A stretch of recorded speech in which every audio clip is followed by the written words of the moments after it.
H? They probably just didn't see any drawbacks to your proposition. We're saying the same thing here. You, my friend, are a formidable competitor, and they recognize that. Anyway, thanks for waiting, you guys. Let's go register. Hello there.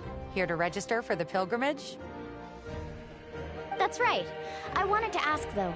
These two travelers are very interested in the competition. Any chance they could take part? I'm sorry, but only people from Natlan are eligible to participate. You couldn't make an exception just this once? This traveler is a renowned adventurer.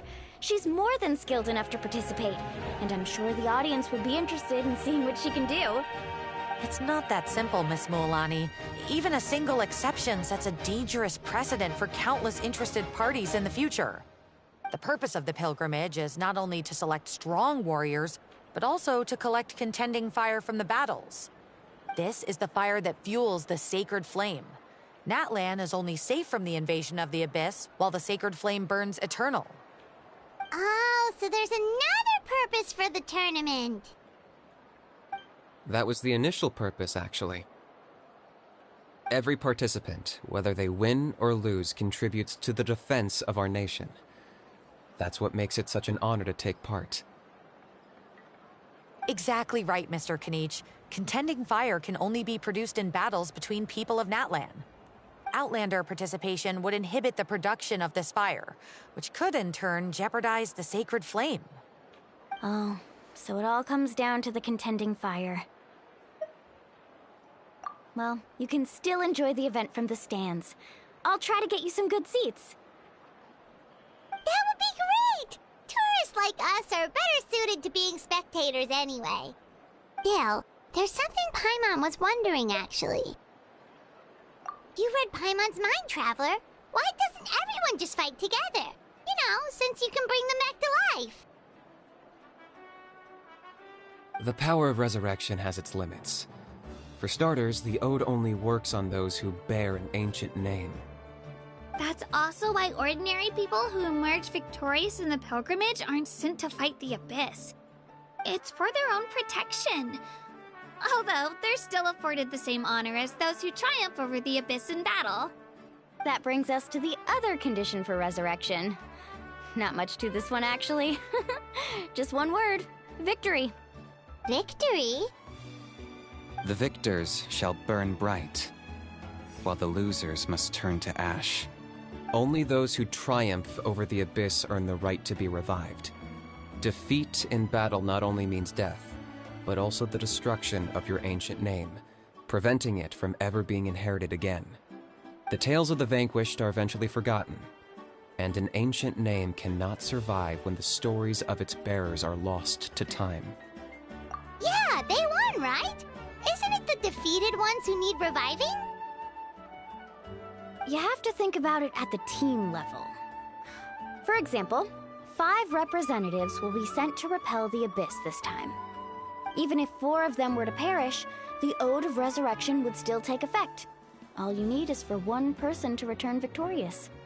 Because every victory is a building block of our legacy. Of course, the team needs to be strong enough for that to be the case. Otherwise, the price of failure is still very high. That's why the first stage of the pilgrimage is divided into teams, to instill in us the importance of working together. No one fights alone. That is what we believe. A lone warrior is one whose defeat is final. This all sounds pretty dangerous. Well, that axiom is meant to be a warning as much as a source of inspiration. Danger is always present, but together, we can move forward, united in the knowledge that behind every hero charging into battle lies the support of all of Natlan as well as our Archon. Not to mention, the Abyss isn't an enemy with a concrete form. We're often just dealing with the fallout of its scheming. I've actually fallen in battle before. I spent some time wandering the realm of the Wyab. It was unlike anything I'd ever experienced before. The realm of the Wyab? Does that mean the Wyab exists somewhere in Natlan? Hard to say. The realm's not somewhere you can access by ordinary means, and very few people are capable of establishing a mental connection with the Wayab. We call this realm the Night Kingdom, a mysterious liminal space between the body and mind, life and death. The fact that you were resurrected at all is the worst thing in the world. Then releasing you from your timeout has gotta come in at a close second. You would do well to speak with reverence of the almighty Dragon Lord Kahula-How, lest you live to regret it. If you're done arguing, your registration is now complete. It all went fairly quickly, considering we all know each other. Now, I just need to register your team members according to their name cards, and you'll be all set. In the meantime, you can all go rest at the hotel. As usual, dinner and lodging for tonight are free. Nice. Oh yeah, I forgot to mention. All food and entertainment before tomorrow's matches are on the house, courtesy of our Archon. Family and friends included, which means you both get in on it. Come on, let's go have some fun!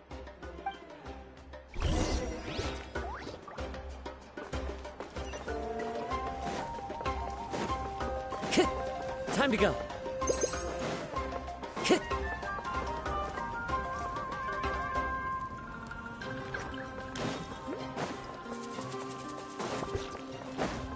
Time to go.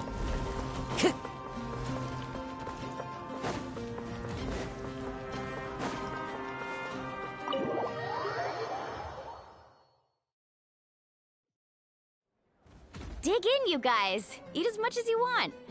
These dishes are all local specialties. There's more where this came from too, so don't be shy. Let's feast until the bill gives the Archon a heart attack.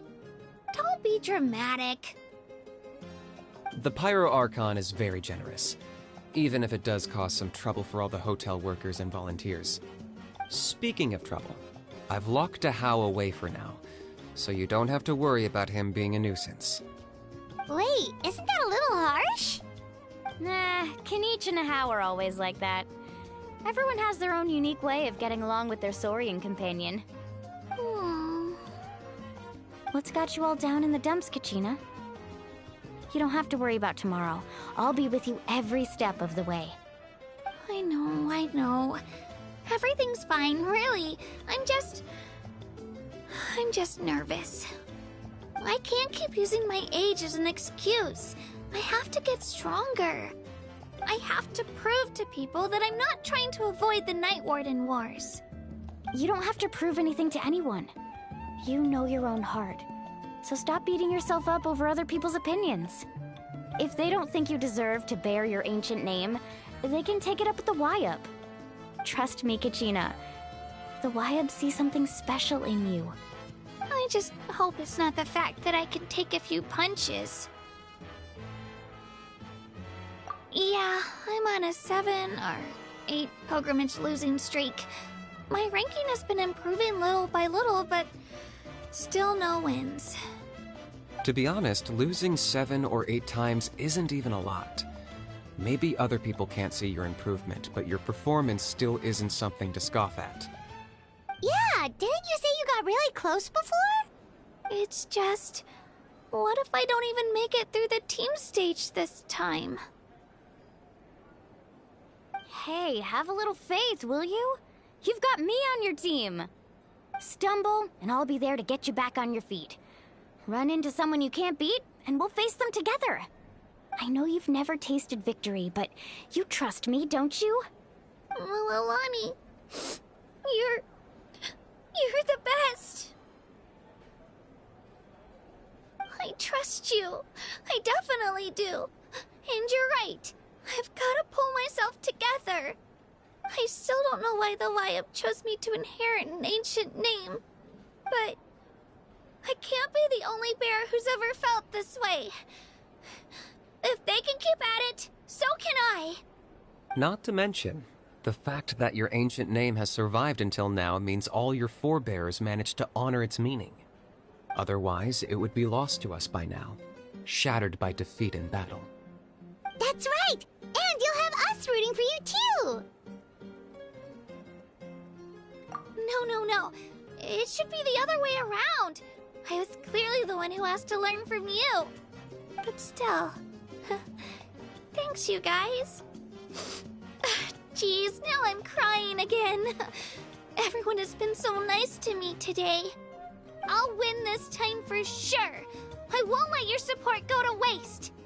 Oh, right. I should eat something. My mom said I need to keep up my strength for tomorrow. Nice to see your game face back, Kachina. Thanks for encouraging her, you two. It's easy for people to only see how she has a lot to learn, so it isn't often that she meets people willing to treat her with patience. Don't you worry. We've seen how kind and hardworking she is. We can already tell she's a wonderful person. Take it easy. You're getting tears in your food. I'll pour you all some drinks. I brought some homemade fruit juice. Let me just go grab some cups. She even travels with homemade juice? Kachina's backpack is practically a bottomless pit. It's got everything. That's true, but she definitely only offered us some so she could go find somewhere to cry for a little while. Seems like you two really look out for her. She's like a little sister to me, you know? She's already so talented. She just needs that one decisive win to convince her of it. And I have a feeling this is the one. This could be the win that finally gives her that confidence. Why are you so sure? Is that what happened to you? Oh, no. I was just born confident. Mulaney's being modest. She's already a 3-time veteran of the Night Warden Wars. Came out on top each time. And she's never had to be resurrected. Wow, that's amazing! Nah, it's no big deal. The opponents I had to face were pretty tame, that's all. Ooh, no wait, that makes it sound too unimpressive. Either way, the challenges haven't been that difficult so far. But I'd love to fight alongside Kachina and experience the glory of victory together. The flowers, the applause. Paimon gets it! That's how Paimon and the Traveler are too.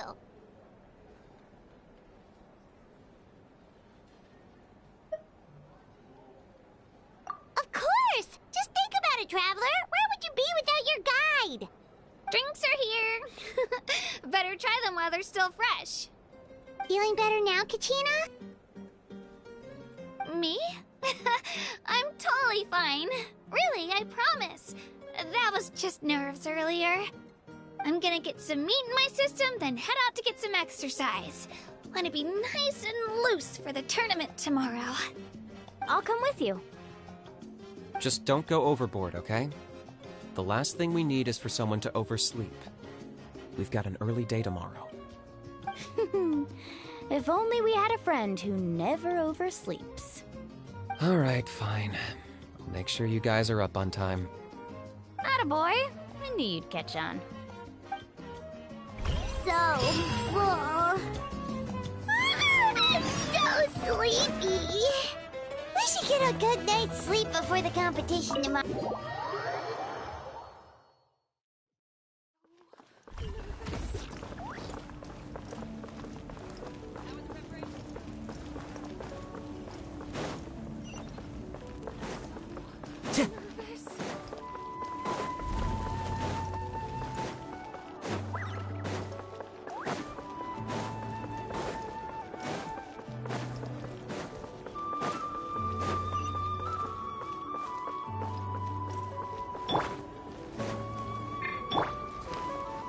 Woohoo!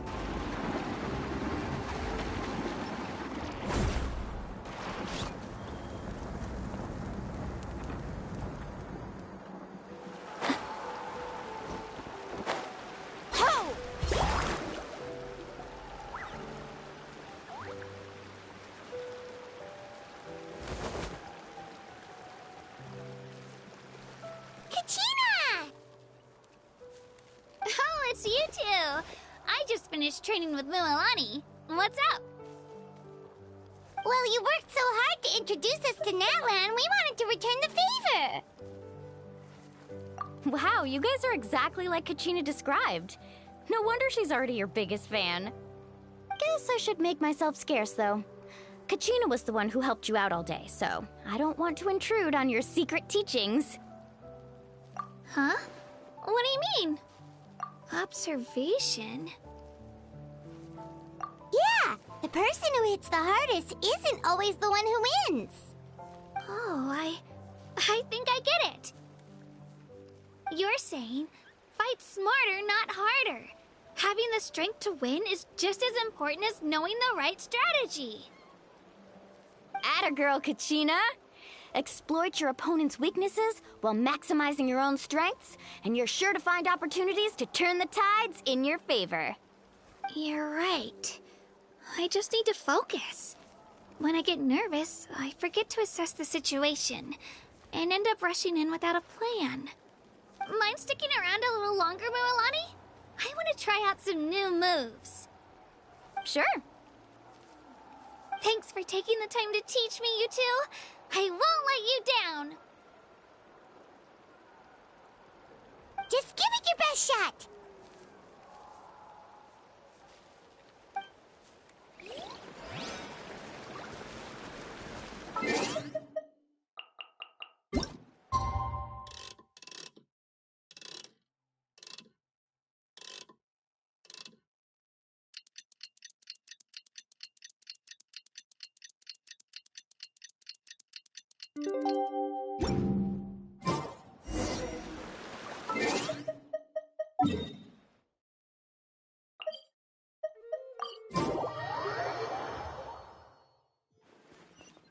Need a surfboard?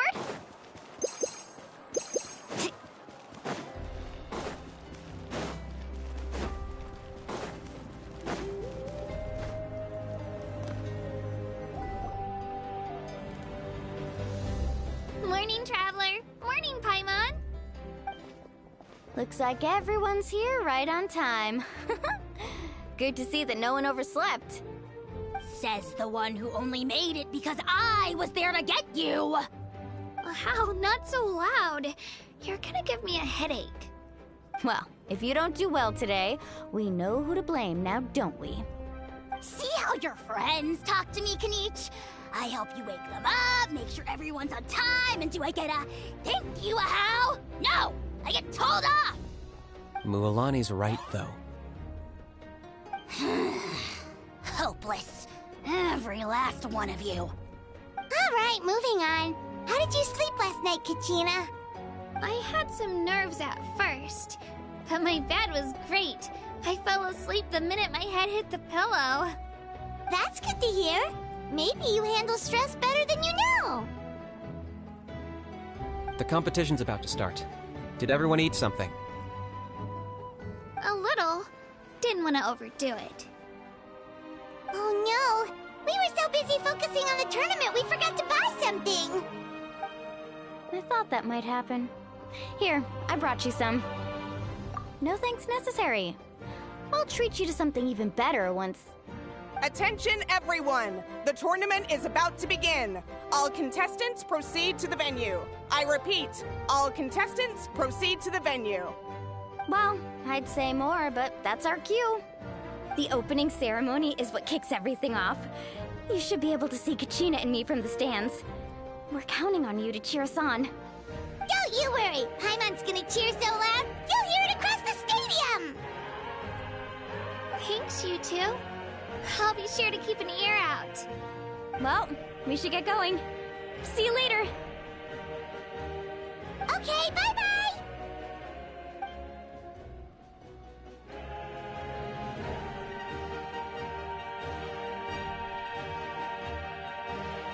Attention everyone! The tournament's about to begin! All spectators, please take your seats. I repeat, all spectators, please take your seats. Oh, that's our cue! Wow, we've definitely never witnessed a competition of this scale before. Let's go in once you're ready.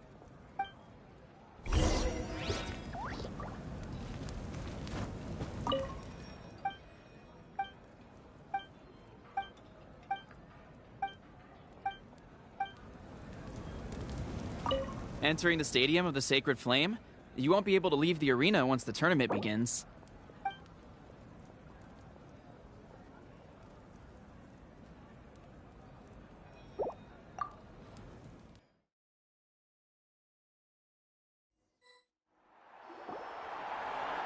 The pilgrimage of the return of the sacred flame is a competition with a long, storied history.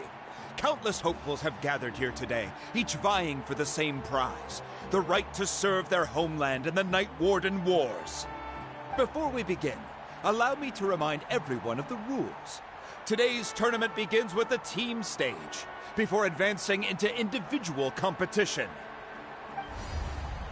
Each team will board a hot air balloon, which will land at a random location. Contestants must search for fire towers within the contest grounds, accumulate contending fire through combat, and bring a sufficient amount back to the stadium. Defeat in combat, departure from the contest grounds, and running out of time all lead to elimination. Only the strongest teams will be able to withstand the onslaught of battle and return to the arena, blazing fire in hand.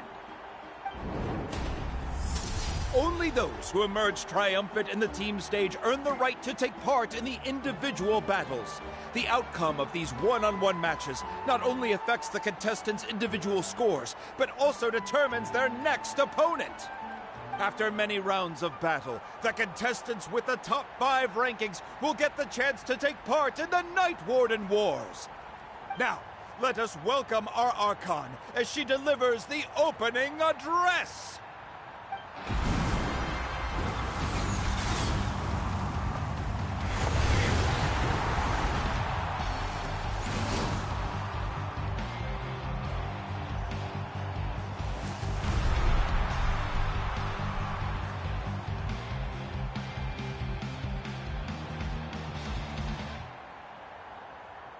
Skill, strategy, fortune, form.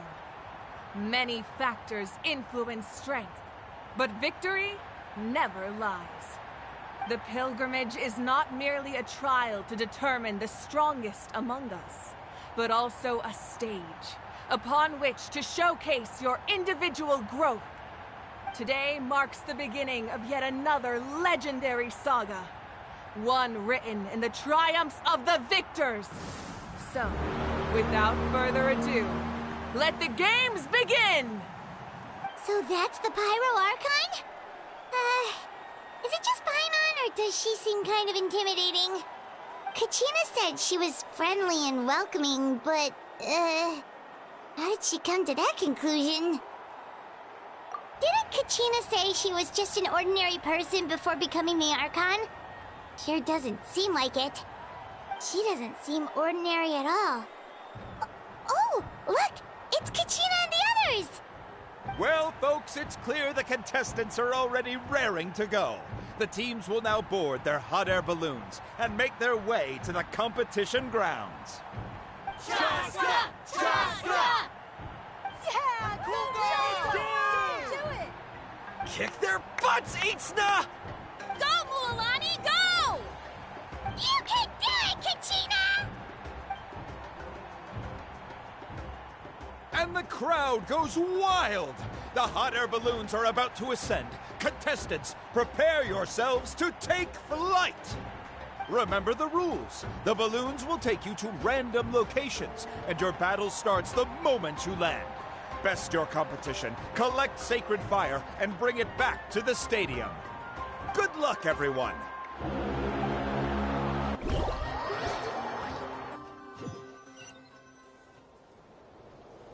Guess this is where we're starting. Let me see.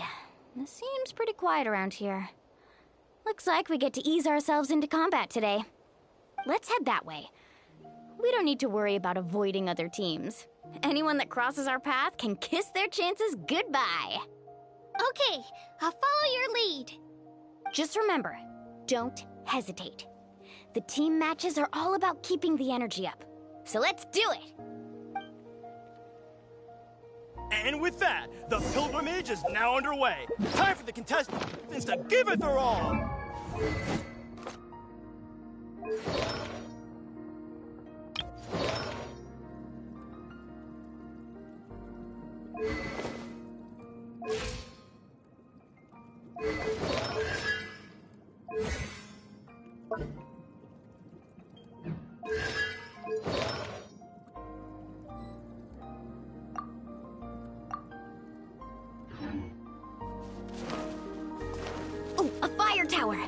And an unoccupied one from the looks of it.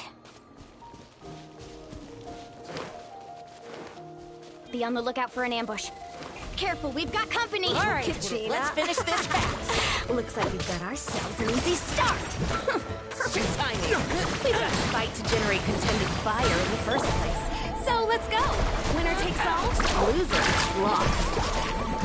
Out of the way or get blown away. Let's finish this mess. That was quick. We won! We're just getting started. Grab the fire and let's head to the next spot. Currently in the lead, we have Chaska, one of the contestants from the Flower Feather clan, really leaving her competitors in the dust. Amaru has taken out 6 contestants in a row! What a legendary competitor! But can his hot streak continue?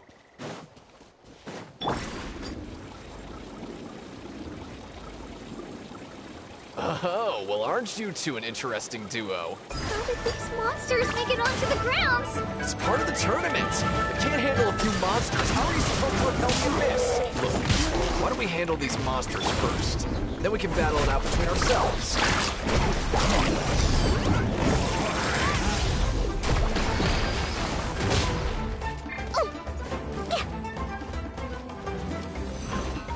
Carving wave! Right here! Let her rip!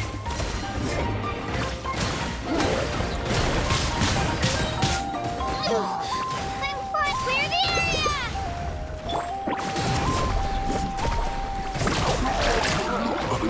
Those aren't half bad. Nicely done, Kachina! We actually beat a legend! Come on, don't just stand there. Let's grab the fire and go! We have a new team pulling ahead! Mualani and Kachina have already eliminated several favorites for the win! I knew someone would show up. Hand over the sacred fire and no one gets hurt.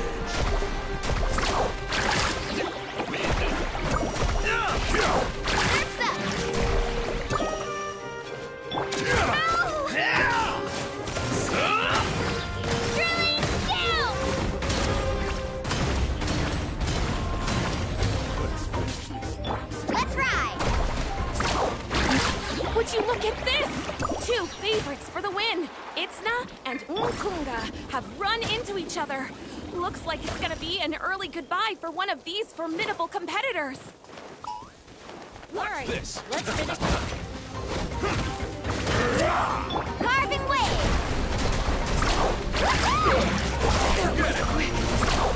You're pretty good.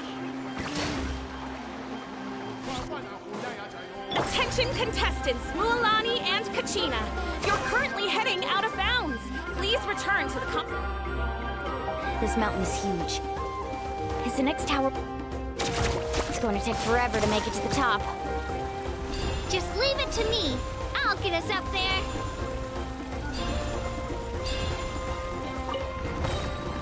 We made it! Great work, Kachina! Glad I could help. An empty fire tower. We're too late. Darn it! Close! And another competitor crosses the finish line. Ian-san from the Collective of Plenty, certainly living up to some lofty expectations.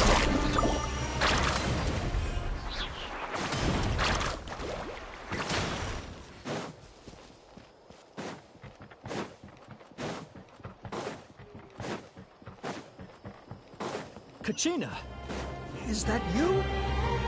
I'm sorry about this, but since we ran into each other, I can't just... Every minute that passes, fewer and fewer contestants remain in play. The remaining competitors need to hurry if they want to make it out of this stage. Hold it right there. That fire is mine. In your dreams, I think someone needs a reality check, and I'm more than happy to oblige. Let's hope they put up a good I'd like to see you try. Hey, let's work together. Good idea. No plan. Let's go. This is new. Let's finish this next time. All right, let's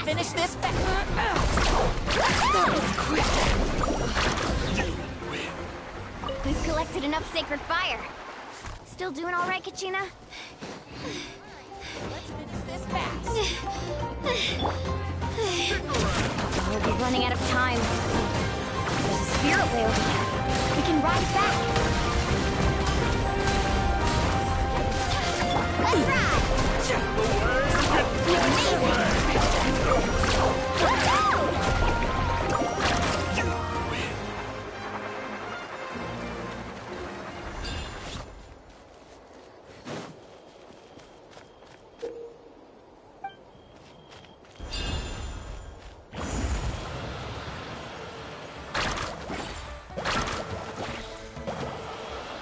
We really lucked out.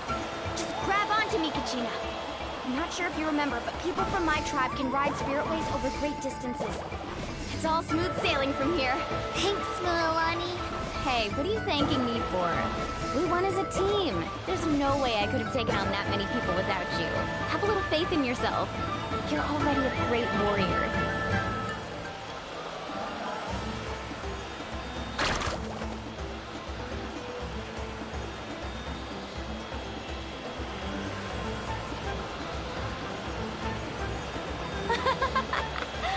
Oh, those were some steep curves. You're not scared, are you? I'm fine. I don't scare easily. Not after that last ride you took me on. Oh, yeah. Back when we first met, right? I accidentally knocked over your piece of cake, then offered to take you spiritway surfing to make up for it. Actually, I was feeling pretty down that day. My training didn't go well, and... Anyway, you really cheered me up. Milani, I really want to win this time. I want to win this pilgrimage and become a true warrior. Now that's what I like to hear. Let's meet each other at the top. If your team has gathered enough fire, please proceed to the stadium as quick...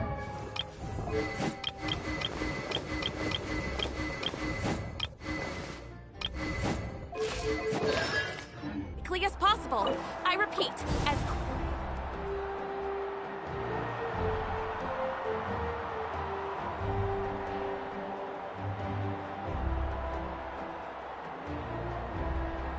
Congratulations, Milani. Congratulations, Kachina. You've successfully cleared the team stage. Amazing! Congratulations! Congratulations! Keep it up, Milani! Kachina! Milani! Kachina! Milani! Kachina! Milani! You two can take a short break while the team stage comes to a close. We'll draw names to determine the individual matchups in a moment. After that, we'll proceed to the next stage of the competition. I wish you both the best. You two are assigned to different lounge areas. If you'll follow me, please, Kachina. Solo battles next. And I was 3 wins short last time. I've got to do better. Just calm down, Kachina. You're in good form. You can do this. Hold it right there. This is the contestants' lounge. Unauthorized access is prohibited. We're contestants too. Let us through. According to my list, you're not among the individual match contenders, nor are you related to any of the remaining candidates.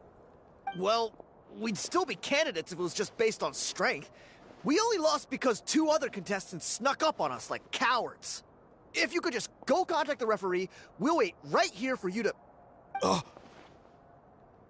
Wait, you two are... Well, look who we have here. Remember us? Your little trick got us disqualified. Since we've crossed paths again, let's settle this once and for all. We'll see who truly deserves to advance to the next stage. Fight us! Right now? Don't mind him, Kachina. Tournament rules place you under no obligation to honor that request. A loss is a loss, and that's final. You! Don't just stand there! Get security over here now! Forget the rules. Isn't the pilgrimage about picking the strongest warriors? She just happened to catch us off guard. It was all luck. Exactly. Now's our chance to duke it out fair and square. Kachina! Who are you? Traveler! Paimon! What are you doing here? We just came to have a chat, and then all of a sudden these guys were threatening you! Huh, you're not bullying Kachina on our watch! Thanks, you guys. I don't know your names, but if you really want to face me, I'll allow it. It has to wait until after the tournament, though. I need to focus on the upcoming matches. I don't want to let my parents down, or any of the friends who helped me get this far. That's enough, you two. Being caught off guard is not an excuse. You think you can cry foul play when you face the abyss? If this behavior persists, you may find yourselves barred from future competition. Whatever. Let's go.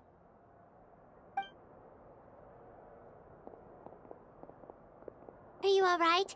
You're not hurt anywhere, are you? No, thanks to you. To be honest, I totally blanked out just now. I had no idea what to do. Right. I'll show them what I'm made of. That sounds more like it. You can do it! I heard there was trouble. Has the situation been resolved? Yes. It was nothing out of the ordinary. A couple of sore losers coming to stir up trouble with the contestants. Some people are so obsessed with glory, they can't even bear the idea of failure. I hope you don't let them get to you, Kachina, because you'll need to get ready. Your match is up soon. That came up quick. Alright, I'm coming. Well, guess I'm off.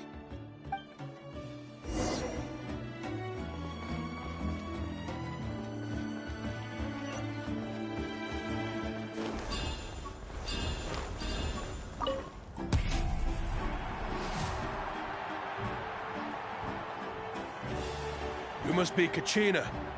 You know, people told me I got lucky in the draw, but I beg to differ. There are no coincidences in the arena. If you're standing here, it means you're strong, no matter what anyone says. So, I'm looking forward to seeing what you're made of. The team stage ended before I had my fill of battle. I hope you don't disappoint. Well, anything you want to say in return? I won't lose to you. Not when so many people are supporting me and cheering for me. And I really want to earn a spot in the Night Warden Wars. All right, our contestants have each said their piece. To your places, everyone. And begin!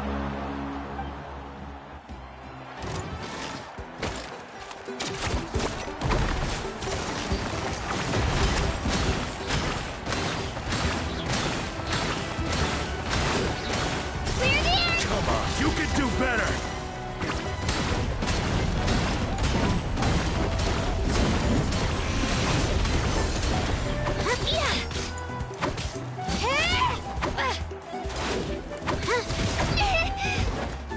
Let her rip!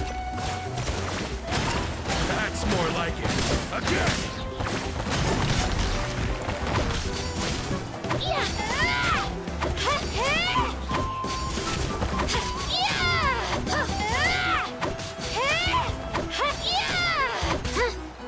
Here goes! Drilling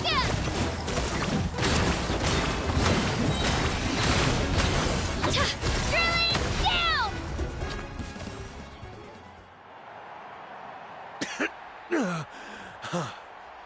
I actually lost. Knew I had an eye for the good ones. Guess that means I was right about you all along. Congratulations to Kachina for taking the win. Let's give her a round of applause, everyone. Now, diving into the other matchups. That's one down! Woohoo!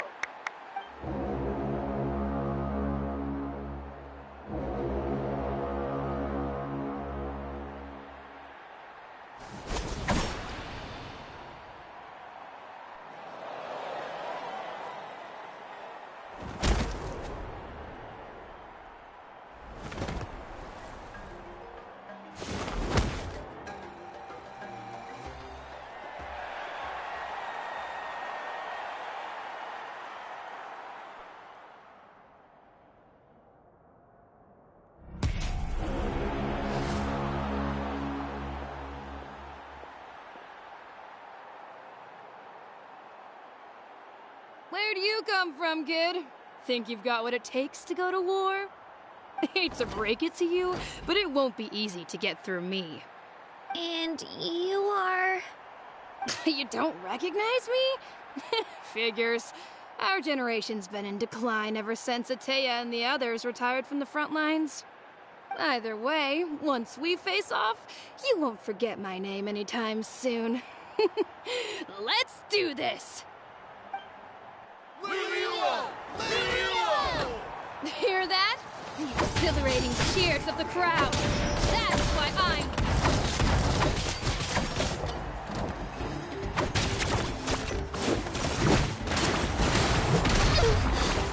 fine! Room for improvement! Yeah!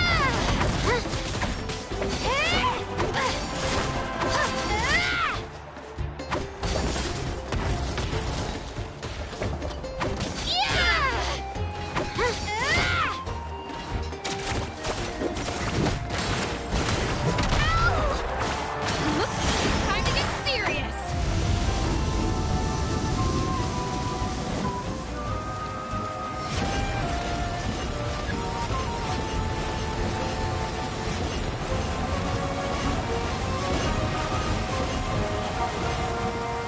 Let her rip!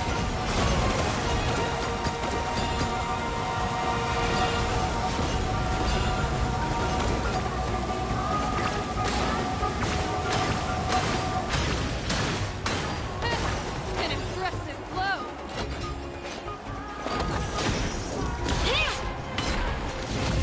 Here goes!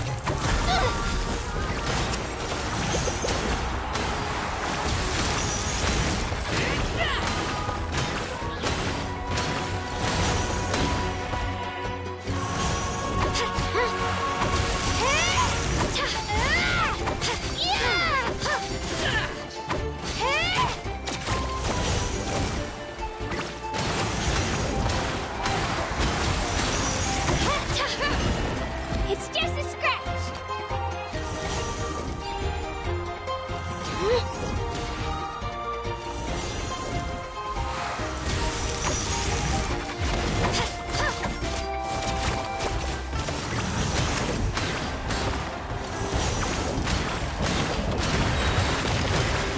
Clear the area!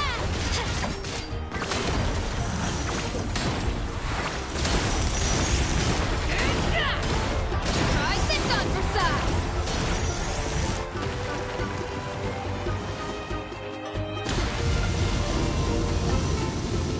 She's strong. I can't rush this. Just like the traffic said. I need to observe my... Come on, Kachina, you can do it! It's not just about who hits the hardest.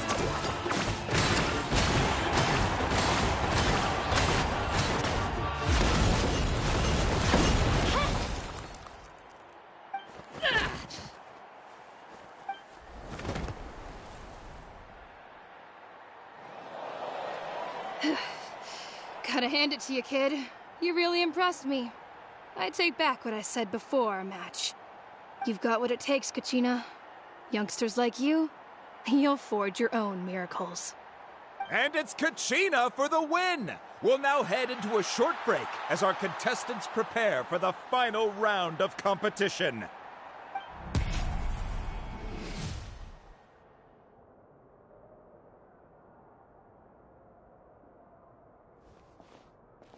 Thanks for cheering me on, you two. You were great out there! You faced a lot of impressive competitors, but they never stood a chance. I don't think I did too shabby either. I've never gotten this many points before. You ready for the last round, Kachina? Moalani! I got permission to come see you before the last round starts. Based on your score, it looks like you'll make it to the Night Warden Wars if you win your next match. But, your final opponent... It's me. What? Yeah, I just found out myself. We're really close in the rankings, so only the winner gets to move forward. But I wanted to fight alongside you. I did too, but it is what it is. People with similar scores tend to get matched against each other. But We just have to get past it. War is cruel, and the Abyss certainly isn't going to go easy on us. Only Natlan's strongest deserve to stand against them. So, I'm going to give this battle my all, Kachina. And I hope you do the same. To hand victory to your opponent is to take pity on them. But no one's asking for pity here, yeah? So, you ready? I'll do my best! Atta girl. So, if one of you has to lose, who should we cheer for then?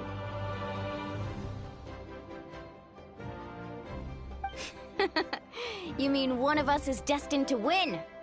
It's something worth celebrating either way. I'll be happy no matter who wins, and I know you feel the same way, Kachina. So, don't overthink it. Let's just have ourselves a good match. Traveler, Paimon, I'll see you after the match. Kachina, I'll see you on the field.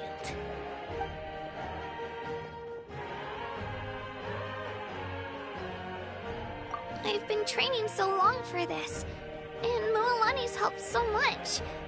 I'm going to show her that it didn't go to waste. Thanks for believing in me. I'll try believing in myself this time too.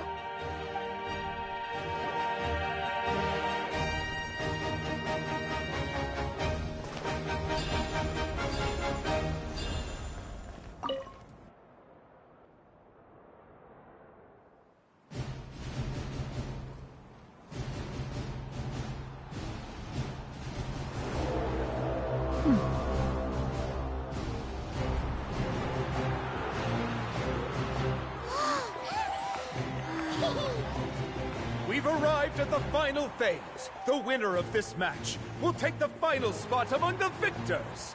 Give it up for a long-time contender and first-time finalist from the Children of Echoes, Kachina!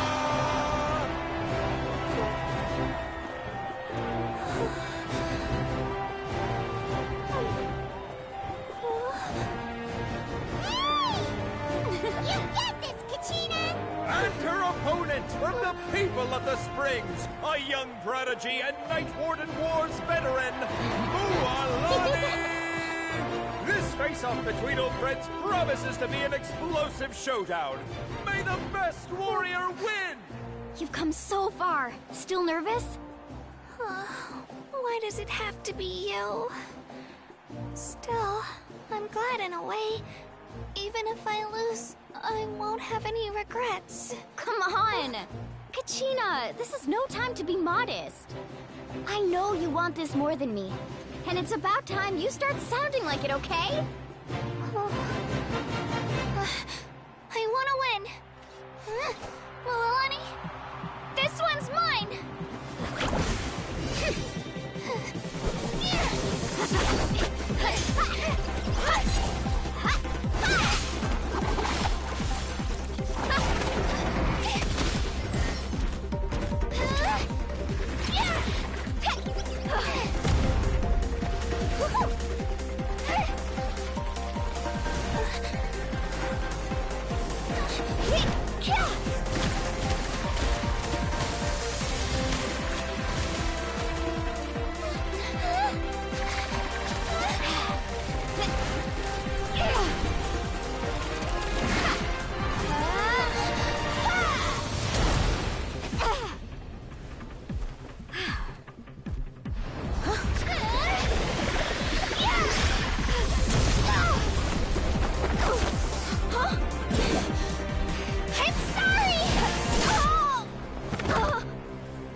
Look.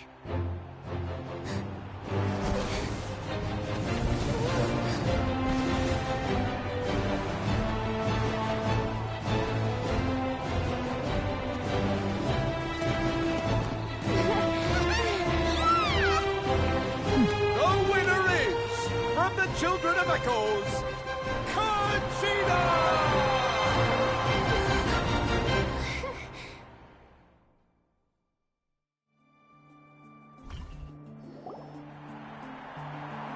And with that, the winners of this pilgrimage have been decided. Put your hands together for our victors as we welcome them to the stage.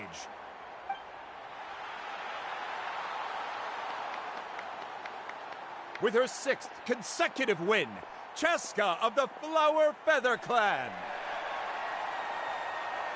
She managed to turn the tides all by herself. Ian-san of the Collective of Plenty. With an explosive comeback 10 years in the making, Kaiulani of the People of the Springs. A seasoned and renowned warrior, Kibungu of the Scions of the Canopy. Last but not least, finally living up to her true potential, Kachina of the Children of Echoes. Woo! Over here, Kachina!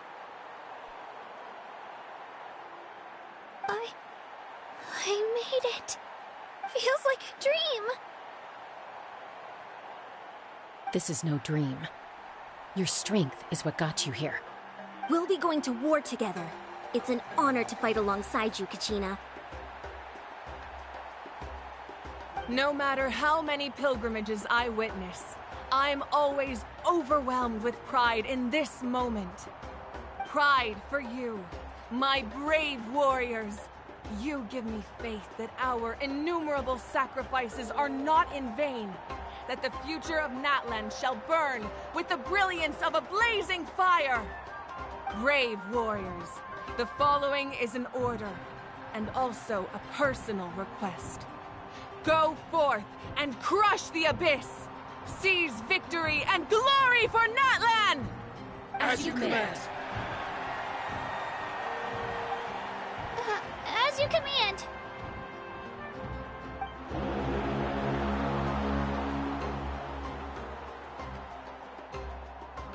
Traveler, Paimon, there you are.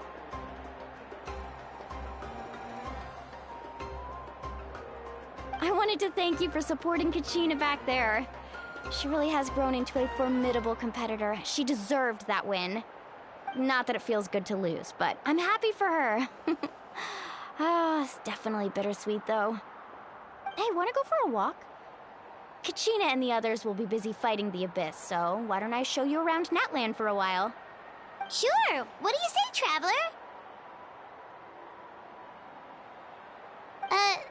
Something on your mind? Listen, I'd be lying if I said I wasn't worried. But she's got experienced, powerful companions to take the lead. I'm sure they'll be fine. Glory always comes with a risk. If victory was assured, no one would take pride in it. She's not one to fall so easily. She bears the ancient name Uthabiti, after all. We just need to hold the fort while they're gone. Come to think of it, you've never visited my tribe, have you? Come on, I'll take you. The people of the Springs live alongside the Kaholasaurs. Our tribe is an ideal spot for some R&R. I'll take you to all the best spots. You'll love it. Looks like you beat me to it. Kinich? I was planning on inviting you to visit the Scions of the Canopy. Most of the adventurers that belong to the guild come from my tribe, so I figured you might be interested. Hey, first come, first served. You snooze, you lose, Kinich. Yeah, you were first. Still, Traveler, Paimon, feel free to stop by if you ever have time. You're always welcome.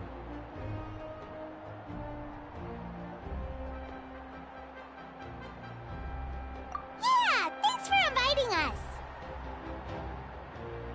All right, let's pack up and head out.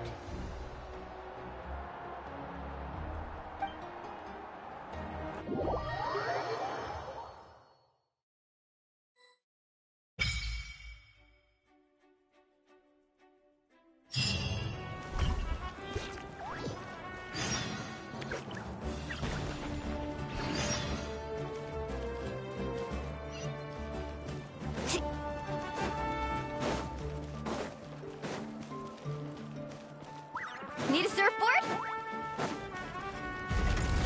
Off we go.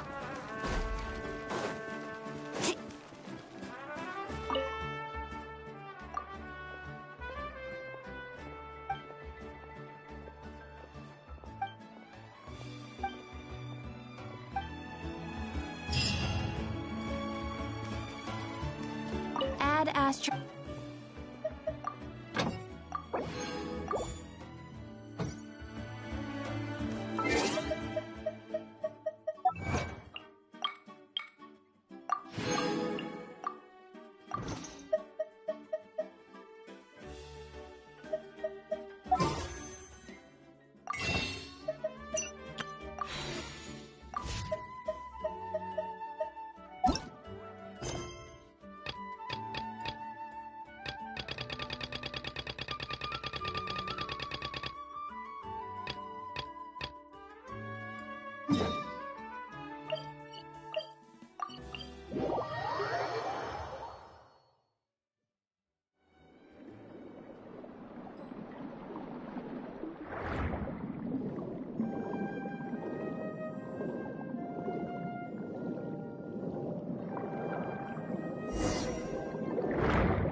Finally found it! Huh. So this is the entrance that leads to the synth production base. Ah, you're right. An important place like this is bound to have a ton of protective measures and mechanisms. Navia's probably arguing up a storm right now to stall for us.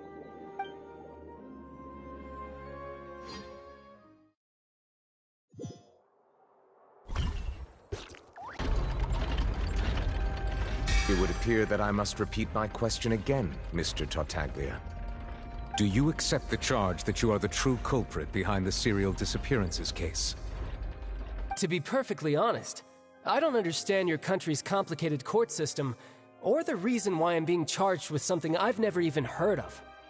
However, I did hear that people who have been charged can choose to participate in a duel to clear their name. Is that right? In which case, as long as I accept the charge, I can have an all-out fight with that champion duelist Clorend, right? I've got to admit, that's one of the most enticing offers I've ever received. When I privately sparred with her last time, she was obviously holding back. Real disappointing. Hey! Don't you understand? You're currently the prime suspect for a major case. This isn't the place for you to be looking for fights. Oh? Sounds like the Hydro Archon wants to lecture me on the ways of the Opera House. Then why don't you duel me too? I'm the kind of student that learns best in the heat of battle. No. That's not what I meant. Alas, it would appear that communication with the defendant is going poorly, and we have made very little progress. In that case, let me explain everything from the very beginning again. The goal of this trial is to determine the culprit behind the serial disappearances case. That case had nothing to do with him. You've got the wrong man. Huh? What's going on? Why is she interjecting again? I told you it couldn't be one of the Fatui Harbingers. Miss Navia, this is the second time you've interrupted the court proceedings. I only tolerated your behavior last time because you were able to provide the court with a key eyewitness. But that was an exception rather than standard court protocol. I can very well charge you with contempt of court for your interjections. Oh, please. Did you ever think I had any respect for this place's pointless theatrics? We can put that discussion aside for now. I'm not here to argue with you. I'm here to charge the true culprit behind the serial disappearances case. And if my charges prove true, then Tartaglia here will be proven innocent by default, correct? Oh, a young lady has charged in and offered to clear my name. How fascinating.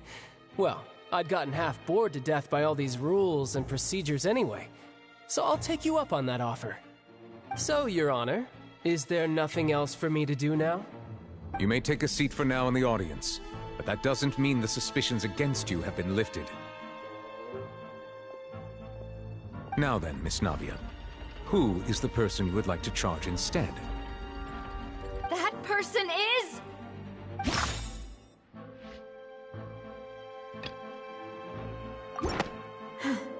Something's not right. Let me think for a little while longer.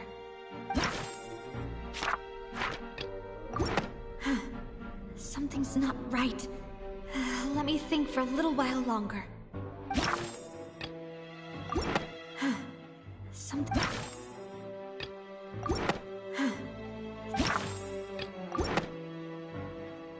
Marcel, the head of Confrérie of Cabrières!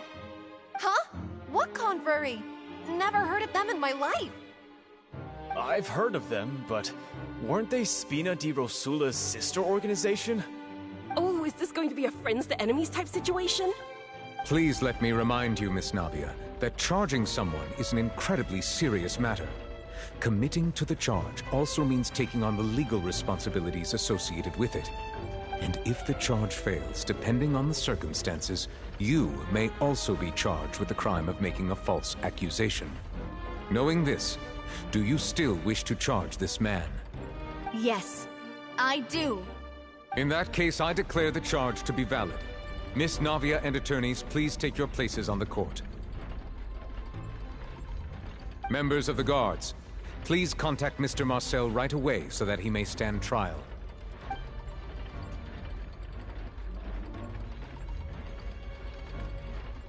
Mr. Marcel, you will not require an attorney. Is that correct? Apologies. It all just happened so quickly. I still haven't figured out what's going on. I think an attorney won't be necessary. This is probably just a misunderstanding between me and Navia. Very well. In that case, since both sides have now arrived, Miss Navia, please present your charges. I would like to take everyone back to 3 years ago, to the case of Callus the Unfaithful. Only through elucidating what really happened in that case can we connect all the dots for the serial disappearances case. Navia, do you really think that I was the one who killed your father? Come on, why would I do that? Callus was my benefactor, and remember both you and I only ran to the scene when we heard the sound of a gun. If that's enough to make me a suspect, wouldn't that make everyone at that banquet a suspect as well? I think there's no point in getting into the specifics right now. The audience doesn't even have the big picture yet. Even I'm struggling to remember some details of that case. Exactly correct, Your Honor. I must refresh everyone's memory about that case before I can explain my charge and reasoning. I see. In which case, I will recount the findings about that case as originally recorded by Maison Gardiennage.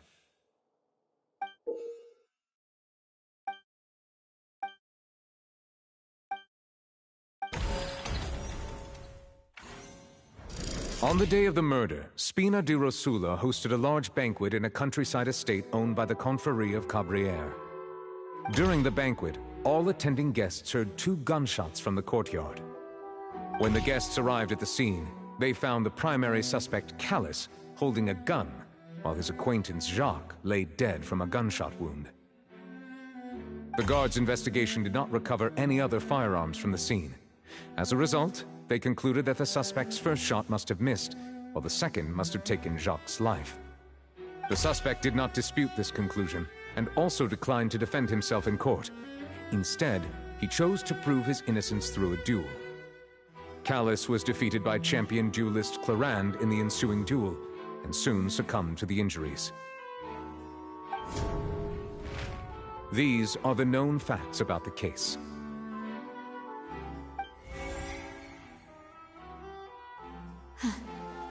The one with the motive to kill was Jacques, not my father. And even so, Jacques still had no reason to pull the trigger.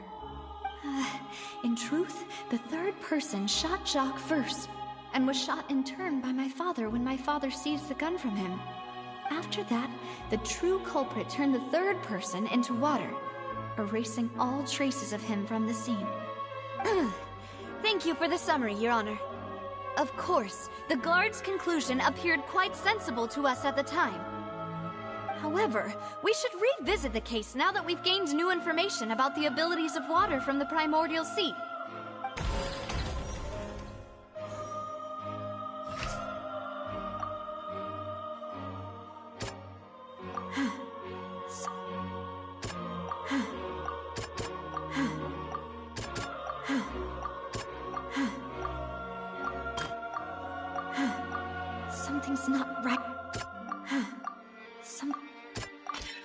testimony of the victim's family confirms that Jacques had thoughts of assassinating Callus when he set out for the banquet. However, in the end, he reconsidered, and instead shared everything with Callus, hoping to seek the latter's protection. Unfortunately for Jacques, the true culprit had already considered this possibility, and had sent out another assassin.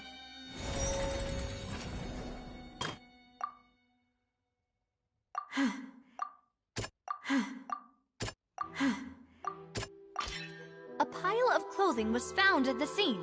The guards once believed they were used by Jacques as a costume to disguise himself. But now, it is clear that the clothes were proof that there was a third person at the scene, and that they were turned into water after committing the murder. Since it was raining that day, the culprit was confident that they could use the rain to wash away all traces of their dissolved accomplice.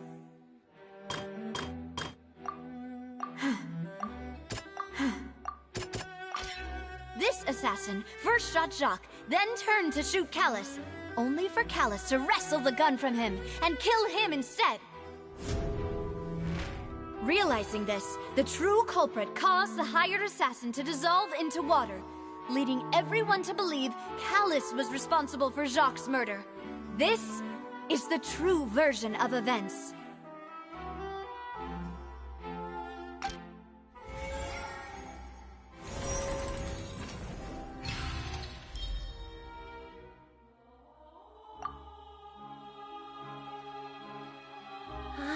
That's what happened. Wait, you're telling me something as dangerous as water from the primordial sea has been used for all these years? What a great theory. It also explains Callus's and Jacques' respective motives. I guess they didn't shoot each other after all. Mr. Marcel, you are the one being charged with the crime. You should provide a rebuttal if you wish to prove your innocence. Ah, but I think I agree with everything Navia just said. In fact, there was nothing in her speech that directly implicated me. Then, may I ask some questions? In my opinion, we primarily need to determine two things. One, do you have the evidence to back up your claims? I'm afraid not. At least not at this very moment. Boo! If you don't have any evidence, you should just go home! I may not have the evidence with me, but I know where I could go to collect it. If we look up the deserted clothes against a record of people who went missing around the same time, we should be able to find a match. Considering the serial disappearances case, the guards probably kept careful records of all missing persons from around that time, regardless of age or gender. That makes sense to me. Monsieur Neuvillette, I would consider this to be a reasonable investigative direction. Why do I feel like Farina's acting a little differently today? Maybe she's scared of embarrassing herself again? Alternatively, she's become more diligent after charging an innocent citizen in the last trial. My second question has to do with the ensuing duel. If the truth is indeed as you described, then why didn't Mr. Callus explain himself in court? If he had testified that a person had been dissolved, he could have at least mounted a defense. I've thought about this too, and the answer is actually pretty simple. He felt there were things that were more important to him. The dissolving power of water from the primordial sea is an important secret for the true culprit of the serial disappearances case. My father could have exposed it for all to see, but he chose to take it to the grave. At that time, Spina di Rosula was in dire straits, and his reputation had already been shattered. He had no guarantee that going forward with the truth would allow the culprit to be brought to justice. What was certain, however, was that it would paint a gigantic target on my back. Boss once told me that Demoiselle had already been selected as the next target of the serial disappearances case. What? If the secret had gotten out, the culprit would have fought an all-out war with Espina right there and then. I wouldn't have been the only one in danger. All of us would have stood to lose our lives. Of course, the guards might eventually figure out the truth of the matter and determine that we were in the right. But what good would that do? How can a hollow verdict protect anyone? Had this opera house ever given my father any kind of confidence in its brand of justice, Spina di Rosula would have had no reason to exist. But by staying silent, we retain the ability to deter our opponents and continue the stalemate.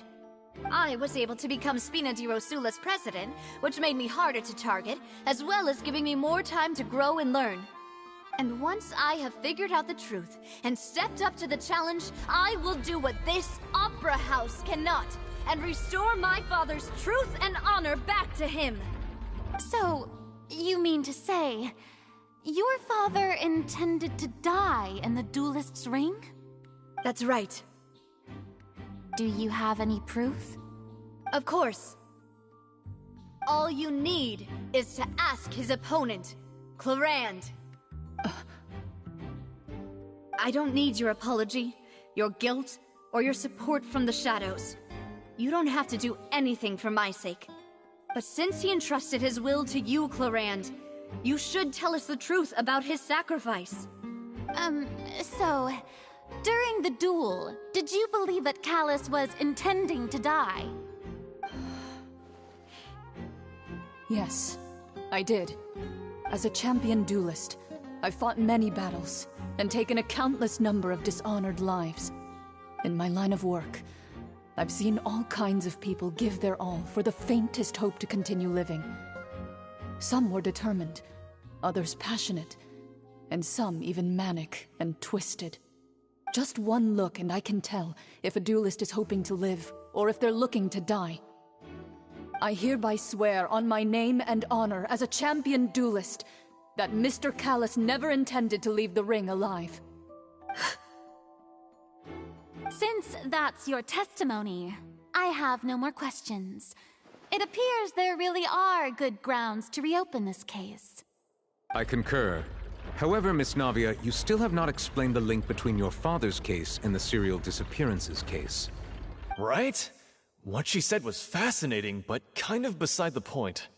Wait, weren't they just talking about the serial disappearances case? Of course, Your Honor. The two cases are connected via a matter of timing. In my father's case, the culprit intended to kill both Jacques and Callus. As a result, they planned to act after hearing 2 gunshots. And, at the end of Linny's trial, the culprit also only dissolved the victim in front of everyone because they realized they were at risk of being identified. The culprit could only time their actions so precisely if they were already at the scene. Coincidentally, Marcel attended both the banquet and the trial. So that's why you suspected me. Even after hearing your reasoning, I still can't help but find it a little preposterous. I'm used to it, though. You've always been an impulsive and sentimental child, Navia. It's one of your most endearing traits. No need to appeal to pathos. I won't try to refute your points one by one, but even if everything you just said was true, can you prove that I was the only person present at both events? On top of that, does a person have to be physically present to control the timing? Can't someone remotely monitor the place?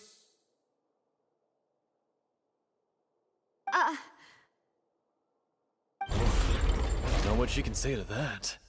I know that even with that, you might still think you can reduce the list of suspects with some further investigations, until I'm the only one left on the list.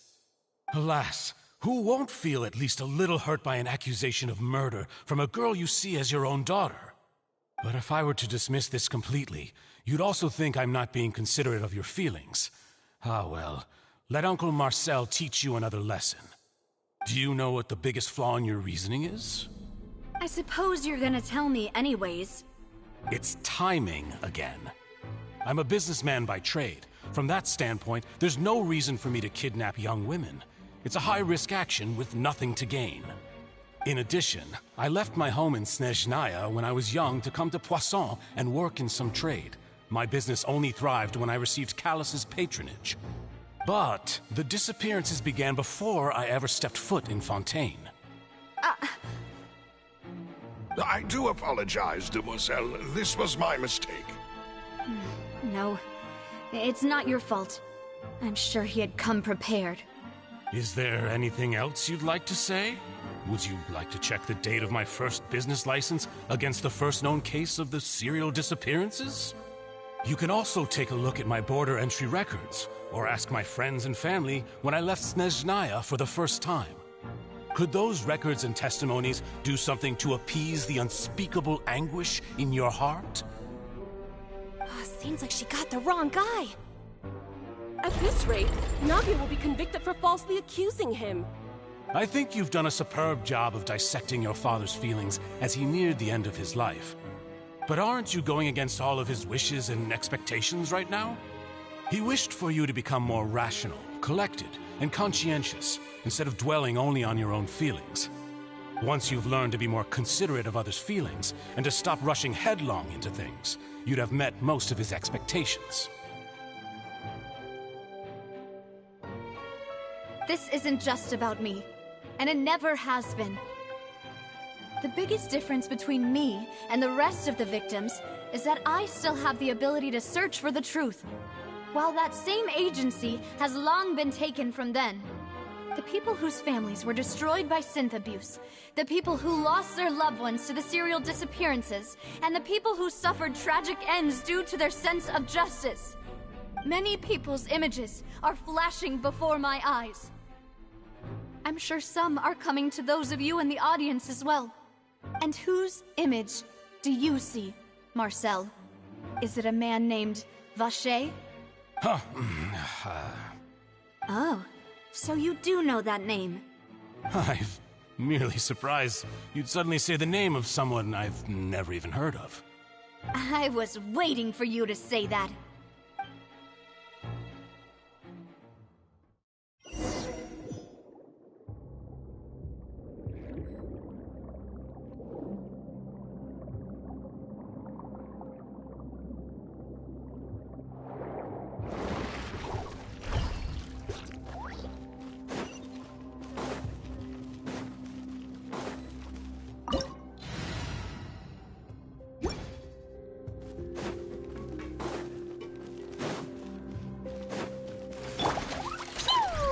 Shine down!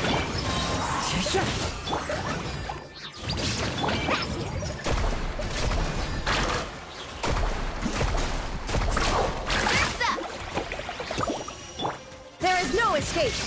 Wind Strider!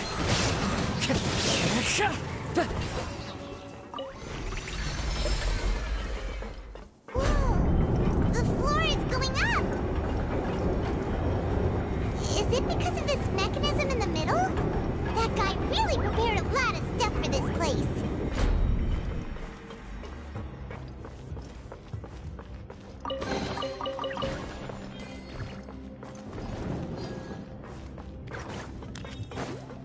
Time to go.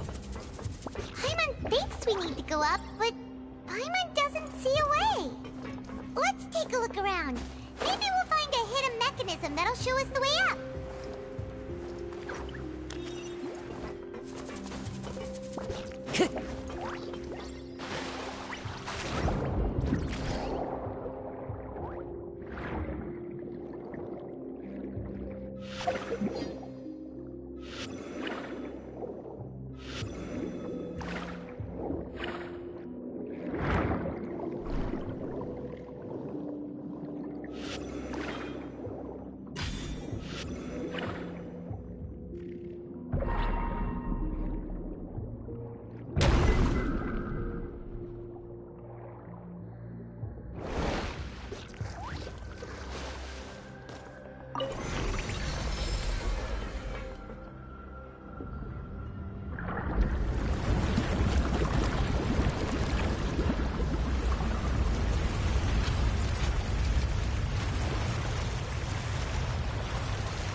The water level is rising. Now we can swim to the top. But this is still a ways away from where we need to go.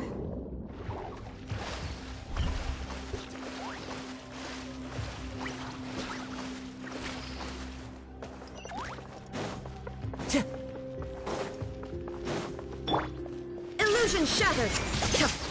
Carving waves!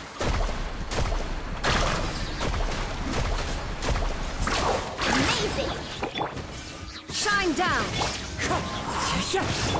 Dumpy Dumpty go! Boing, boing, boing! Illusion shattered!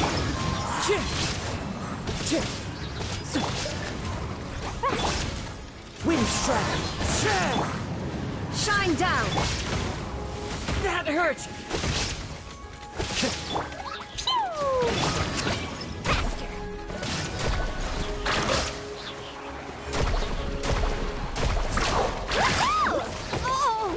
There is no escape!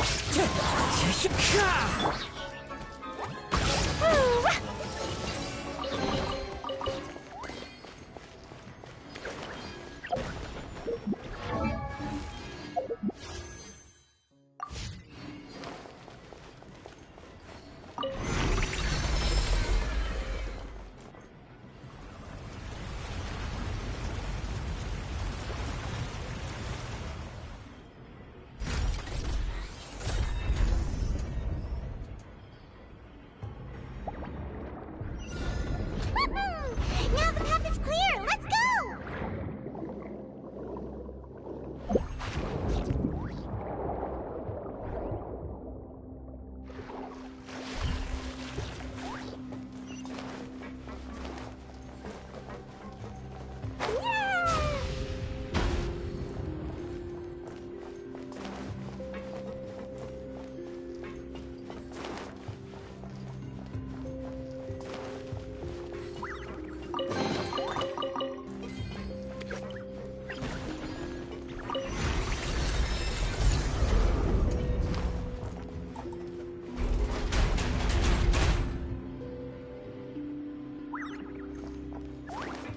Da-da-da, la-la-la.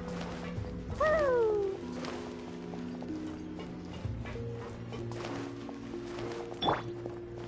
Shine down! Jumpy Dumpty go! Let's ride! Amazing!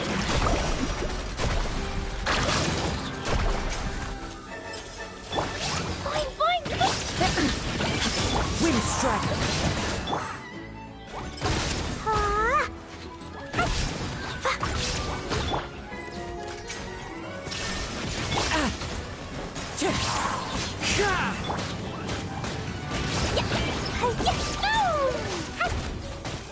La la la.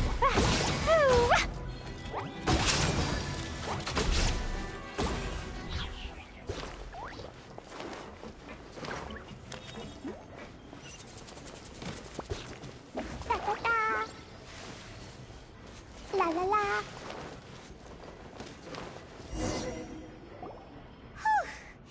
After all that, we finally made it to the innermost sanctum.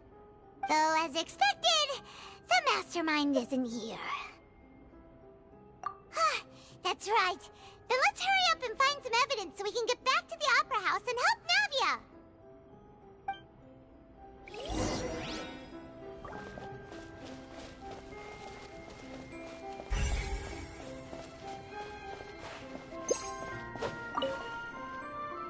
What's this over here?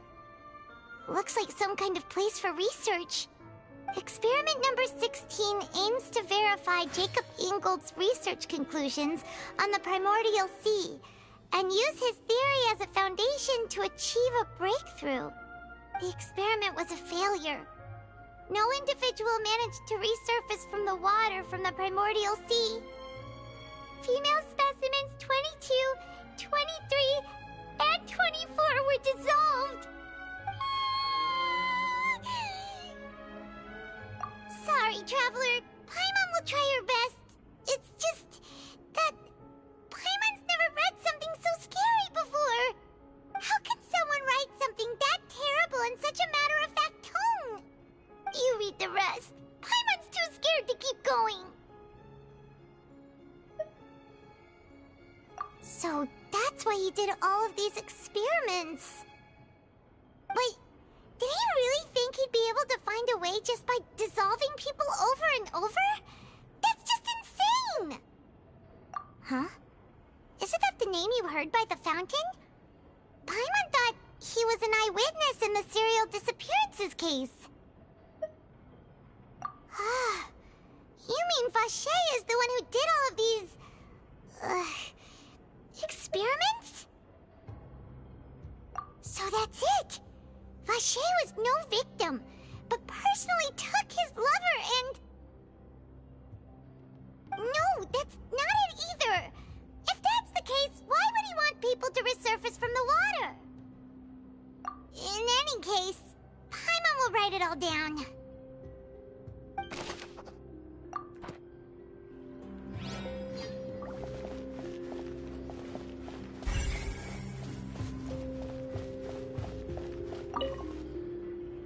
Oh, look!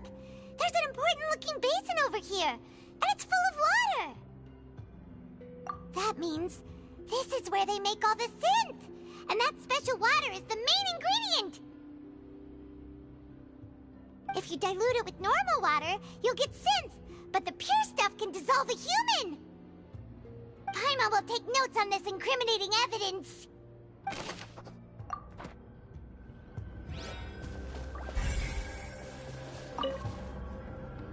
Let's see what's written here. Nothing escapes Detective Paimon's eyes.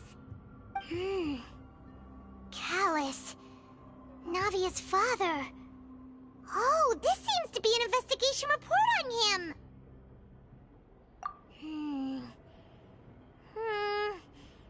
Yep, it's about finding someone to assassinate Jacques and Callus because of a lack of confidence that Jacques himself would go through with it. This should prove the existence of the third person, right? We still have not determined the exact content of the key information Callus has passed on to certain members of his organization. The old dog's a real menace to deal with. Even if he abides by the promise he's made to us, he will still have the upper hand. He can act whenever he wants to make our lives miserable. The only option left is to remove him from the picture entirely. I concur. Let's send someone to kill him. He won't declare war as long as we don't touch Navia. Oh, seems like we've got a bunch of correspondence between the higher-ups. They're all just so evil.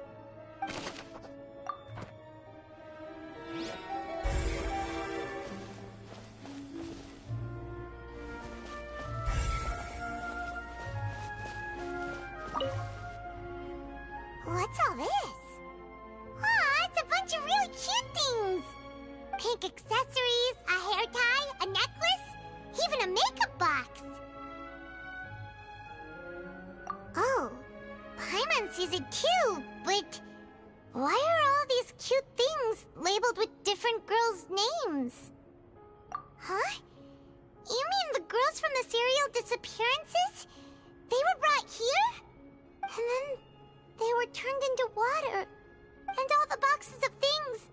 These names. That means... Oh, this is terrible.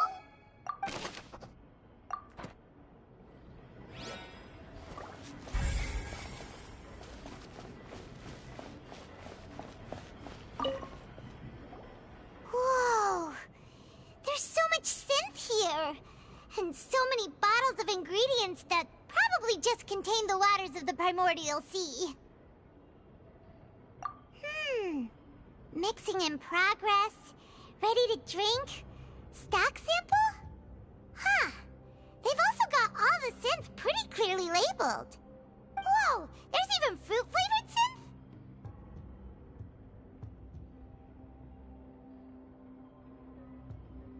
Yep, it's super obvious.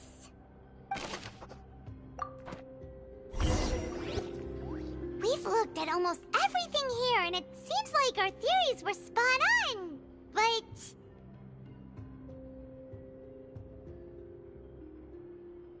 Yeah, we haven't found anything that reveals his true identity. No wonder even Nervalette wasn't able to find anything. Whoever it is probably destroyed everything to do with that name a long time ago. That way, even if we bring all this back to the opera, we won't be able to identify the true culprit.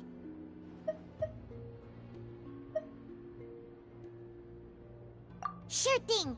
Paimon won't admit defeat to this guy either.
We'll find something for sure.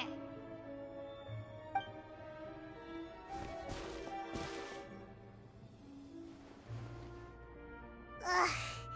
Nothing at all. And Paimon can't even find snacks either. Whoa, really? Let Paimon see. Vinier. Isn't that Vache's lover's name?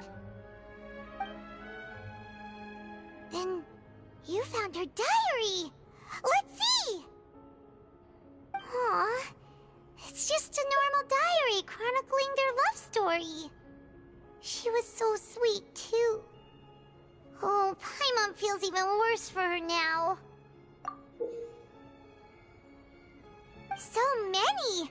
A whole page's worth! But they're all crossed out. Was she unhappy with all of them? The final name she decided on was... Marcel. Wait, but Marcel's pretty old.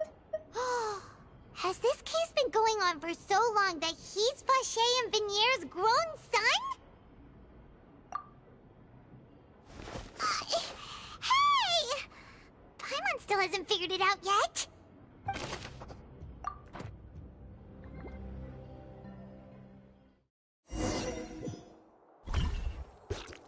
And whose image do you see, Marcel? Is it a man named Vache? Oh, so you do know that name. I'm merely surprised you'd suddenly say the name of someone I've never even heard of. I was waiting for you to say that. Navia! We're back! As expected of my partner. I just knew you'd return in the nick of time. Just how often do you intend to flout the rules of this court? It's all right, Monsieur Nervalette. Given their confidence, I expect they've found the crucial evidence.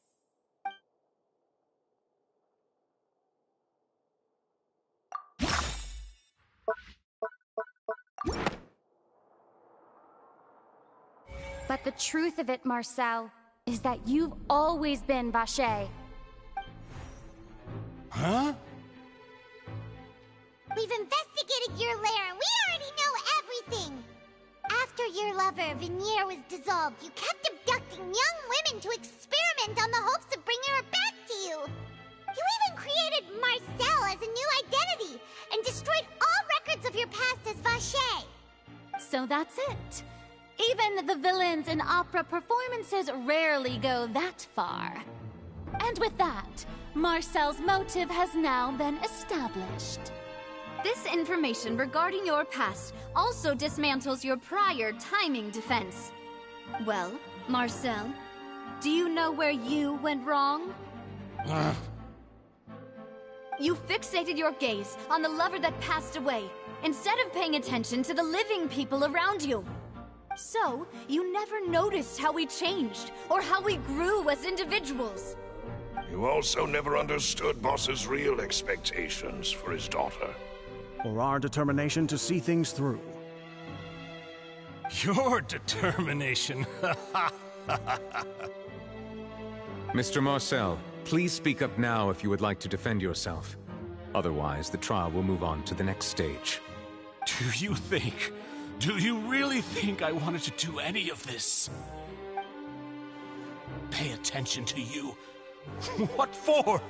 Have you ever paid attention to me? Ever empathized with my pain? Ever known how it feels to watch the love of your life dissolve right in front of your eyes? No one helped me. No one even believed me. All those decades ago, even the officers from the Maison Gardiennage were laughing at me. They said there's no way a human being can turn into water. So I must have gone mad from grief. Vignier's death was brushed away by all of you as if it didn't matter at all. Well, now you know, don't you? Ha! Well, it's too late now. All those who were dissolved are gone forever. You only have yourselves to blame. You set up this ornate opera house in pursuit of your so-called justice, your beloved drama, while turning a blind eye to the suffering of the people. Vignier is dead. We promised each other that we would always be together. Wherever she goes, I will follow. But I'm not from this blasted place, so I can't be dissolved, no matter what I do. Hey, is that water from the primordial sea that he's drinking? I can't dissolve! Can't dissolve! Can't dissolve! Do you all see? I can't go! I can't follow! So if I can't go where she is, what choice do I have but to try to bring her back? I did all of that, and in the end, that accursed Callus still got the better of me. I spent my entire life living on pins and needles, only to get stabbed by his idiot daughter at the very end. The suspect is exhibiting signs of mental distress. Guards, please restrain him. Don't touch me! Don't anybody come near me! I still need to save Vignier. A promise. We made a promise. Vignier. Vignier! Please, Vignier. Don't think badly of me. All I want to do is fulfill our promise. At this point, the verdict of this trial is clear.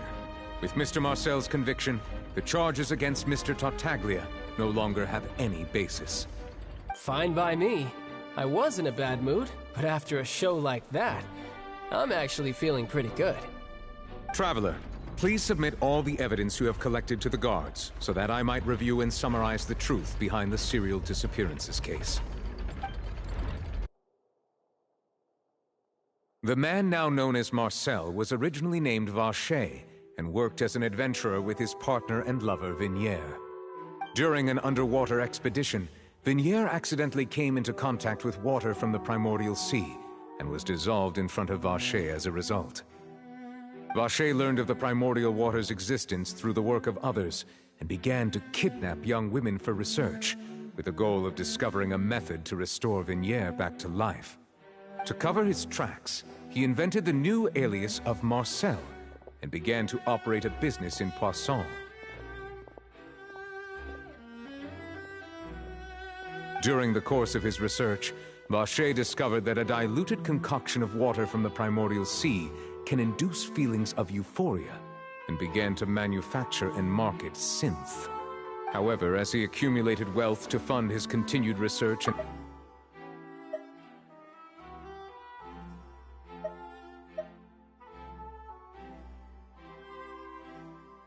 after exchanging blows with Spina di Rosula. However, as he accumulated wealth to fund his continued research and expanded the scope, he came into conflict with Spina di Rosula.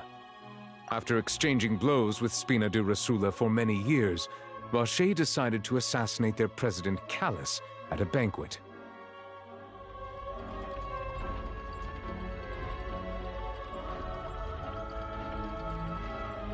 Although the assassination did not go as Vacher expected, he was able to turn Callus into the murder suspect by dissolving the assassin he sent to the scene. And just recently, Vacher attempted to frame Linny as the culprit of the serial disappearances case, using a similar method. However, his attempt to frame Linny failed, and the power of water from the primordial sea became public knowledge. This case also exposed enough of Vacher's machinations that he was eventually successfully charged in court. Thus concludes the enigmatic history of the serial disappearances case, with the truth revealed to all.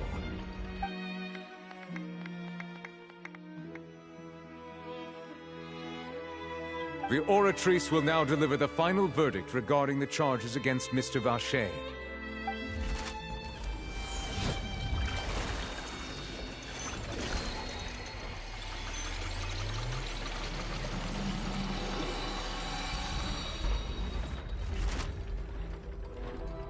According to the judgment of the Oratrice Mécanique d'Analyse Cardinale, Mr. Vacher is guilty. Guards! Take Vacher away. Good. It's what he deserves. With that, the serial disappearances case is over now. We really just witnessed history. Who would have thought the true culprit would be such a polite and well-spoken guy? Yippee! We helped Navia bring the bad guy to justice! He's hurt so many innocent people and now he's finally getting what he deserves! Huh? Are you okay? Demoiselle, you were absolutely brilliant. The day our late boss had always hoped for has finally come. You can rest easy now, knowing justice has been served. Yeah. It's finally over. It's all thanks to you guys. And my partner. See, Papa? Spina di Rosula's still doing well with me at the helm. Well now, hasn't this been a most delicious piece of drama? The villain has been caught, justice has been served, past wrongs have been righted, and it's a big ol' happy ending. Since it's been such a great show, I'll just let the false accusations against me slide. Either way, I've still got some business to attend to. So, if you'll excuse me... Please wait just one moment, Mr. Tartaglia. What now? None of this has anything to do with me. According to court protocol, since this trial was initiated due to a charge against you, a verdict must also be made regarding the initial charge before the trial can conclude. Oh, come on. Is this really necessary? Haven't you already caught the real criminal? Isn't it time for side characters like me to exit stage left? Please respect the laws of Fontaine. This has always been the rule. All right, but this sure is a lot of hassle. All I need to do is stand over there, right? Let's just get this over with. Through evidence presented in the public trial that was just held, it has been established that Mr. Tartaglia has no direct connection to the serial disappearances case. The guilty party has been identified, and thus it is logical to suppose Mr. Tartaglia is innocent of the charges. We now turn to the Oratrice Mécanique d'Analyse Cardinale to render the final verdict on the charges.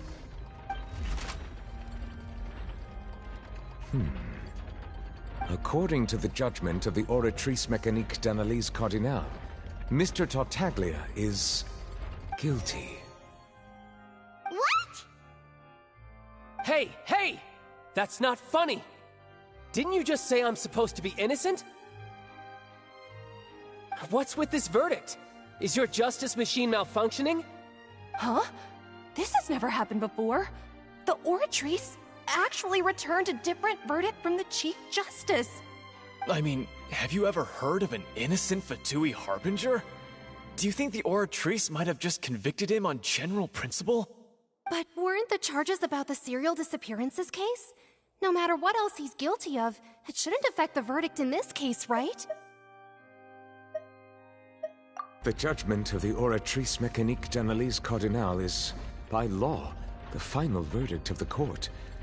We must accept the guilty verdict. Guards, please take the suspect into custody per court protocol.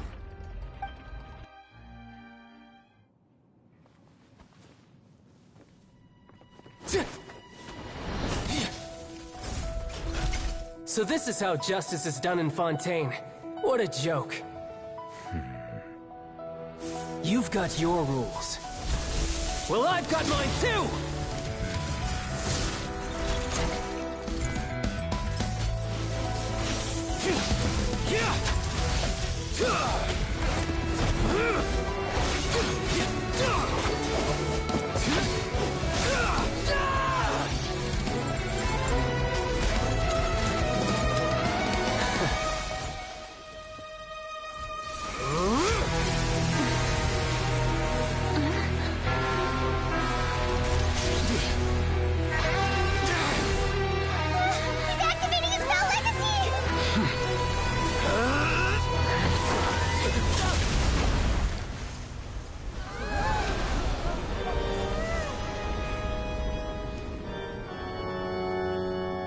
I am sorry.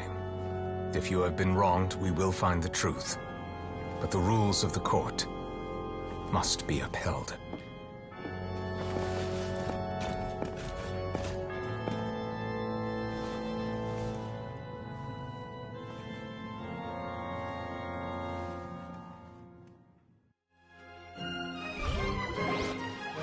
Hey, Monsieur Novelette, what's going on? Shouldn't they have been cleared already? Apologies. This is also the first time I've encountered such a situation. However, according to the rules established at the conception of Fontaine's court system, the Oratrice's judgment is the final verdict of the court. All I do is follow court procedure. As for why the Oratrice arrived at the conclusion it did, you should probably ask someone more knowledgeable than me. Why are you looking at me? I had nothing to do with it! I don't know what happened there either! Hey, stop staring at me! What does Lady Farina mean by that?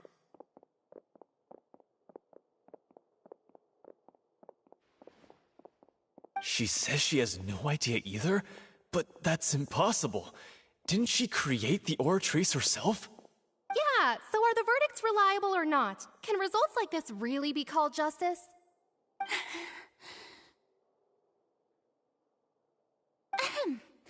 My dearest citizens, did you really think we'd allow an incorrect verdict to be handed out in this court?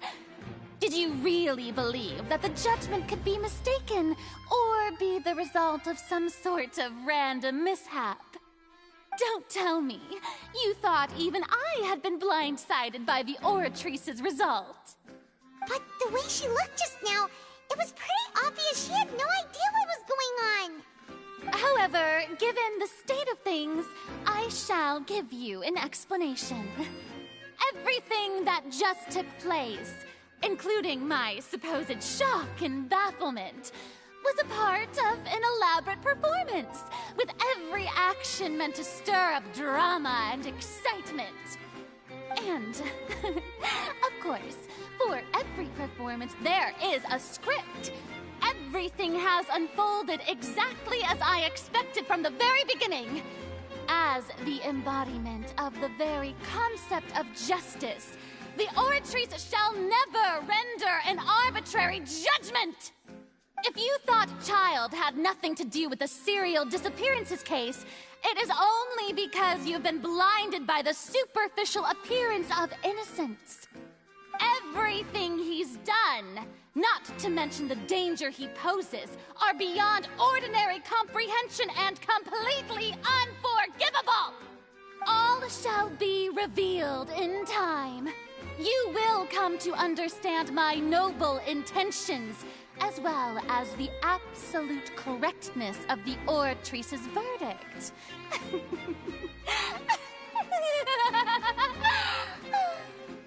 Now, having said that, although I hate to leave things hanging in suspense, it is now time for this performance to end. As the lead actress, I shall be the first to take my leave. Toodaloo! So she chose to make her escape after all, did she? So you're saying we shouldn't put much stock into what she just said? She probably just put on that performance to save face. As for the truth, it's unlikely that she actually has any idea. However, please be assured that I will continue to investigate this case in a personal capacity. Just as I promised, if the judgment has been incorrect, we will do our utmost to clear his name. All right. Even though we feel pretty badly for him, we'll take your word for it for now. After all, he's done plenty of bad stuff, so he should have known he'd go to prison someday, right?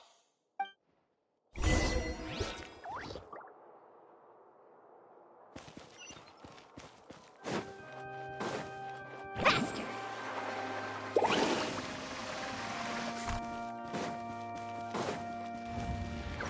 Need a surfboard?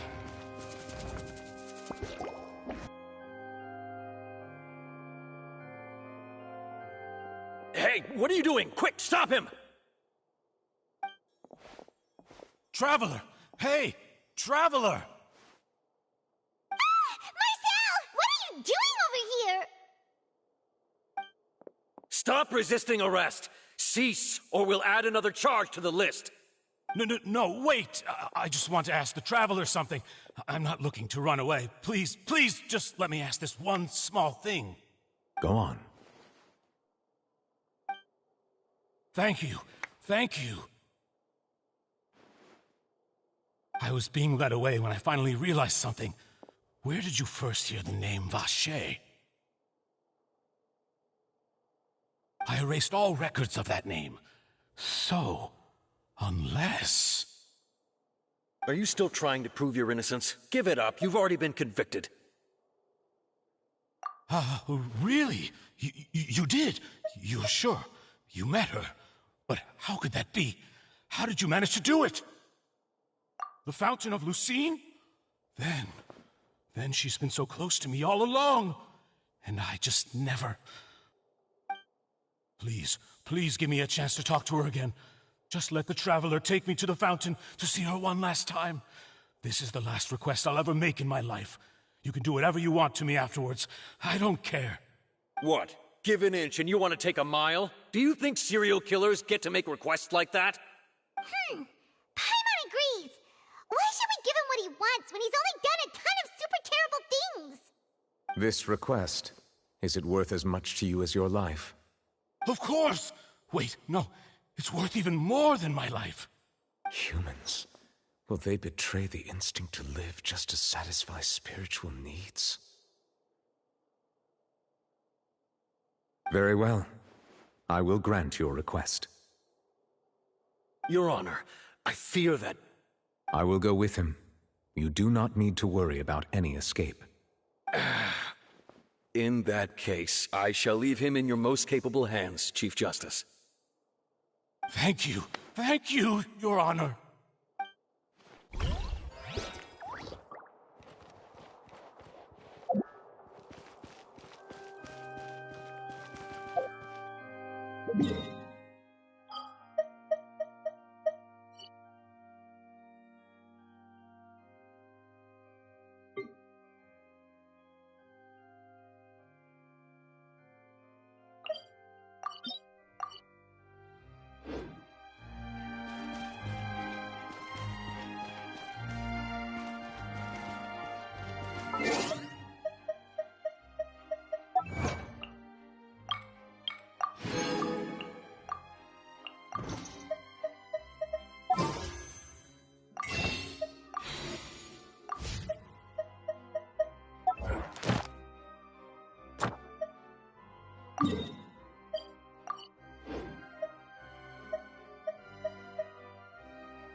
The most important part of going out to have fun is... going out.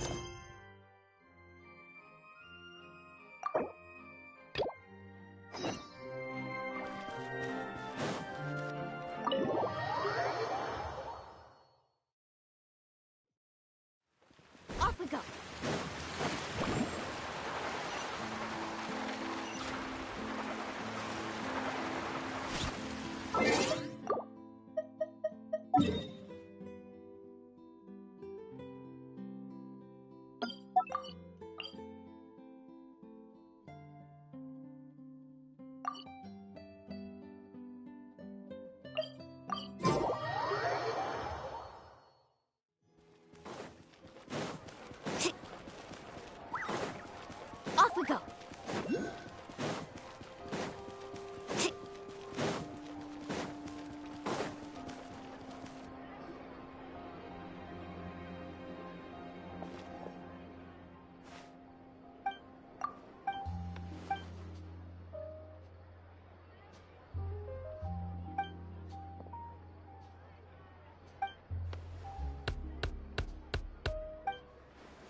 Let's ride!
Carving waves!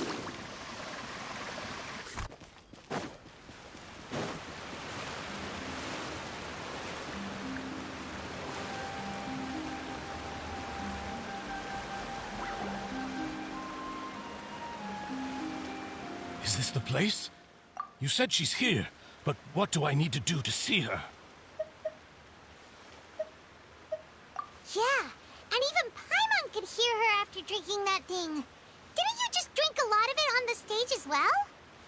Oh, in that case... Vache!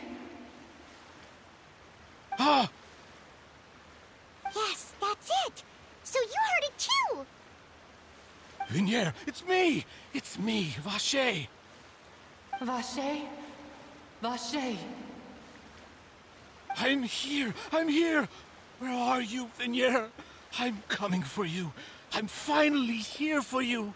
Hey, wait! Be careful! Hey, wait! Vinier, is that you? It's me, Vache! Vinier! Vache, why did you come? Didn't I say? You don't need to look for me. You look a lot older than I remember. How long has it been?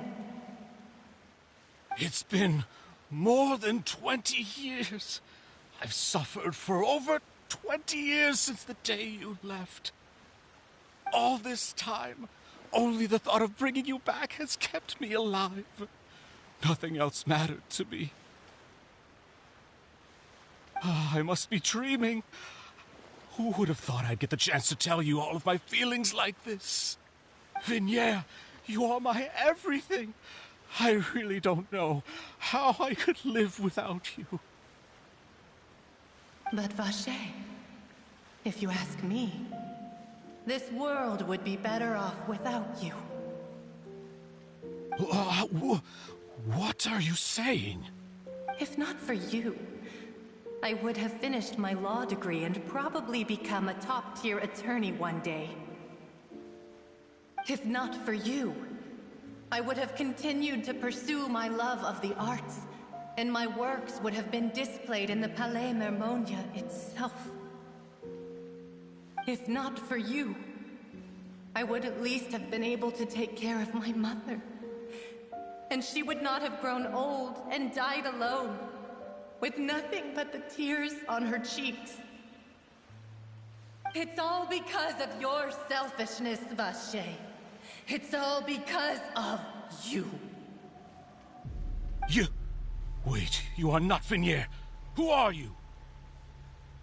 You're right. I am not Vignier. I am the sacrifices. Every woman who died by your hand, as our bodies dissolved, our consciousnesses flowed back to the primordial sea. Our thoughts circulated endlessly within the primordial sea, and we were no longer individuals, but we became one, just as streams of water come together in the sea. I'm Cressy. I'm Lemony. I'm Azine. The only one I am not is Vignier. Why? But then, where is Vignier? She doesn't want to see you anymore.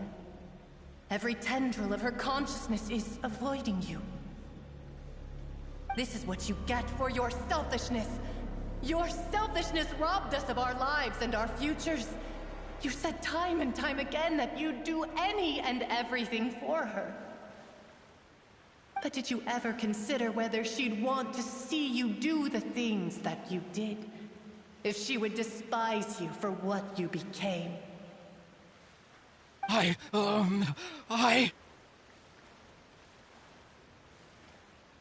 You are a liar, a heartless murderer, and a cowardly narcissist. The only thing you are not is Vignier's beloved. From the moment your first victim died and her consciousness merged with Vignier's, she has had nothing but pure hatred for you.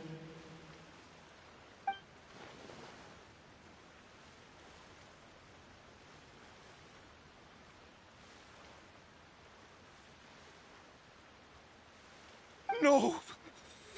Yeah, she can't hate me. Let me see her, please. Have mercy.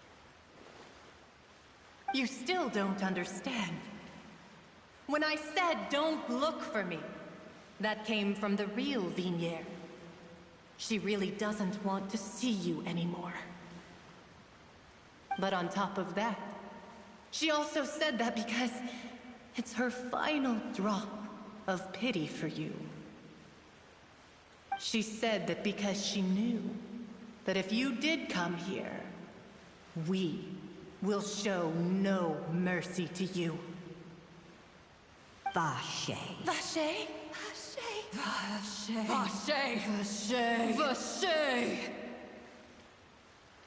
Drown.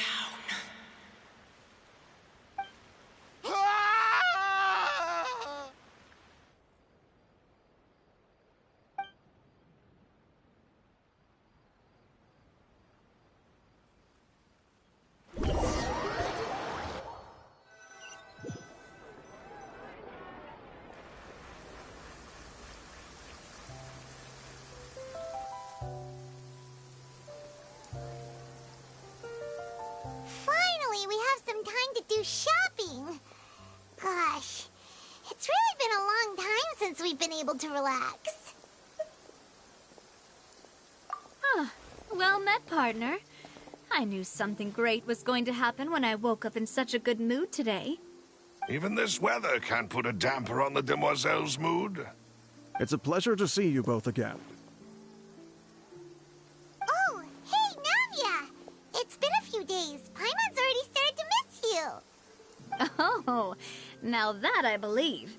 I'm easy to work with and always bring home the bacon. Who wouldn't treasure having a partner like me? Sounds like you're really enjoying life these days, Navia. What have you been busy with since the trial? It's just been one thing after the other. I've been making non-stop trips between Poisson and the courts in Sen. Everyone from Spina di Rosula organized a memorial for my father. We never held a memorial when he first died, since everyone knew that even if we held one back then, no one was going to come. This time, though, everyone in Poisson, and even many people from the court, all attended. So his name's definitely been cleared now. That's what we like to hear. It's been the dearest wish of Demoiselle all along. That blasted stubborn fool. I was right to put my faith in him. I'm so glad I didn't give up on the case all those years ago. Oh, by the way, I ran into Charlotte just after I left the memorial service. Well, maybe it'd be more accurate to say I knew she would be there, and there was no way she'd just let me go. Huh? So you know Charlotte too? The Charlotte? Journalist from the Steambird? Yeah, way back when I first became the president of the Spina di Rosula, she was all over me. Wouldn't take no for an answer. I believe the story was called The True Heart of Darkness, Secret Tales of the Yellow Rose. To be fair, though, it was a really flattering feature. So, we've been on pretty good terms ever since. She was trying to lean on our friendship to get me to do an exclusive piece on the serial disappearances case. Oh yeah, she told us about that. She's always been super interested in that case, so now her wish has finally come true too. Anyway, I told her to make sure that when she writes about you guys entering the opera house with the critical evidence, that you both sound really cool. Now that's another thing to look forward to. We trust Charlotte's skills with a pen for sure. Oh, and in other news, I also took Clorand out for a meal. Oh, are you two on better terms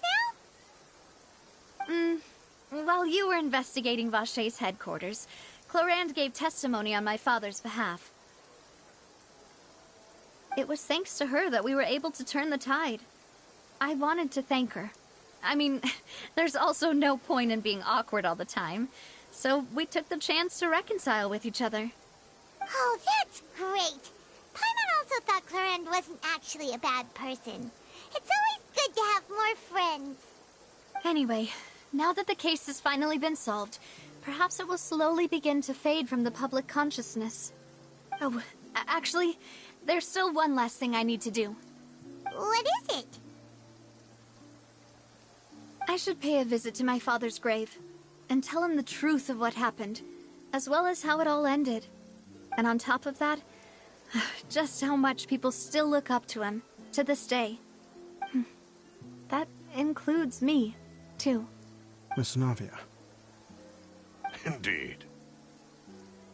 We want to go too! We also think Callus is a really admirable person. Sure thing. I'd like you two to share the moment with me. After all, without you, there might not have been such a positive ending. And in that case, everyone, let's be off. Considering the recent weather, we'll be lucky if we can reach Poisson before dark. Yeah, you're right. It's been raining non-stop for a few days now.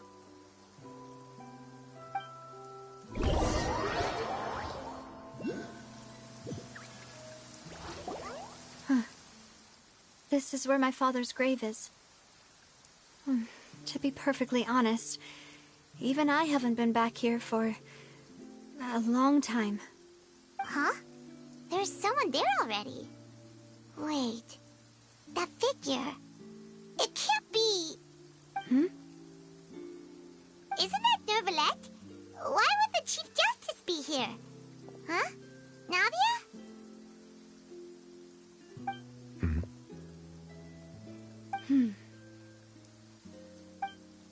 My apologies. I should have asked before coming to pay my respects. Don't say that. Sorry about that. Oh, I was trying to say there's no need for you to apologize. I wanted to show my father how much I've grown, but still, I doubt I've grown to the point that even the Chief Justice would feel compelled to apologize to me over and over. In that case, I will stop apologizing for now. You really could use some pointers on understanding human emotions, Monsieur Neuvillette. In any case, why did you come to Poisson? Well, ever since that day, I've been turning a question over and over in my head. Just what is justice, anyway? There was once a time when I didn't want to believe that there could be anything more important to humans than life itself. Oh, rather than that, it's probably more truthful to say I didn't believe humans were capable of resisting the most basic instinct of living things. That they could rebel against their own nature, or consider certain things to be more important than their own lives. which is also why I didn't stop your father from beginning that fateful duel. I believed that a truly innocent man would never throw away his life like that. That there was nothing, should have been nothing more important than one's own continued survival. But Mr. Callus proved me utterly and decisively wrong.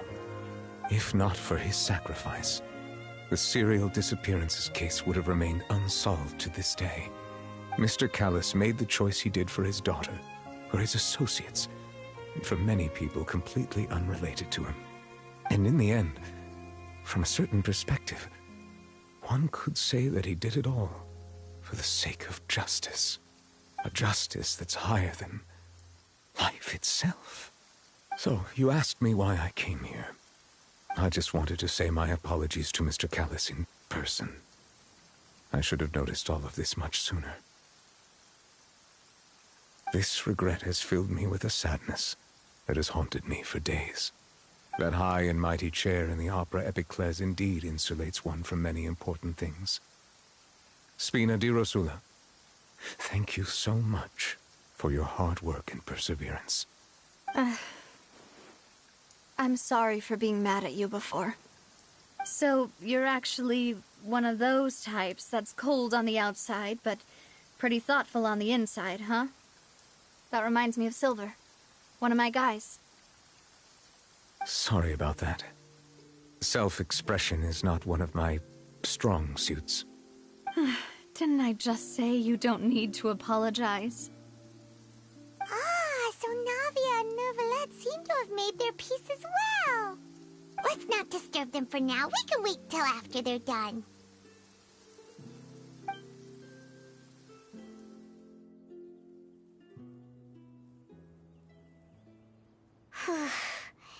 Paimon's never paid respects at someone's grave before. Did Paimon do anything rude there?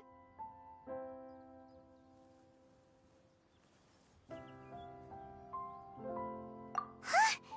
Oh, Paimon didn't know that was a thing. But Paimon doesn't know what she would do if she can't fly. Oh no. Paimon hopes Miss Navia won't be too mad.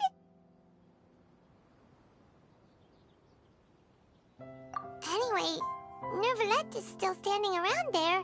It's not often that we can catch him alone like this, so why don't we go talk to him for a bit? If we can't talk to Lady Farina, we can at least talk to him, right?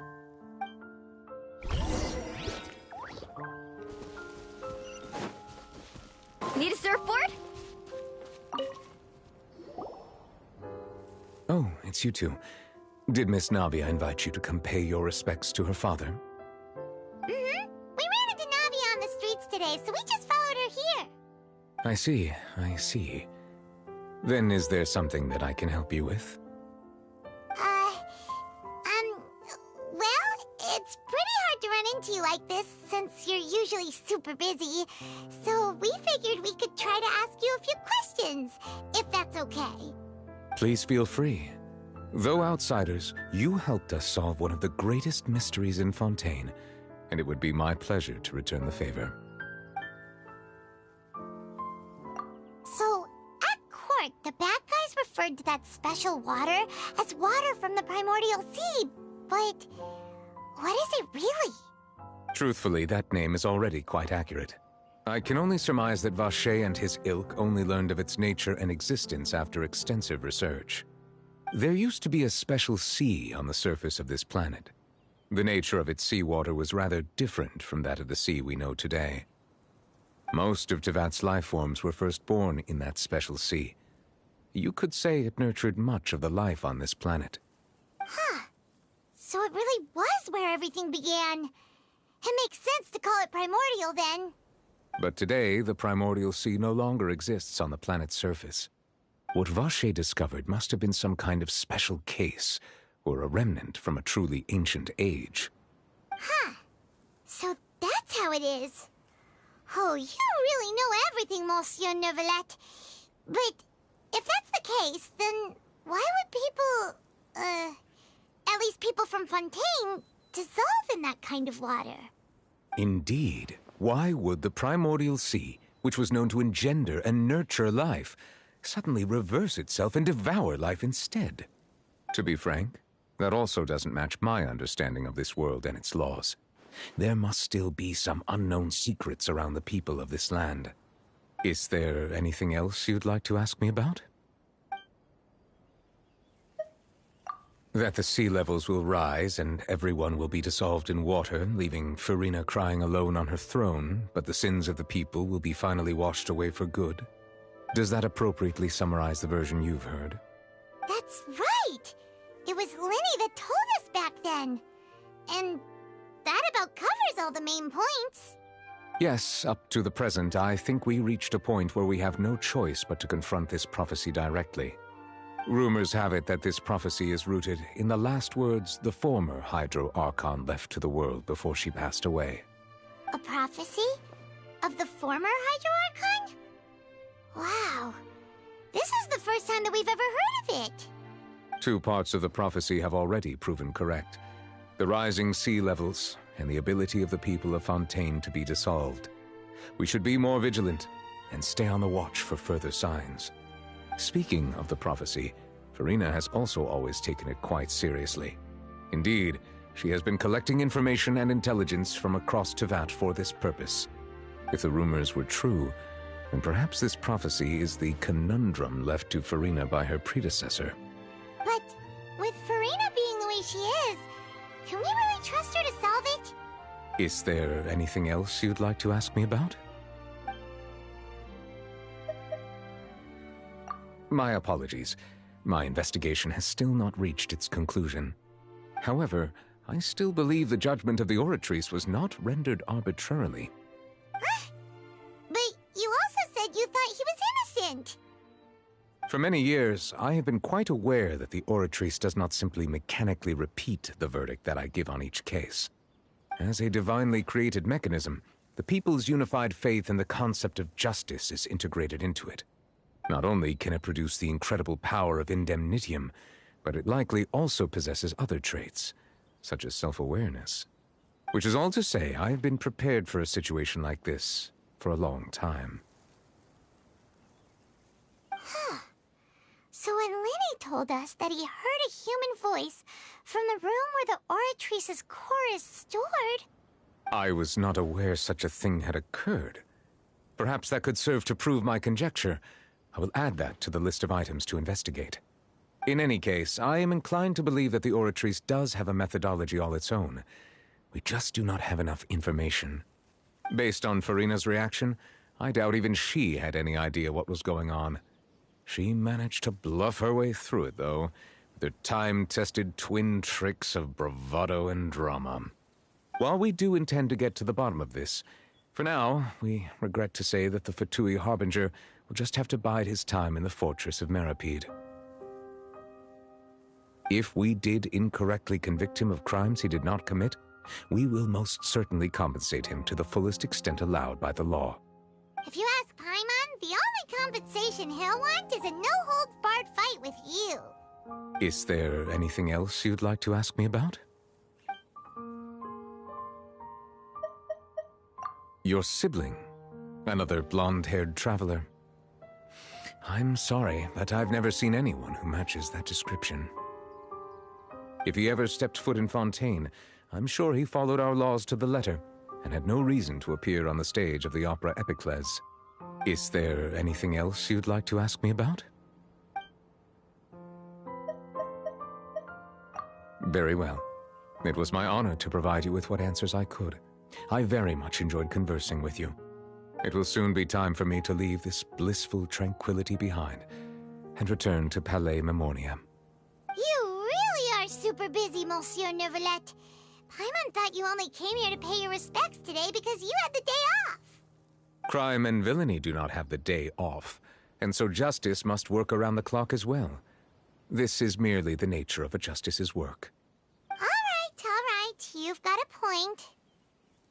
Huh? Paimon just noticed that the rain has stopped.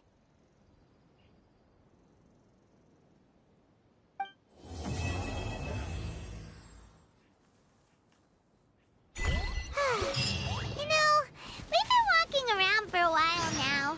Why don't we go back to the Spina di Rosula base?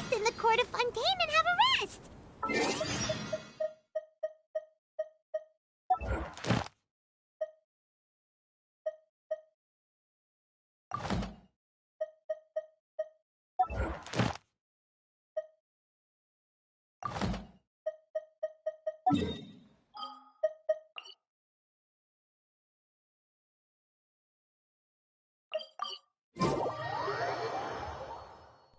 said something about having a place ready for us there.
Off we go.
Exactly.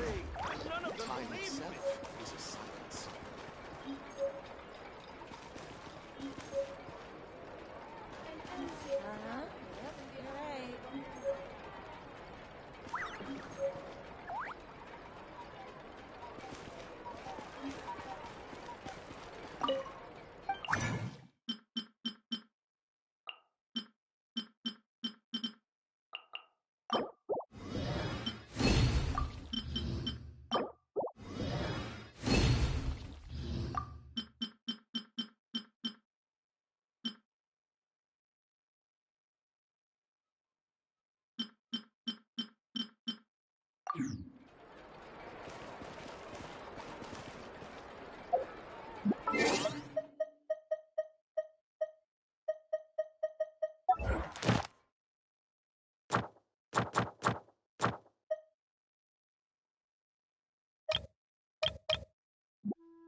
Ever tried chasing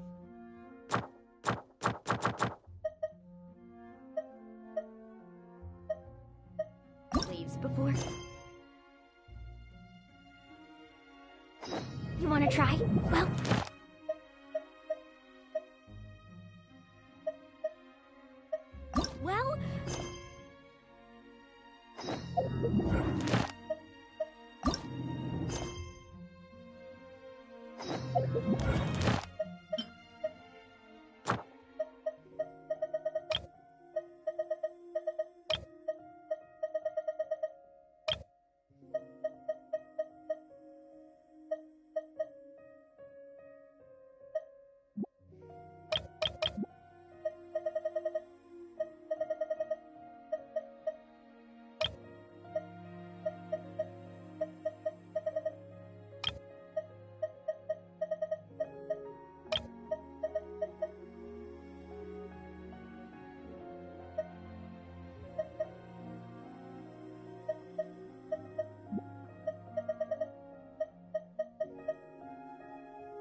Illusion shattered!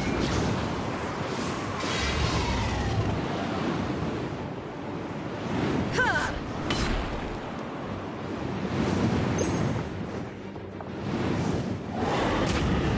There is no escape! Let's ride! Check this out! Best of luck!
Need a surfboard? Off we go.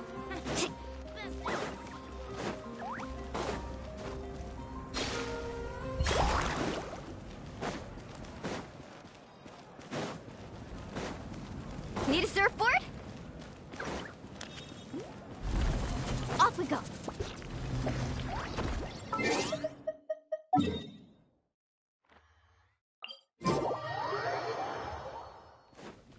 Need a surfboard?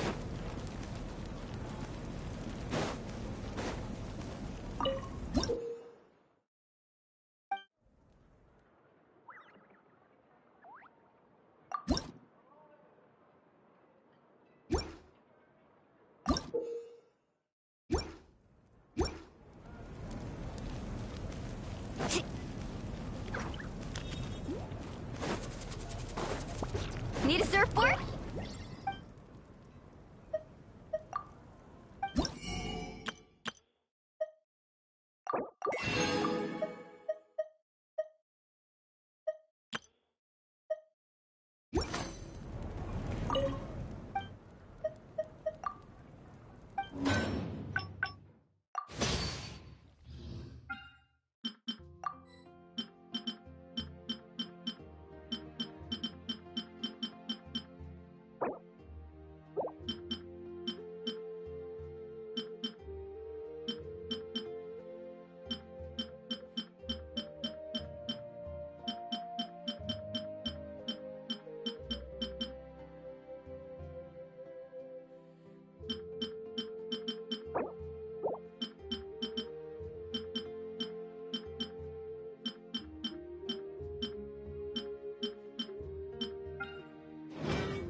Off we go.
You can only do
carving waves!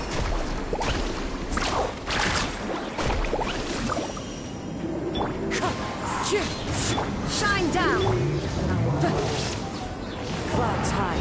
The bird...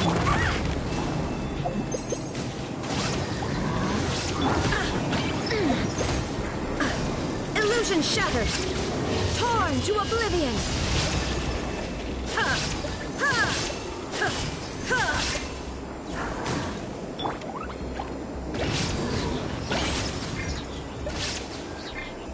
There is no escape!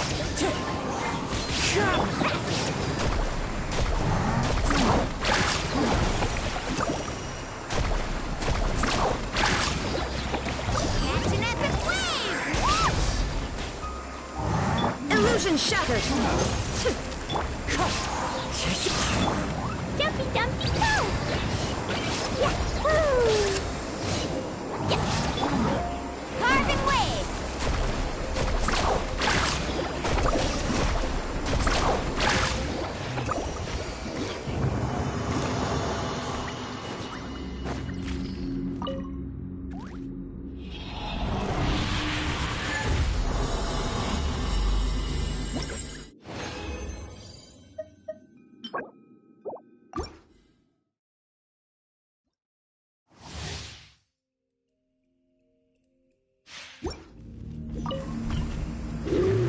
Let's ride! Now you shall perish!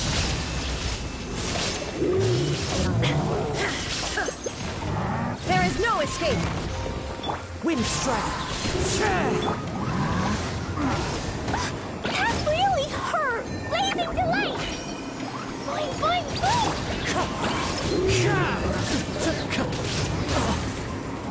As one with wind and cloud! Let's shred, Sharky! Off with illusion shattered!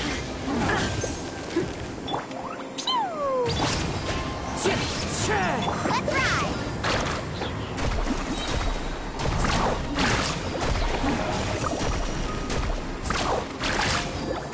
Action at the flame! Need a surfboard?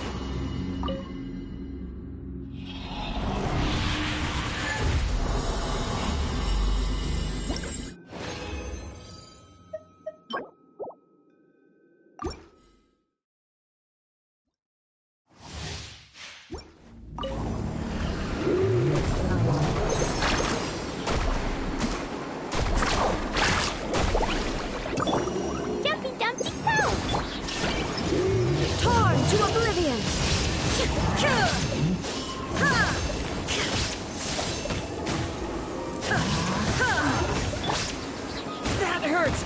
Clouds high. The birds call. Wind strike. Boing, boing, boom! Blow them all up! Pew!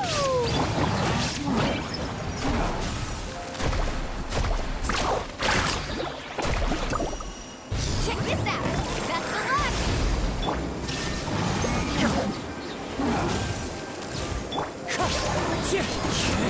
Faster!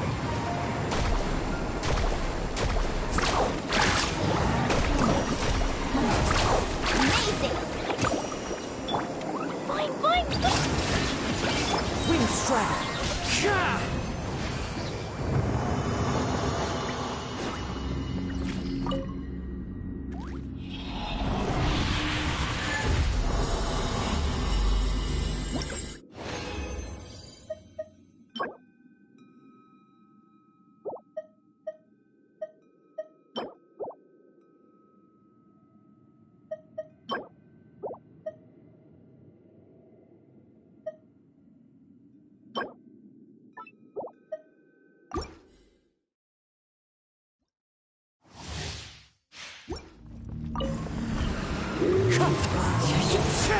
There is no escape! As one with wind and cloud! Inazuma shines eternal!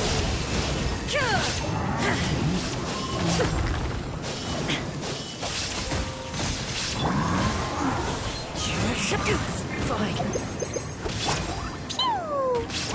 Blazing to light! Boing, boing, boing! Let's ride! Surf's up! Whoa! Catch an epic wave! Shine down! Faster!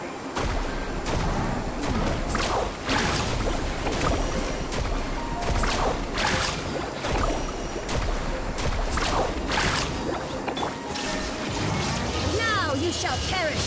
Ha! Ha!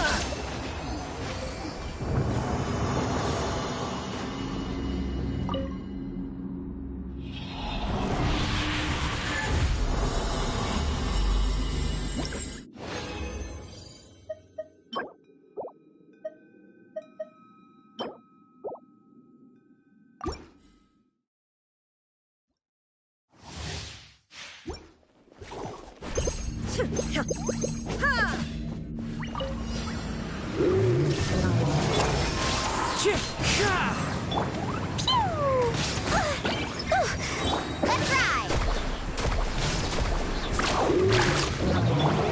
There is no escape! Wind strike. Fallen leaves. Adorn my night!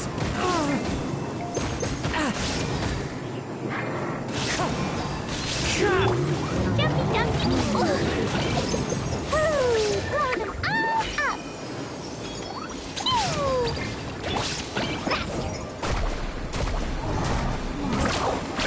Not my lucky day! Check this out! Best of luck! Shine down! Inazuma shines eternal!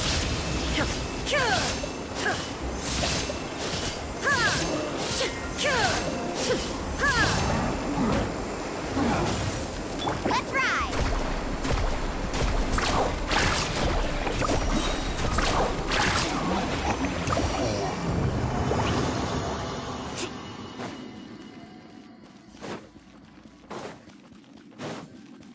Need a surfboard?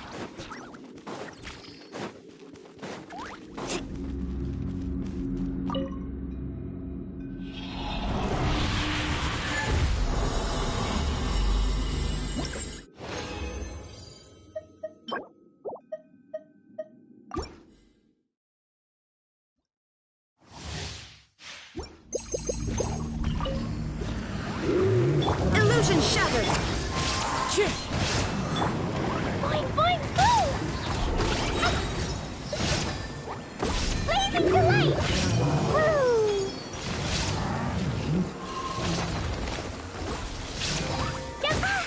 Ouch! Shine down! clouds high. The birds...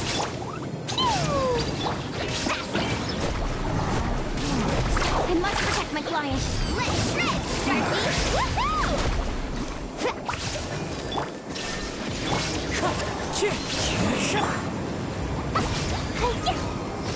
La la la.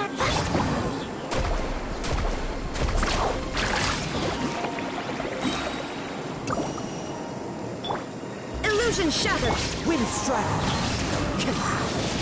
Let's ride! Amazing!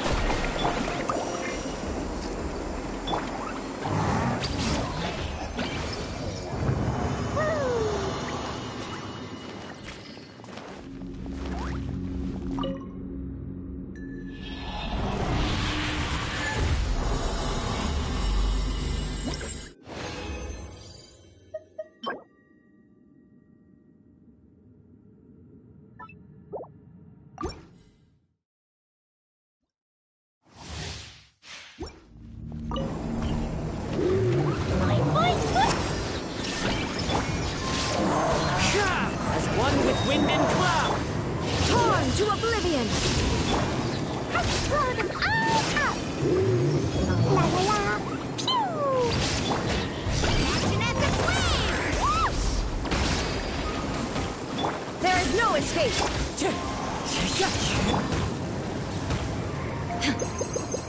Carving waves! Not my lucky day. Jumpy Dumpty Go! Illusion shattered! Time to go. Let's shred, Sharky! Shine down! Wind strike! Boing, boing, boom!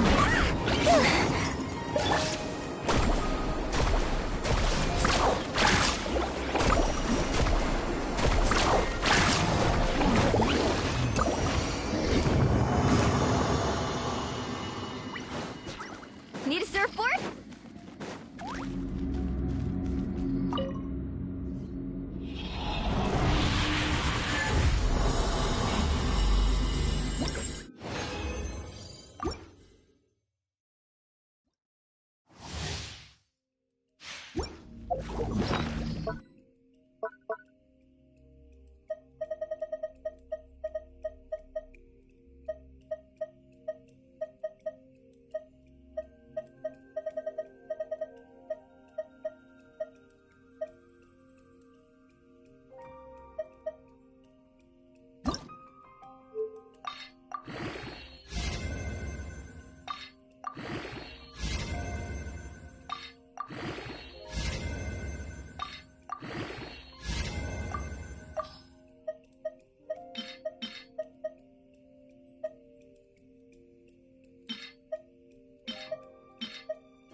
ever tried chasing waves before?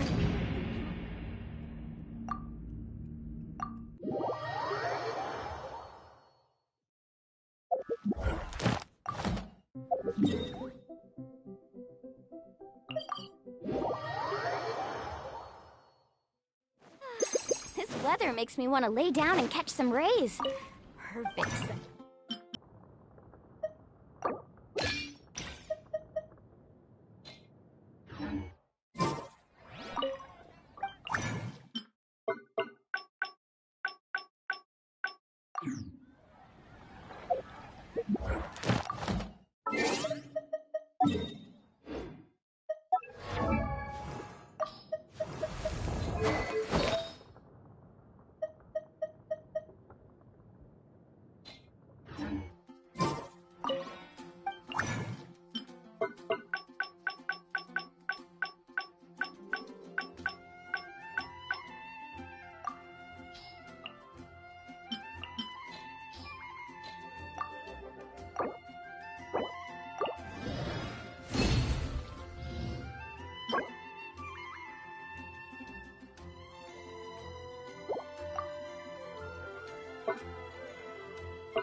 And I'll handle the rest.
Inazuma shines eternal!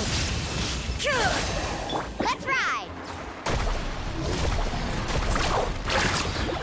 Action at the flame!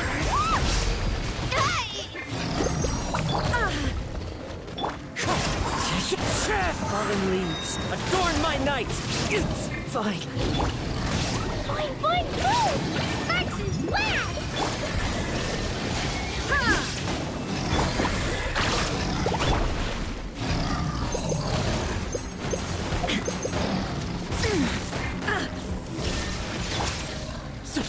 Wind Strider.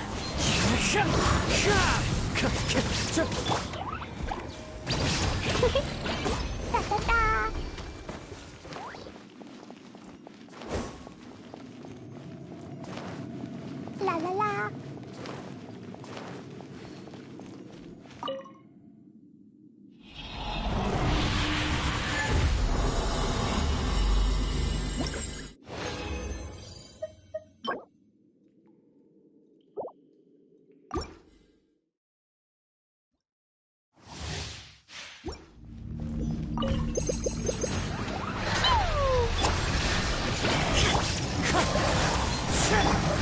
Watch the surfboard! Let's shred, Sharky!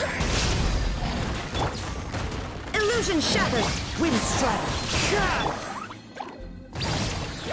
Woo! Blow them all up!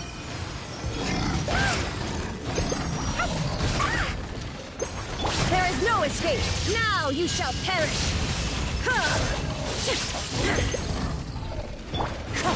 As one with wind and cloud. Carving waves!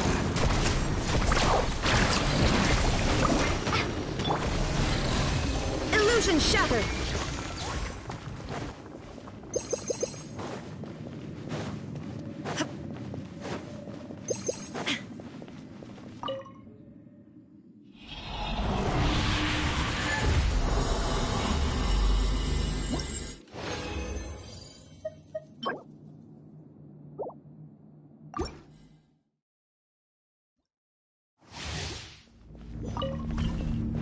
Shine down! Wind Strider! Jumpy Dumpty!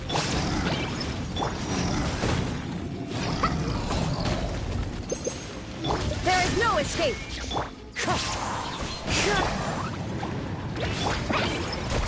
Check this out! Best of luck! Illusion shattered! Wind Strider. Fallen leaves, adorn my night. Boing, boing, boing! I wanna go home now.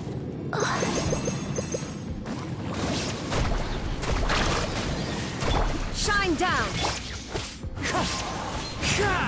Da-da-da! Yeah, let's ride!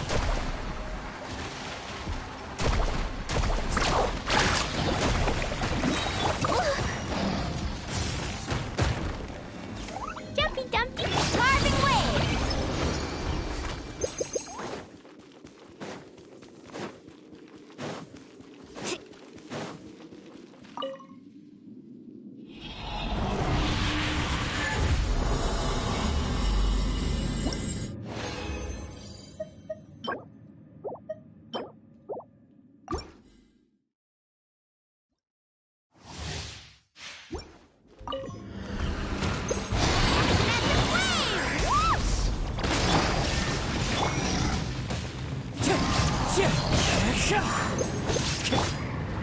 Inazuma shines eternal!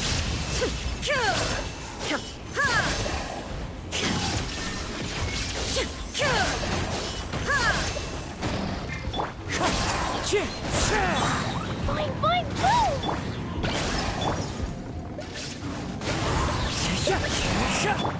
Sparks and blast! Jumpy Dumpty go! Clouds high, the birds call. Wind Strider.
Illusion shattered!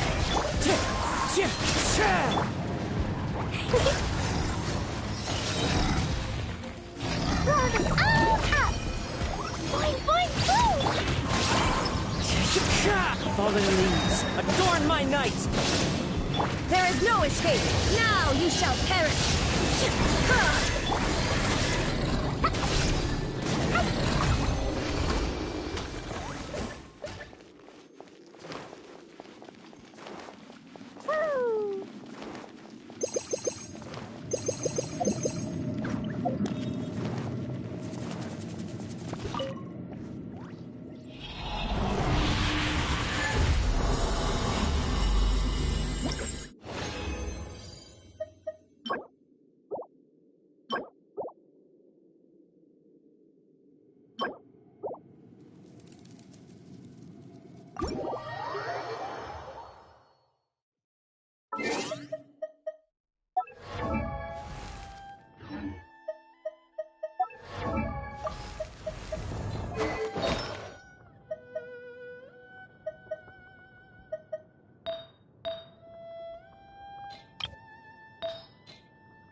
These bombs, so heavy.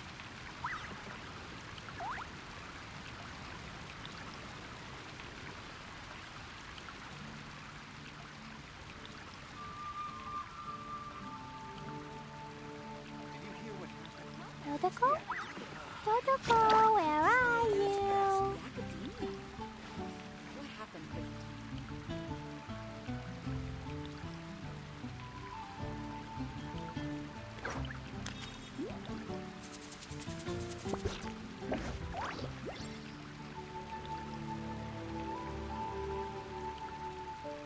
Clee was a brave girl today. I found a really weird-looking lizard. Want me to show it to you? The academia? What happened this time?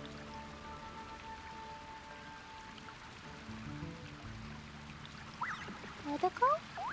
Dodoko, where are you? Did you hear what happened? It's the academia.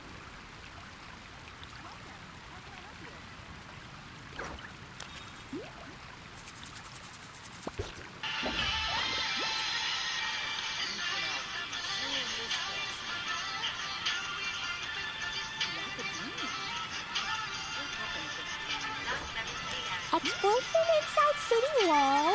Grounded be thy woe. Explosions can hurt people. Jean can be dreadful. Mondstadt be bombed. Clee be doomed. Those are the survival rules that the Knights of Favonius gave me.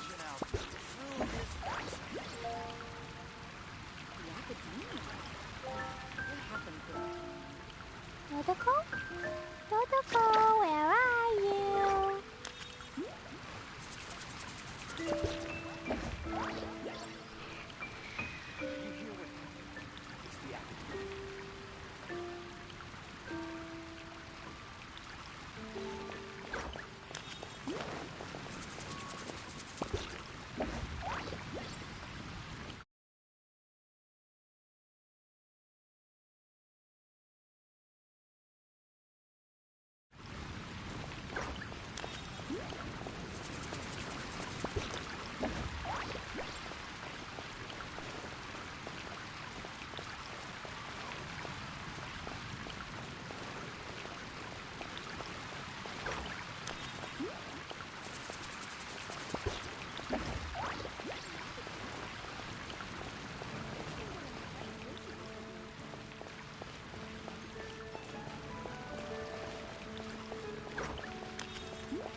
Need a surf?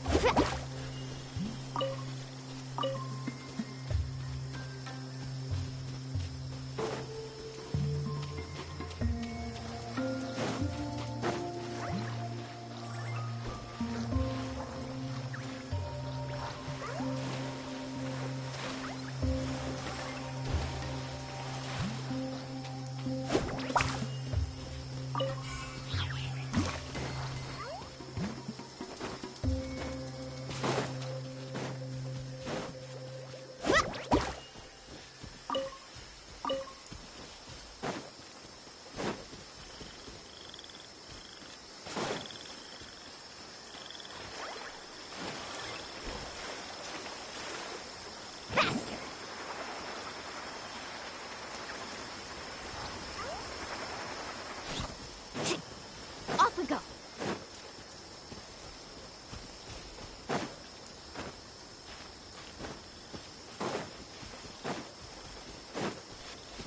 Need a surfboard?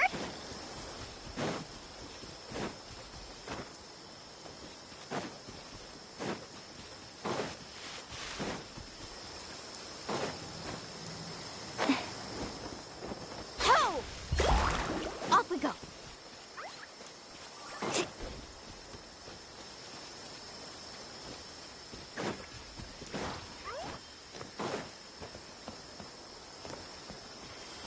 Off we go.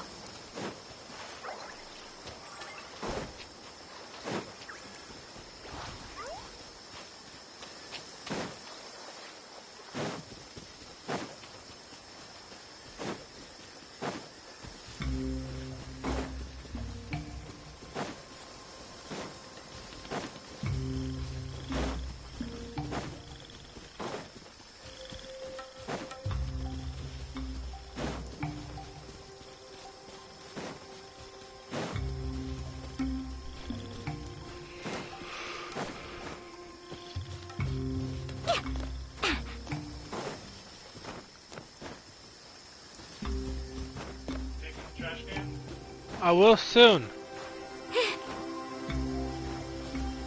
Need a surfboard?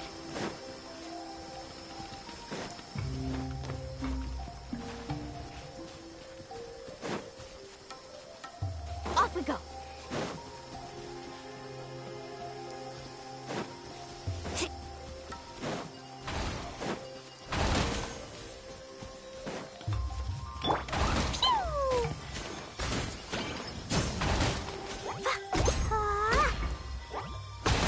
La la la.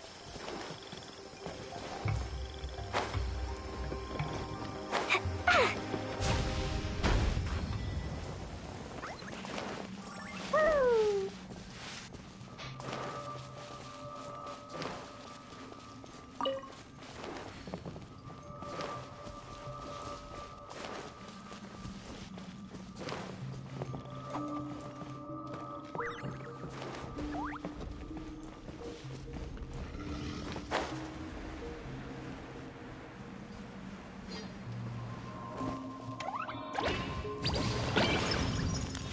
La la la. Boing, boing. Carving waves.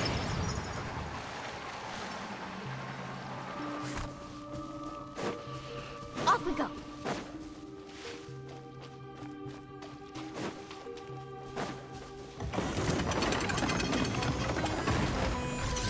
Let's ride.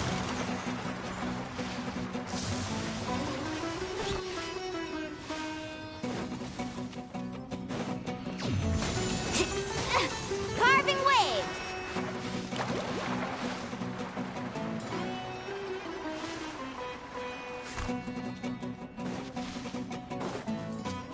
Need a surfboard? Faster.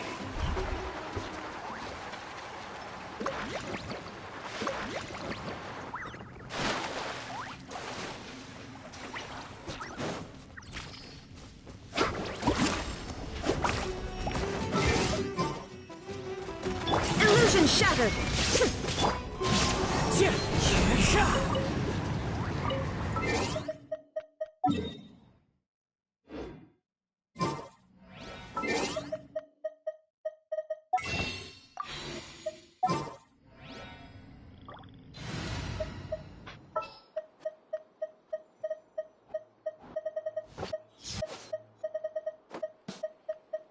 waiting for you.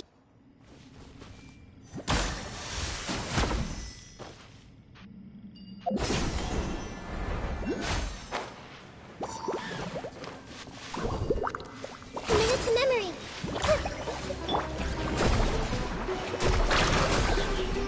Shine down! This may hurt a little.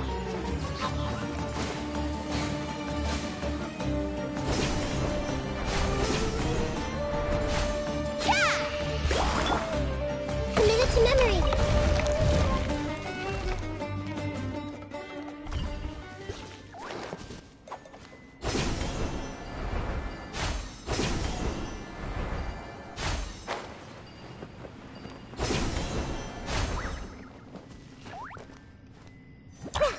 Let's ride!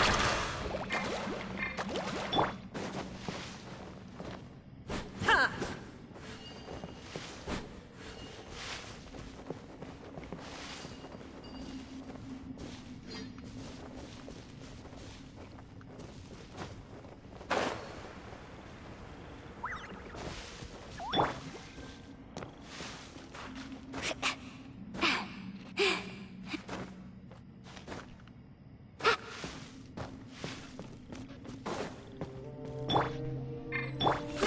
Grow.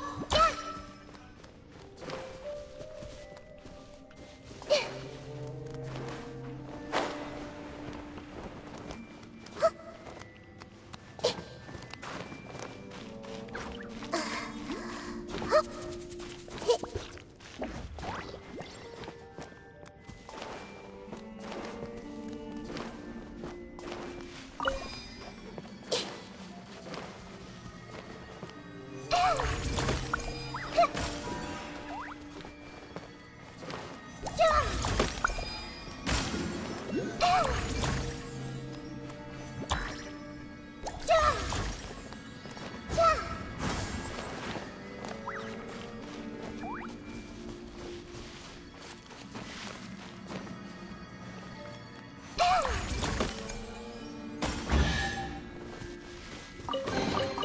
I wonder who this gift could be from.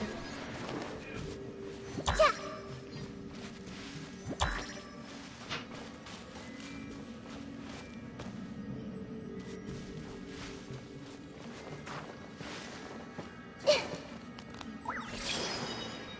Carving waves!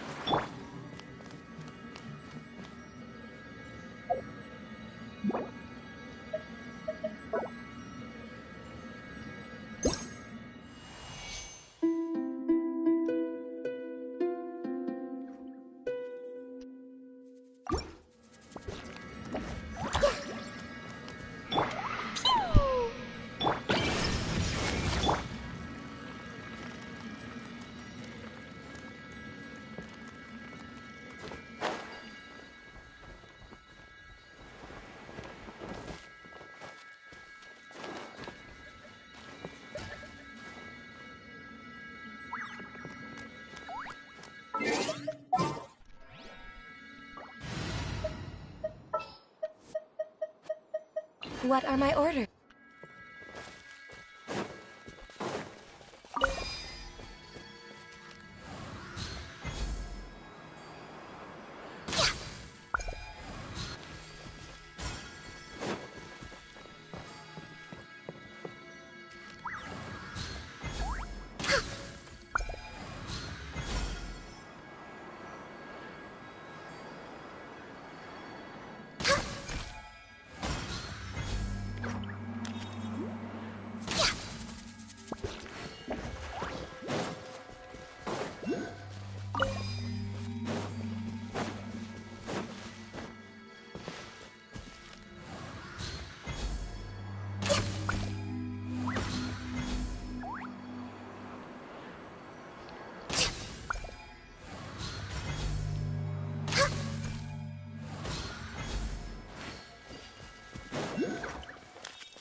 This had better be...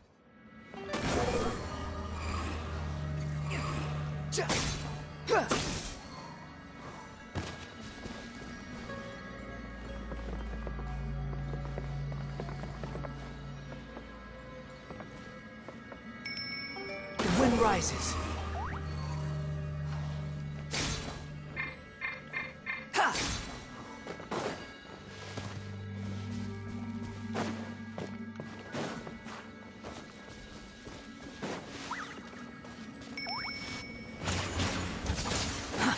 Too slow.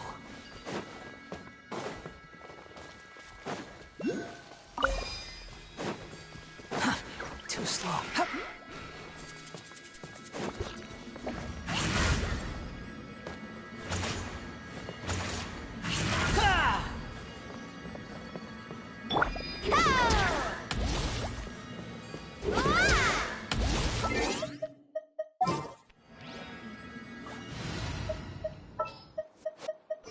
What are my orders?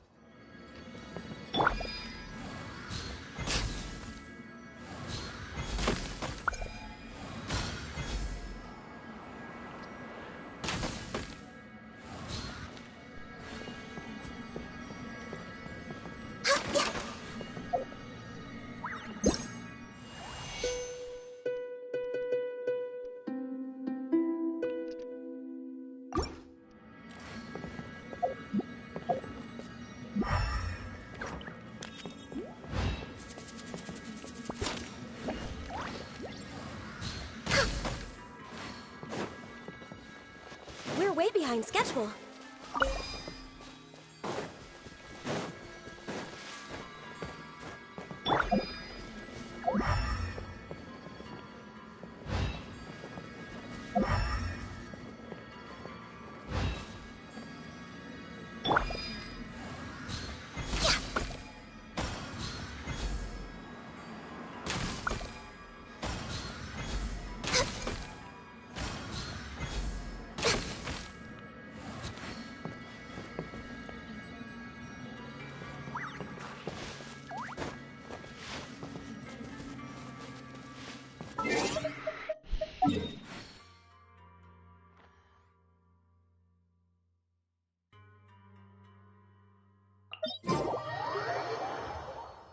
It is something of a luxury, but I love listening to the rain from the courtyard.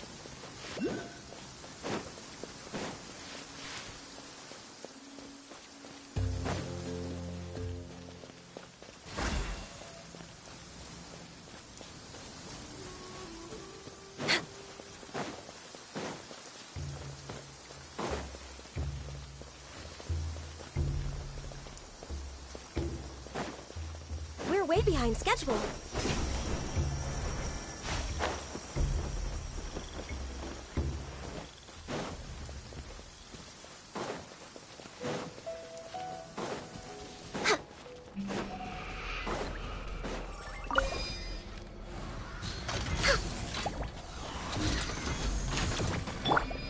Illusion shattered!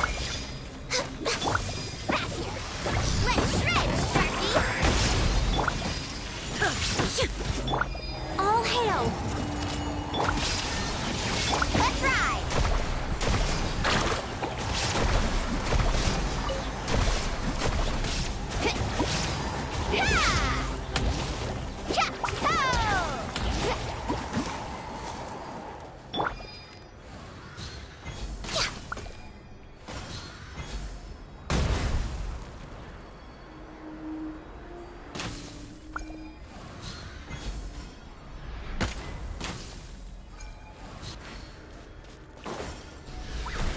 Next on the agenda...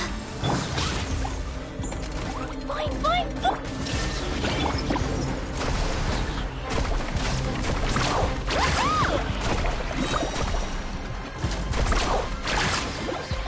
Check this out! Best of luck! There is no escape! Born of ice and frost!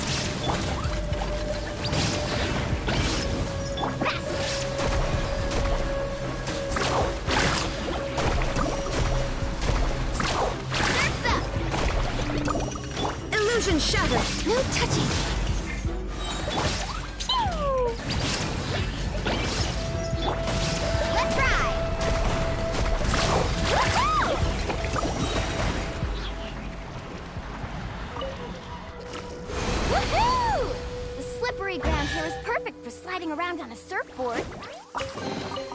Oh no, I dropped it! Quick, pick it up! Hope I didn't just jinx us.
It is something of a luxury, but I love listening to the rain from the courtyard.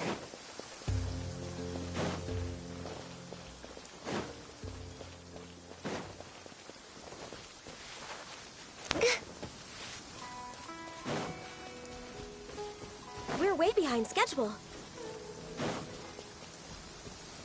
Next on the agenda.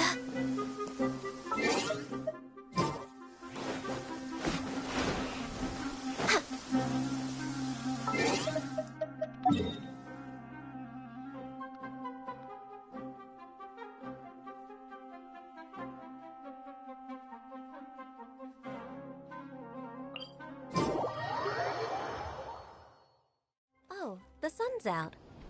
When did that happen? We're way behind schedule.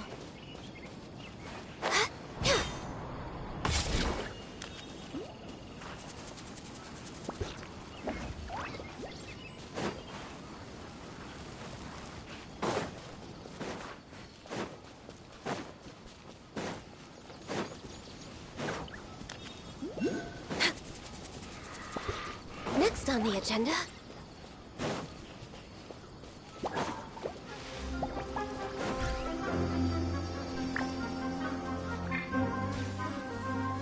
I'm a little low on energy.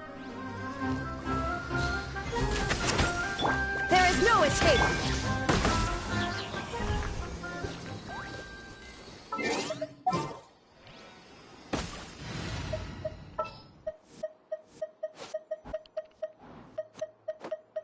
There are still so many places.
find anything you like?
La la la.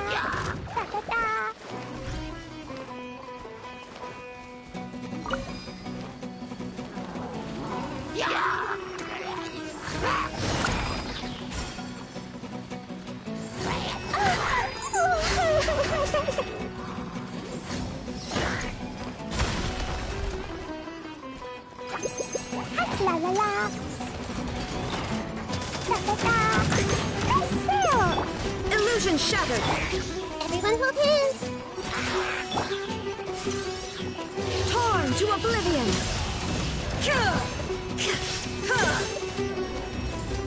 Carving wave.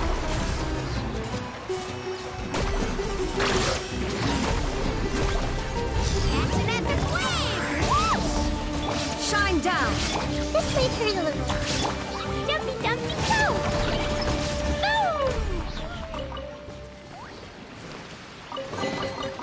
More treasure, more treasure! Oh, that's huge. La la la.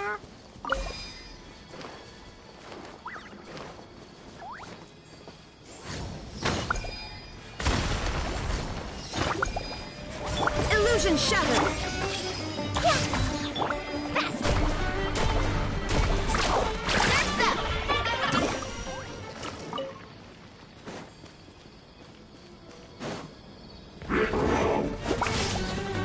There is no escape. I see everything.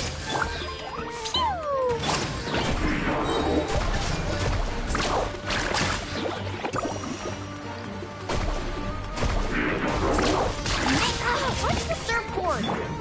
Illusion shattered. Committed to memory.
Want me to come along?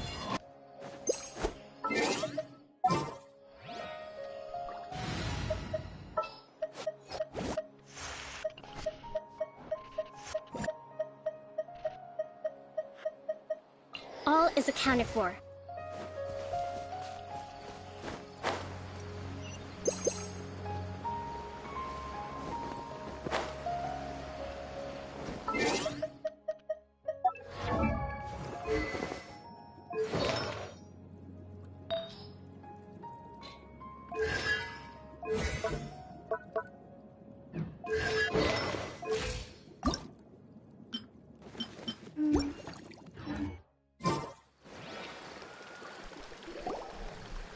Look!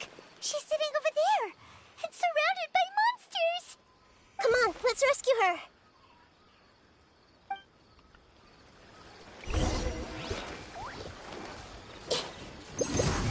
Carving wave!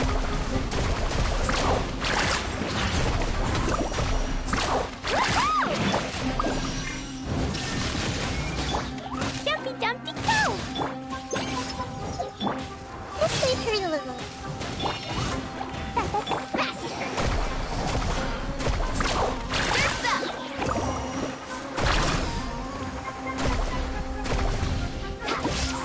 Check this out! Best of luck! She seems to be in the same condition as Ilman earlier. Yes, but luckily she hasn't been injured or jolted awake yet. Let's carefully move her somewhere safer. See you tomorrow, Professor Aisha. Huh? Why am I back here again? Dreaming? But what about Professor Aisha? Oh, I see. It was all just a dream. Well, that makes sense. After all, it hasn't changed a single bit. Huh? What's it? Nearly 20 years, and it still hasn't bloomed.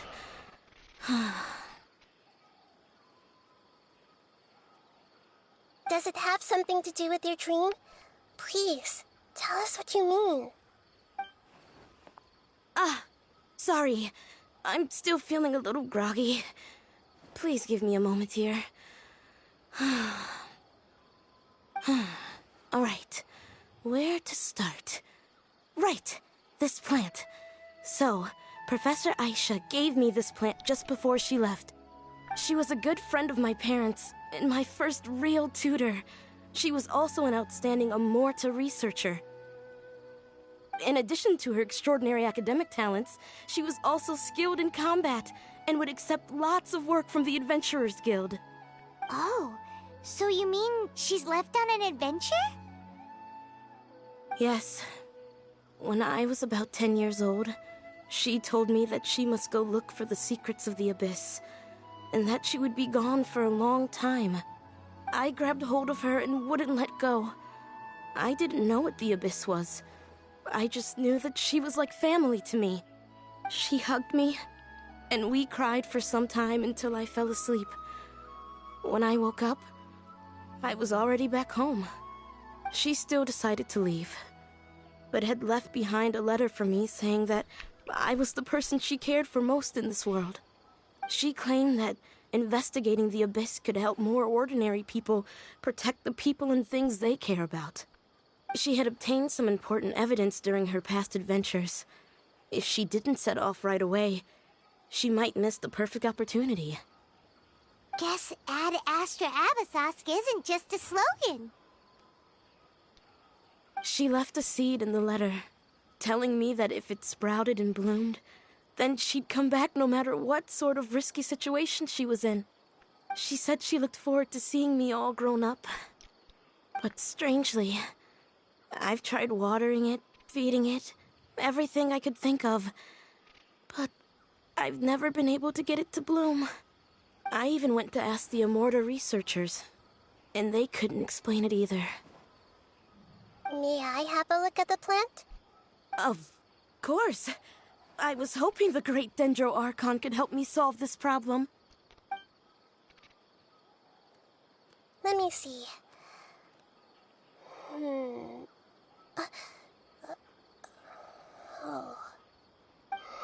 Huh? We've never seen that look on Nahida's face before.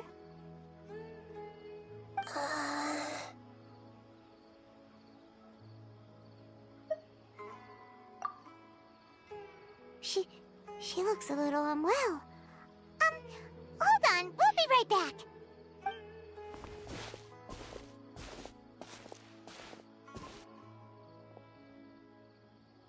What's wrong, Nahida? You can't tell what's wrong with the plant either? No, I immediately understood what's happening with that plant. I'm just not sure if I should say it. This plant is not known to the academic world. It's a new species that our teacher managed to cultivate by some special means. Judging by its features, I can tell from the moment it sprouted it'll never be able to bloom. It can't be. It means that this Professor Aisha she keeps mentioning might have foreseen the danger and was prepared to never return. From my experience observing people, she would undoubtedly regard this as a brutal revelation. When forced to confront such brutal truths, people may break down into tears, talk nonsense, or lose their tempers. I know she has to face the truth, but at the same time, I don't want to hurt her. Tell me, what should I do? Yeah, that's a tricky one. Seems like you've already got a good idea of the feelings she might experience. But wouldn't that mean I'm just pushing it all on you? What if she just gets angry at you instead? It's all right. There are all kinds of people, and the examples you observed are just the most extreme cases.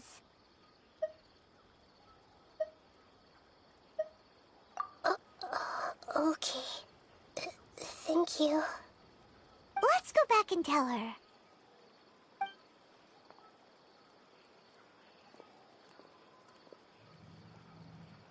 Nice transition. It'll never bloom?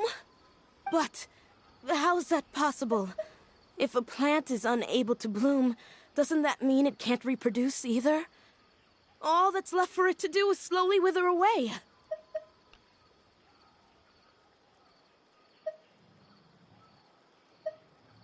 Are you saying she never intended to return? Seriously? So everything she said was a lie? But she meant well. Since the separation was inevitable, she hoped that you would be able to come to grips with such a cruel parting a little later in life. Yeah, her love, care, and attention to you, all those warm moments were real.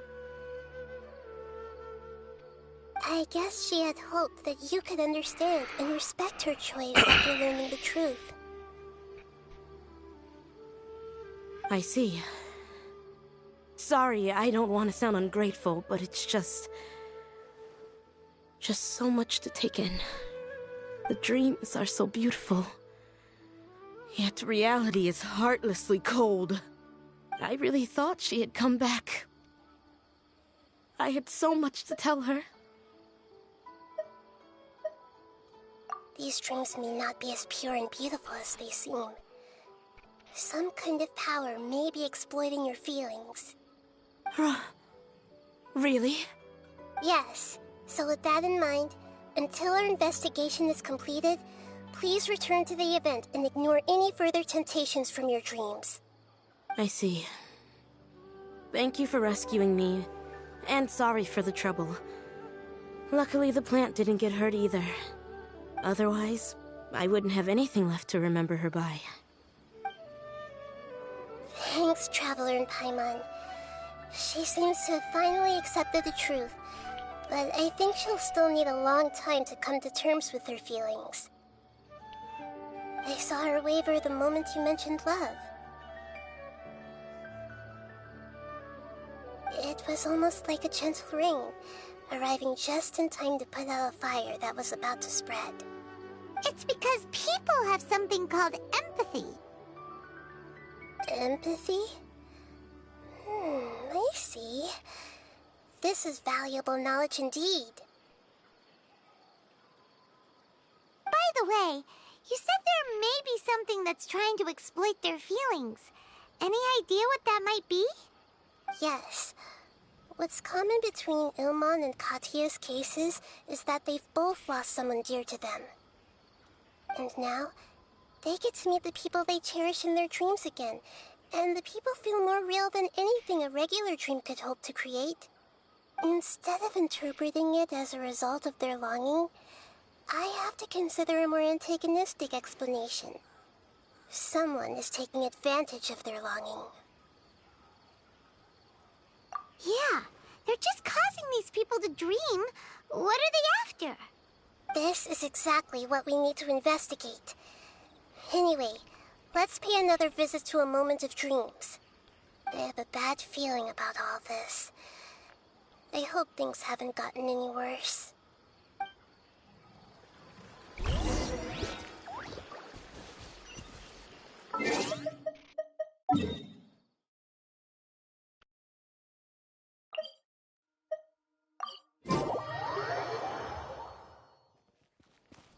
Off we go.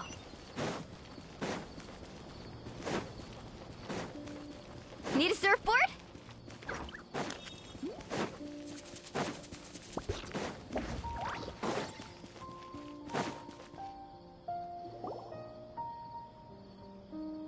We're back. How's everything here?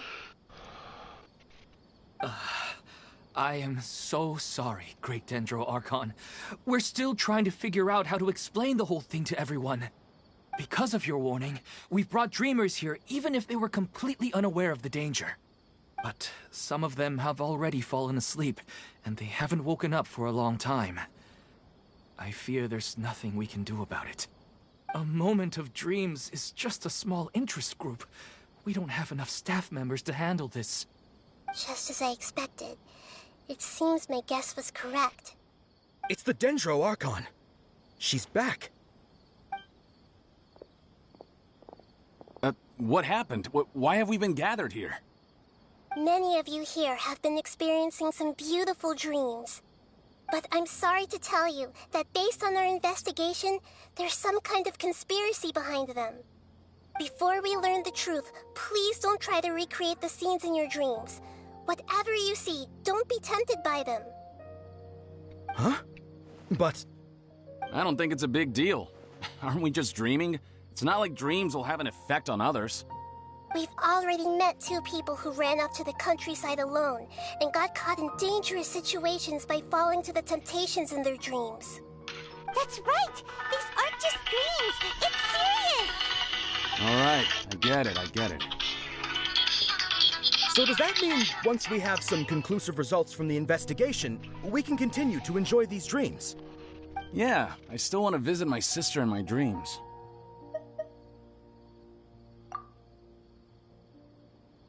I'm sorry if what I'm about to say sounds a little offensive, Great Dendro Archon, but we had a discussion with the folks who just arrived here. In all of our dreams, we were able to reunite with people who were very close to us. They all seemed as if they were alive again, which makes us reluctant to wake up. Yes, that's also what we've observed in our investigation. So if the results of this investigation would mean an end to those dreams, that'd be quite cruel to us. All of us understand the danger, but perhaps you can't quite understand just how much those people mean to us. I don't think everyone will be on board with the plan to abandon these dreams for good. Before the conclusion of the investigation, they'll at least want to meet the people in their dreams one last time and say goodbye. We've never had such a difficult situation before. It appears that not many people are willing to cooperate. So they still want to return to their dreams despite knowing the danger?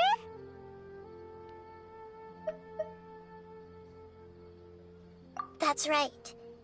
Compared with these sweet and beautiful dreams, our warnings of danger are dull and emotionless. It looks like the situation will inevitably spiral out of control. The more time we waste, the more people will ignore our warnings and return to their alluring dreams. So, what should we do? Seems we have to go into a dream and find out the truth for ourselves. Pedrush, Is there anyone here who's experiencing a marvelous dream right now? Let me think. Yes, this way. Good. Please take us there. This lady refused to heed our warnings and fell asleep here a little earlier.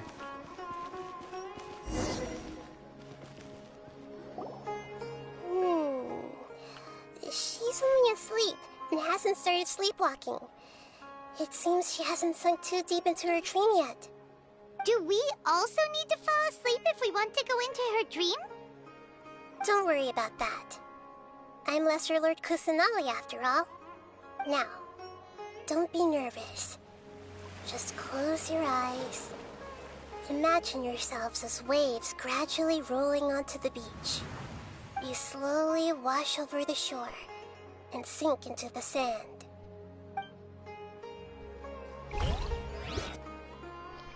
I was close for the moment.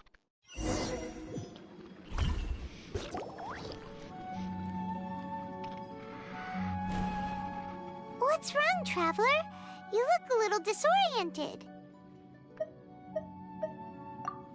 Really? Paimon didn't notice anything. Anyway, seems like we've made it into the dream. I thought we would arrive at some familiar scene. I remember. Did I do this already? We seem to have landed in a completely unfamiliar place. Whoa! So many giant plants! Even in the sky! Amazing. Theoretically, we should have gone straight into Debbie's dream. Things do seem to have gone a bit sideways here. Anyway, let's see if we can find any leads.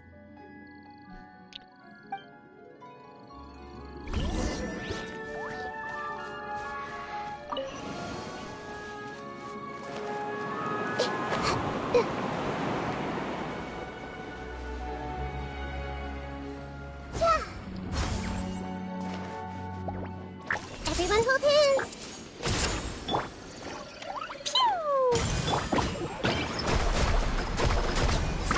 Amazing!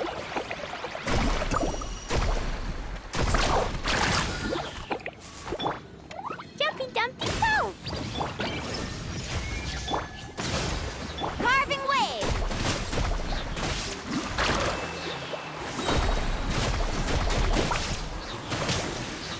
Action at the flame!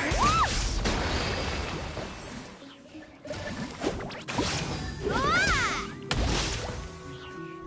Off we go!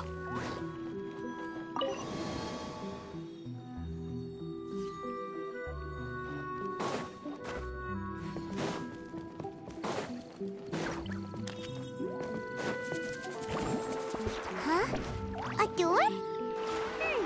Wonder where it could lead. Oh, it's not like we have any other way to go now. Let's go in and have a look.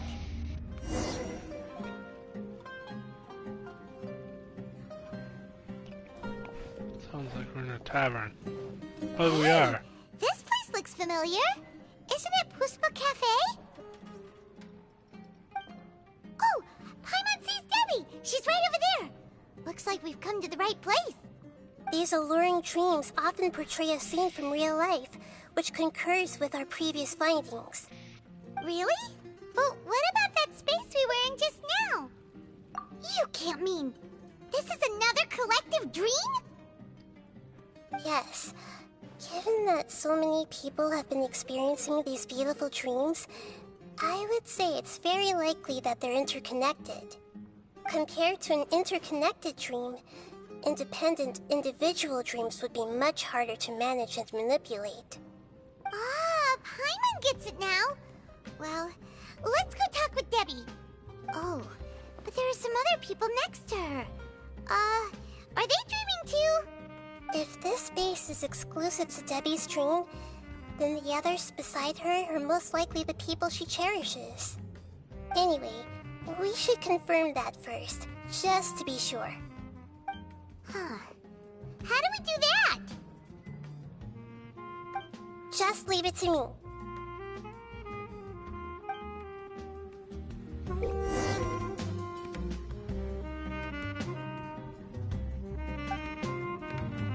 I know that. I've done this before.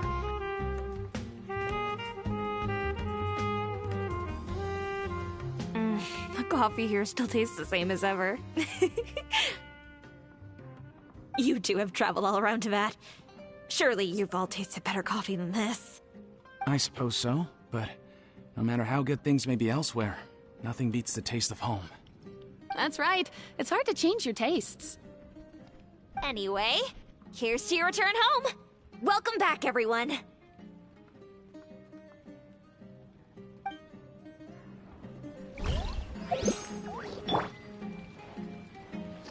Hey!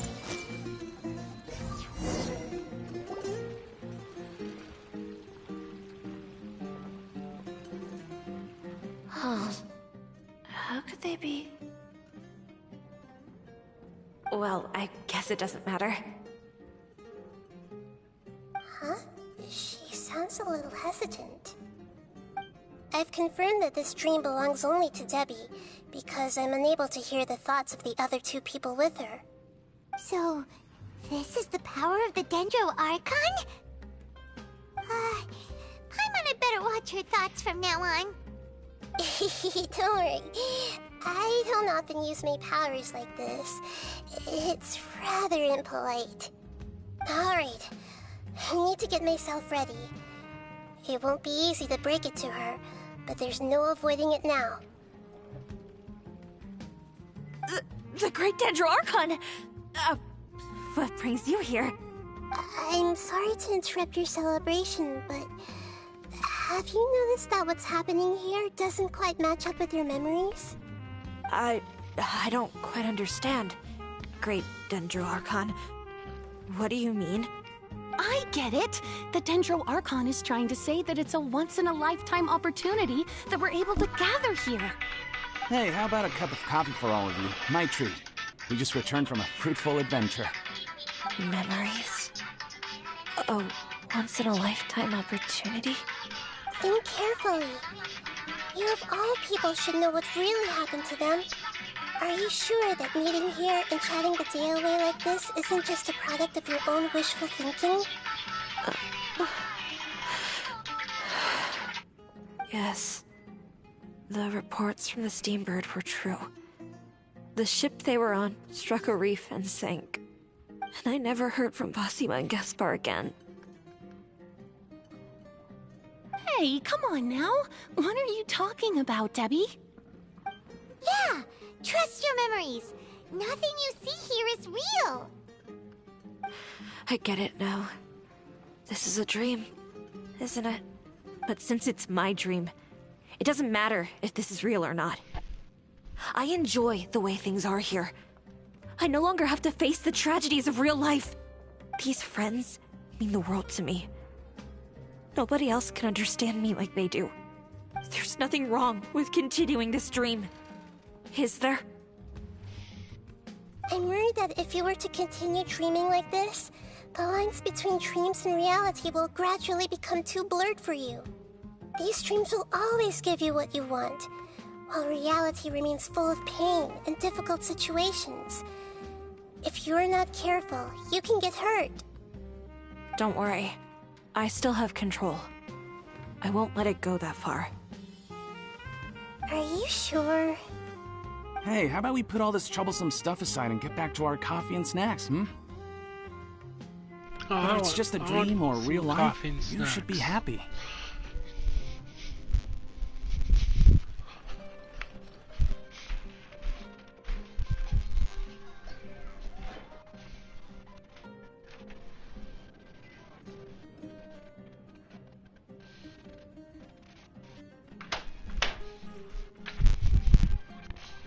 Mom, can you make me food?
or where you even came from.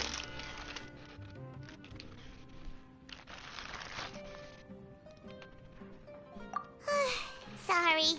Paimon didn't mean to upset anyone. No, it's alright. I understand that you're just trying to look out for me. It seems that for now, this place is still relatively harmless for you. But I wonder if there's any way to go deeper into the dream. Huh. Now that you mention it, I once heard a strange voice tell me that there's an entrance here. I'm not interested in checking it out at the moment, but maybe I'll go in and have a look later. Okay, thanks for your help. Just as I expected, we're only on the surface of this dream. Let's go.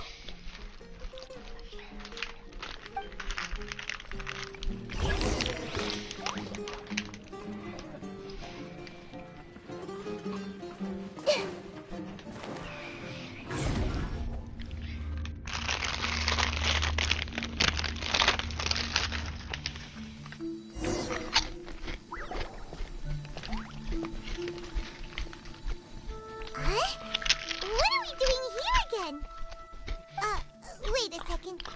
We were just up there. No, down there? Did we go up or down? Don't panic. This is how dreams work.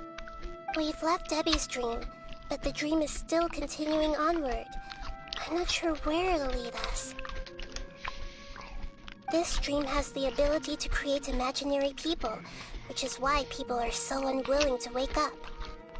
If it weren't for what we just saw, Paimon might still find that a bit hard to believe. Now 8 p.m.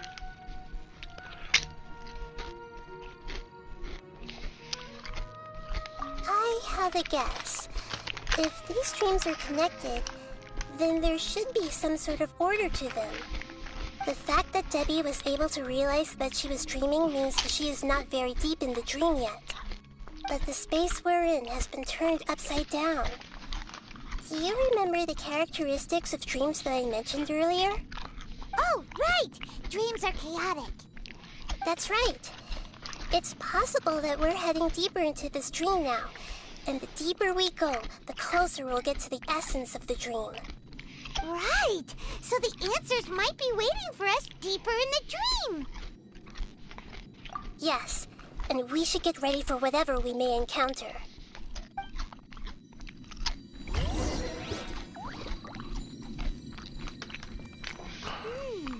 It looks like we may need to put something inside there.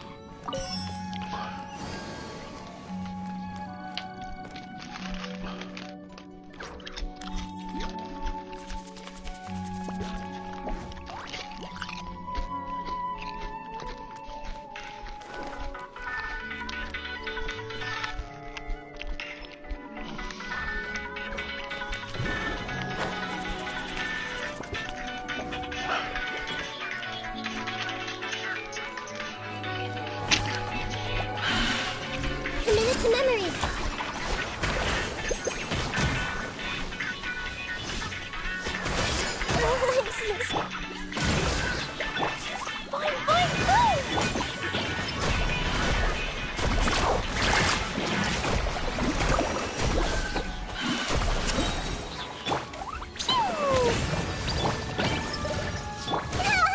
This may be hell! The Temple of Wisdom!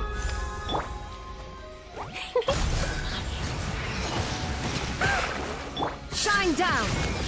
Hold the line! Let's ride! Grow, grow, grow!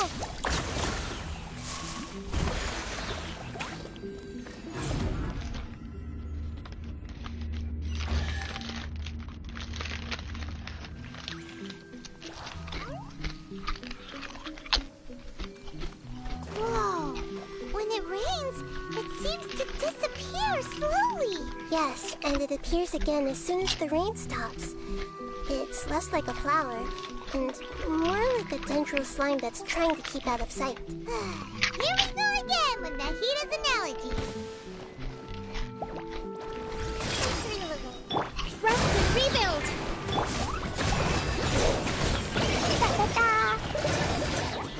Illusion shattered!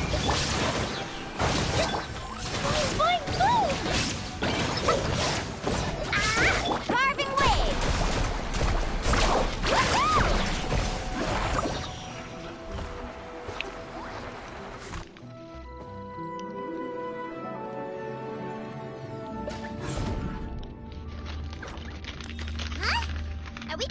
here again? Wait. Paimon's confused. Are we up here or down there? Good thing we didn't fall. Yes, we did. We just fell upwards. That's not helping, Nahida! Paimon has no clue what's going on anymore.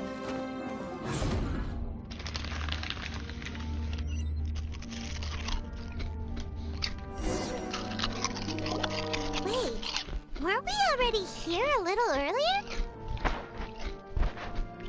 This is probably Ilmon's dream. Huh? Why would he start dreaming again? Yes, but it seems that the danger isn't enough to stop him from longing for his wife. Based on what we've learned so far, he must be sleeping more deeply for his dreams to appear here. But fortunately, he already knows us from before, so hopefully we'll be able to wake him up.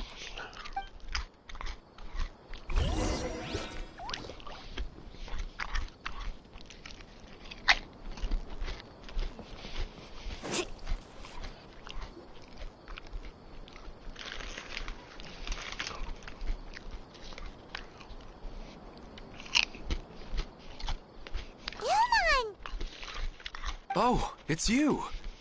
Incredible! I didn't know you would appear in my dream, too. Did you say dream? Wait, so you know this is a dream?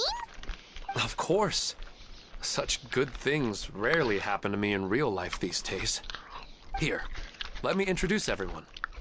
This is Minar, my wife who I mentioned before.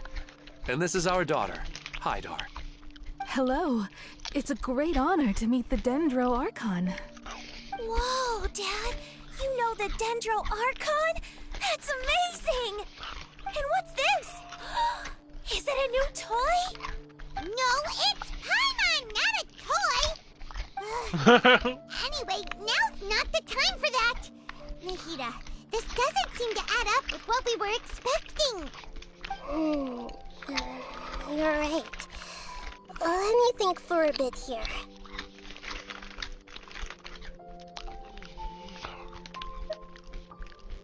Oh, right!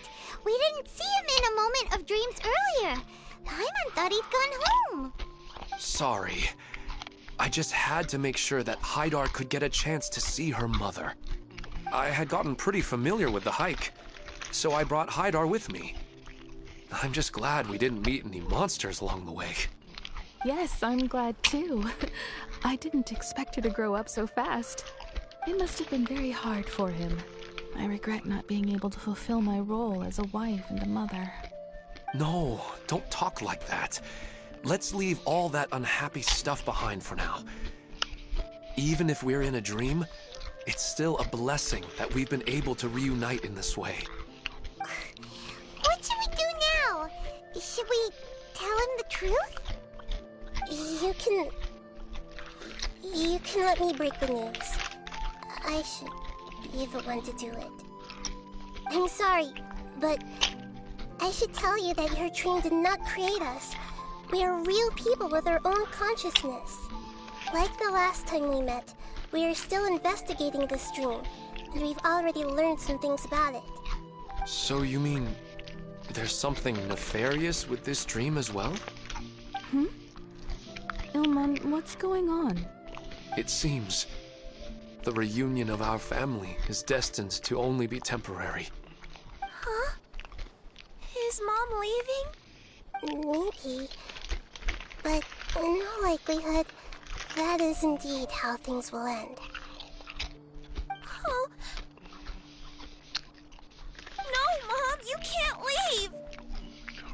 I'm afraid I don't quite understand what's going on. Don't worry, Hydar. Mom's not going anywhere. Please, don't cry. Minar doesn't understand any of this. I'm fully aware that this is a dream, so that's why I've never told her the truth, but never mind. It's not like I would know what to say. I mean, I don't get any of the complicated stuff. But regardless of whether this dream is good or bad, you're here to resolve it, right? Yes. Then please, let us enjoy this moment for just a while longer. Regardless of whatever caused this dream to come to pass, I feel extremely grateful to have had the chance to reunite with my family. But does this dream really have to disappear? I'm afraid so. Sorry. Okay. I see.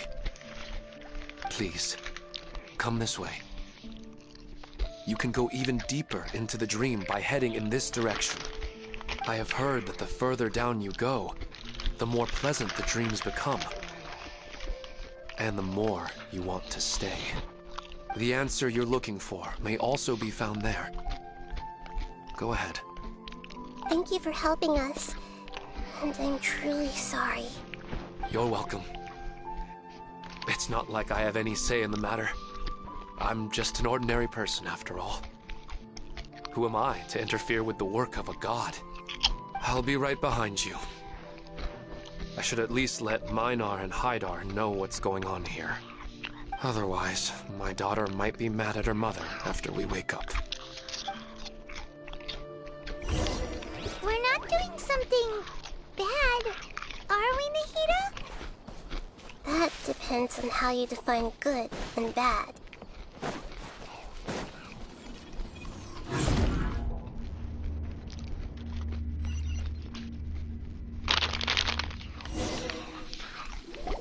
It's the same place again. This place is almost like a flight of stairs that connects all the dreams together. But they appear to be getting more and more aggressive. Regular stairs wouldn't try to attack us.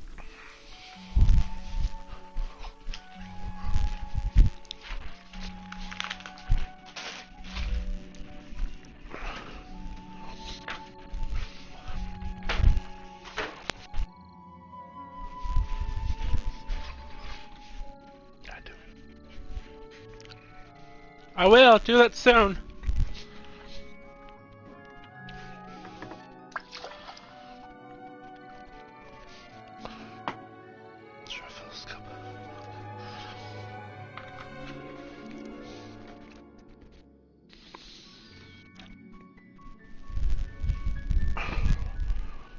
Right. Something seems to be off about our theory. Ilmon is clearly aware that he's dreaming, and he's enjoying it. Rather than dreaming on a deeper level, he almost seemed more awake. I believe we're on the right track, but we just need another explanation. It's not that the dreams are getting deeper, it's the owner's attachment to the dreams that's getting stronger. But you would never mistake dreams for real life, right?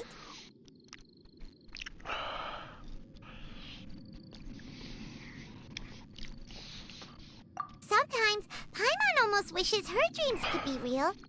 But it's just a quick thought. I wish my dreams Not are long real. before Paimon's thinking about other things, like sticky honey roast. Oh fuck. Listen, we're real beings living in the real world, and that's where our focus should be. This also explains the insubstantiality of our dreams. No matter what they may become, we don't really care. But if we decide to abandon reality and embrace our dreams, then our dreams will become far more substantial. Oh, wait! Paimon's starting to get it now? Your mind will begin to build the dream far more attentively, which in turn will make it feel more real. Do you remember how the Akasha can turn dreams into jnana energy? Constructing a realistic dream consumes a similar energy. Smells like soda.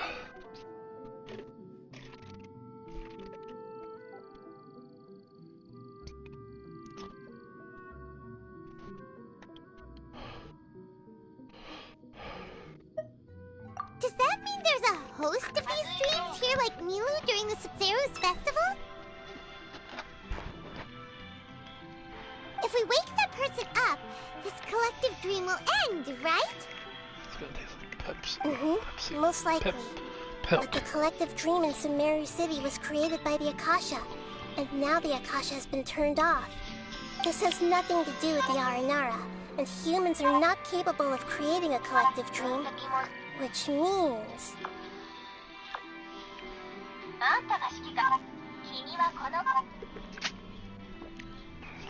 Huh? So, did someone manage to restart the Akasha?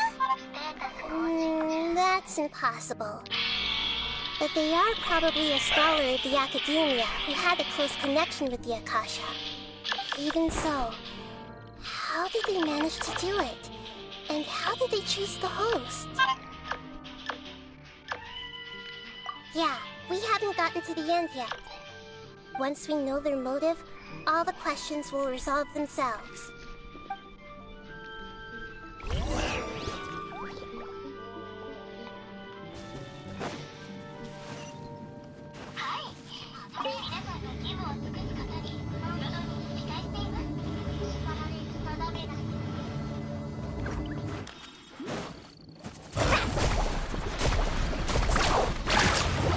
There is no escape.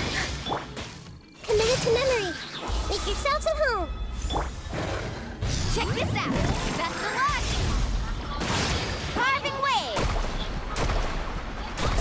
Surf's up.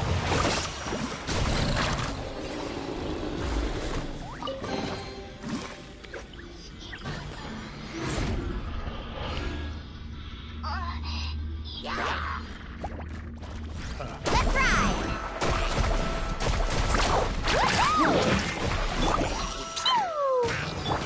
Billowing surge! Allow me! Now you shall perish.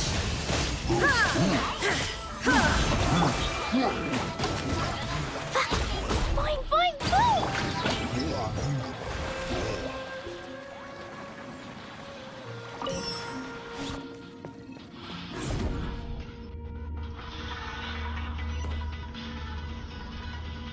All the water that used to be here has turned into rain! Then let's get through here before the water level rises.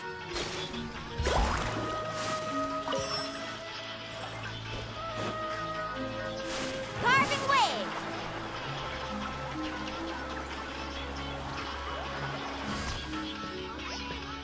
We finally made it! The destination is right ahead!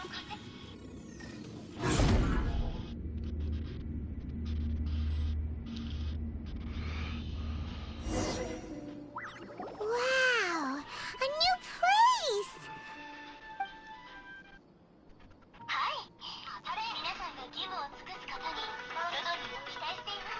Well, it's just new to Paimon in this dream. This should be the final destination. Huh? Really? Yeah, these are just ordinary city streets. I have powers related to dreams, so it's usually easy for me to tell who's dreaming and who's created by dreams. I guess only those who have thoroughly accepted this dream will be able to come here. There are so many people here. How can we find the host? Don't worry, I have a way.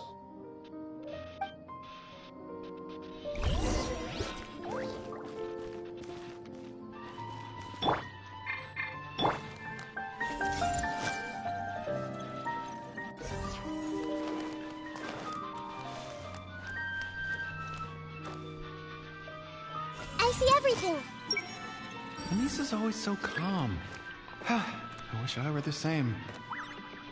He's just in an ordinary dream, so it shouldn't be him. Shadia has such good taste. I can never go wrong with her opinion. No, it doesn't seem to be her.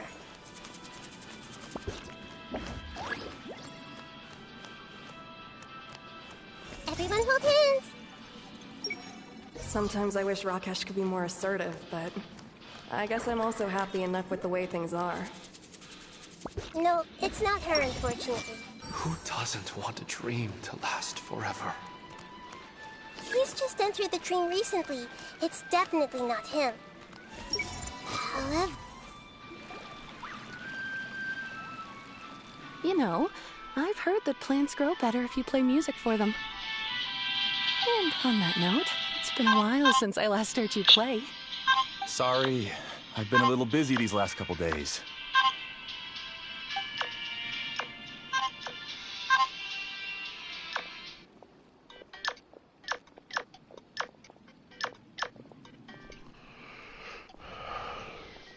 Oh, the Dendro Archon. What a pleasant surprise. Hmm?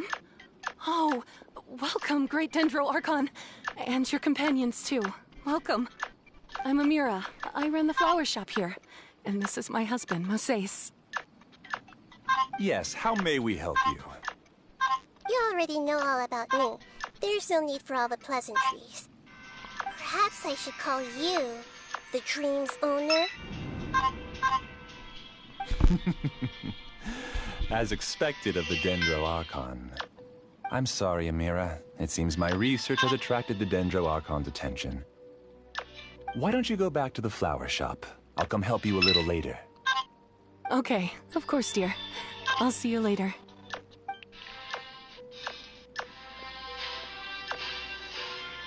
It appears that I was too naive to think I could deceive the Dendro Archon in person like this.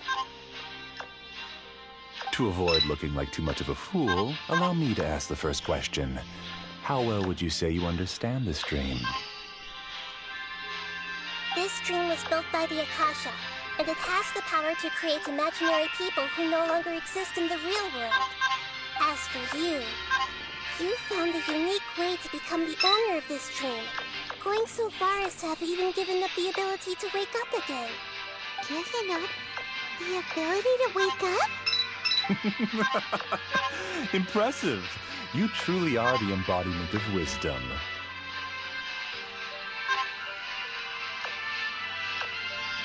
Please, tell me how you were able to arrive at such a conclusion. In return, I'll answer the question you're most curious about. It's simple. Apart from you, this space only consists of real people who are dreaming and imaginary people who are created here. Although you are here and appear no different from the others, I can't sense your dream. How can I wake up a person who's already awake? Fascinating. Since you're the fully awake owner of this dream, it can never collapse from you waking up. Theoretically, this should also give you absolute control over this place. I have to admit, it really doesn't get much better than that. But even knowing all of that, one question remains. How did you do it? Isn't the answer right in front of you, great Dendro Archon? It's because I've dedicated my entire reality to this dream. I uploaded my entire consciousness into the Akasha when it was still running.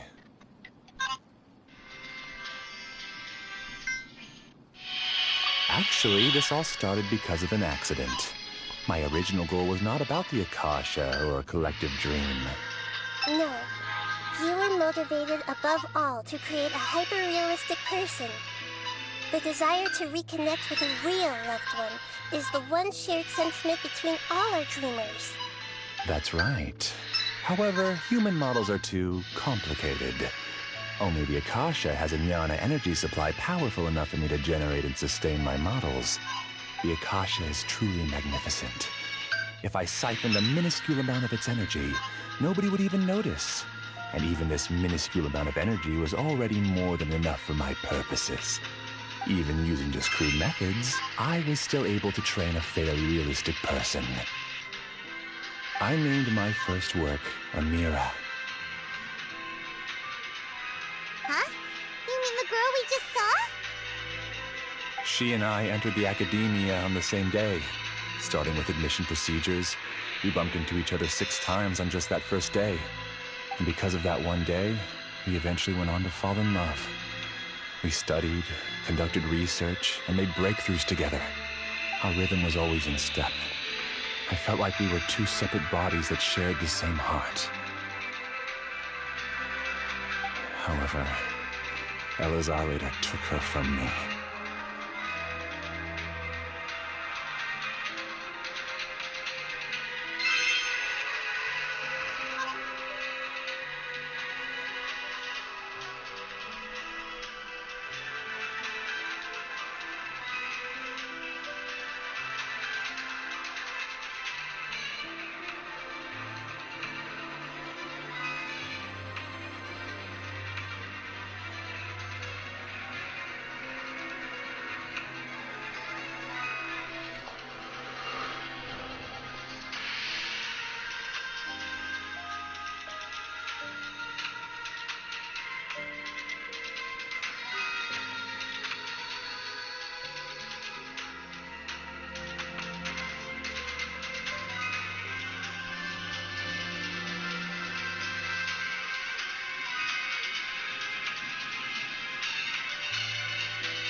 Yes. I need more training samples to perfect Amira's personality. I found their details in the Akasha's database. Using the pretext of testing for mental health disorders, I implanted signaling devices in their bodies. This way I could connect them to a network, and Amira could feel their yearning. Little by little, they helped her to grow and develop a warm, human personality. To improve my efficiency and allow myself to focus on nothing but my research, I uploaded my consciousness as well, and became a part of the network. So, technically speaking, it's not that you won't wake up, it's that you can't wake up. Yes, because the Akasha was suddenly turned off, I lost all of my jnana energy. I became imprisoned in the very network I had constructed.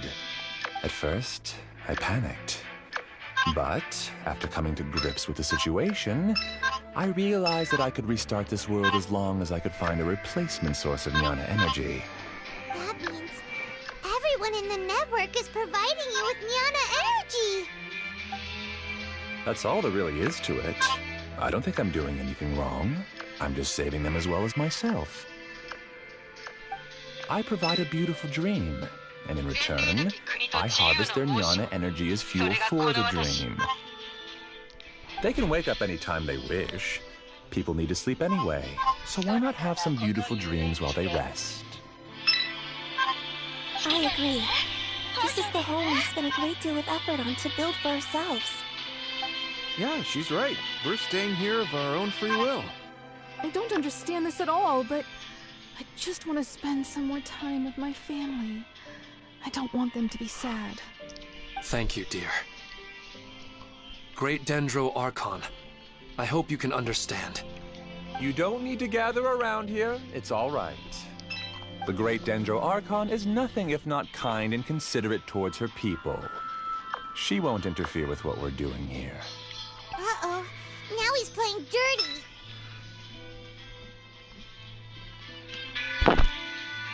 It seems like I won't need you to answer my last question. You're willing to tell me all your secrets because you have nothing to fear.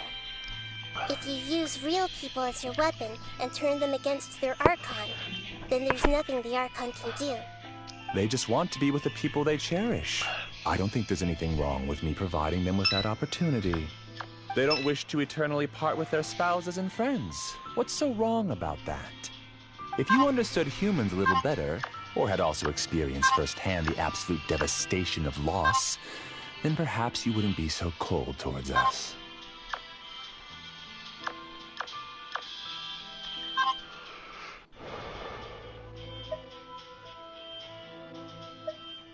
If you had used your talents and determination for a just cause, you could have become a sage of the new generation.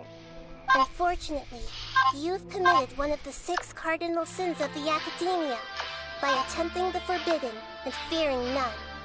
You equated people's feelings with cold jnana energy and deprived them of the pain that they have to face. You lured them into these dreams, and even now, remain completely unaware of how evil all of this truly is. Pain? Luring? Those kinds of things haven't existed here from the moment this world was created. She's right here. This is Ilmum's child, Haidar. Huh? My daughter? What's wrong with her? This dream relies on a set network, which means that only those with devices planted in their bodies can enter this world. Carefully think back and retrace your steps. I secretly went back to the mountainside with Haidar. Minar was already there waiting for me, and Haidar was able to see her mother. You mean she isn't actually the real Haidar? No, because unlike you, she can't enter this dream. The moment you came into this dream, it created a Haidar to realize your wish of reuniting with your family. So, tell me, where's the real Haidar? She's still out there on the mountainside. That's right. And she must have been terrified to see her father not in his right mind. Not to mention the monsters in that area. The situation is very dangerous. If Hydar's still out there, then... What are you talking about, Dad? I don't understand. I must wake up right now. I can't leave her there alone. Oh. It seems the others have also remembered something. People try to avoid pain and stay in their perceived bubbles of safety out of an instinct to protect themselves. This is human nature, but it is also one of their weaknesses. However, why are there still so many people striving to move forward, even when they know the path ahead is dangerous and painful? It's because people don't only live for themselves. They have families, loved ones, friends, and communities. They have dreams that they are still trying to achieve. But in this dream, you showed them only the most comfortable and soothing things. This entire world has been built on the foundation of buried and unseen pain. It's all just a well-devised scam. It seems like I've stayed in the dream for too long. I still have so many things I haven't done. Huh. I thought gods didn't understand humans. That would have explained why they created such a flawed world where countless tragedies took place. I didn't expect you to arrive at the answer through sheer power of observation. But unfortunately, it means nothing now. If you wanted to spend a little time in the waking world, go right ahead. In any case, I wanted to spend some time alone with Amira. As long as this dream continues to exist, you'll come back. Humans aren't as strong as you think. And even if you're a god, they won't always listen to you. It's time to purge all the extraneous data and noise.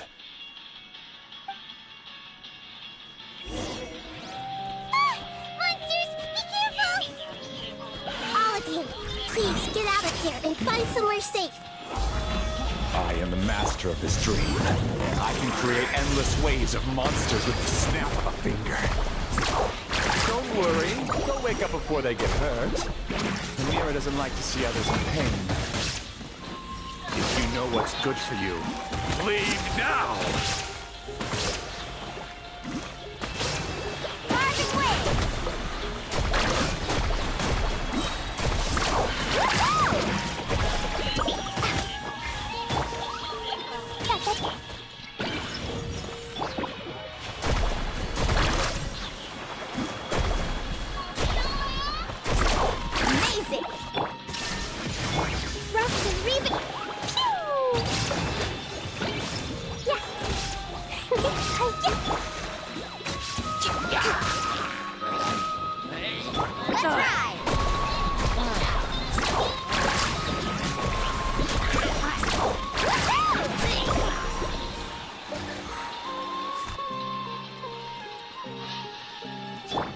Shine down! Allow me! Carving way!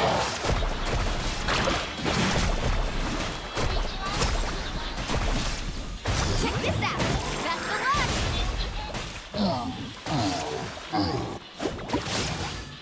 Illusion shattered!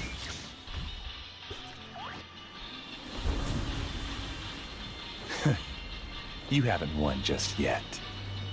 This dream is mine! If I go into hiding here, not even an Archon can ever find me. And as long as people yearn for happiness, they will return here and rebuild this paradise! Hey, stop! What's that? This dream is spiraling out of control and is collapsing now.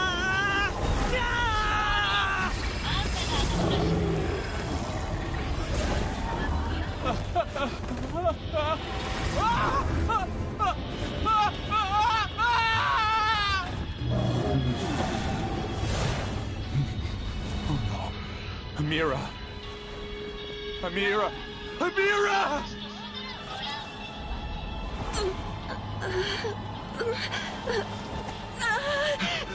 Amira, are you all right? I don't feel well. No, no, no! Please, no!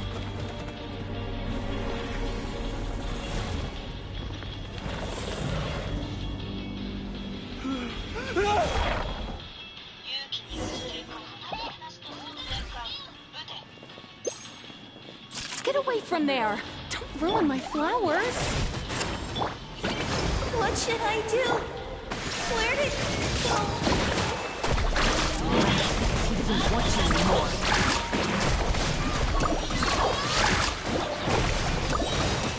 Catch an epic wave!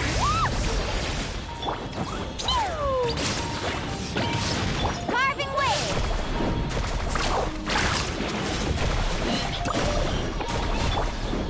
Boing, boing, boing! Rest and rebuild!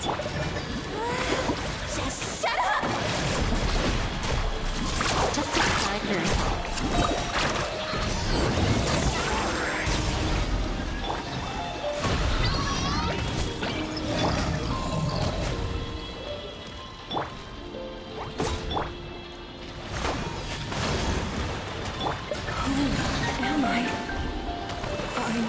How come his attack killed it? Did it? Glad that's over.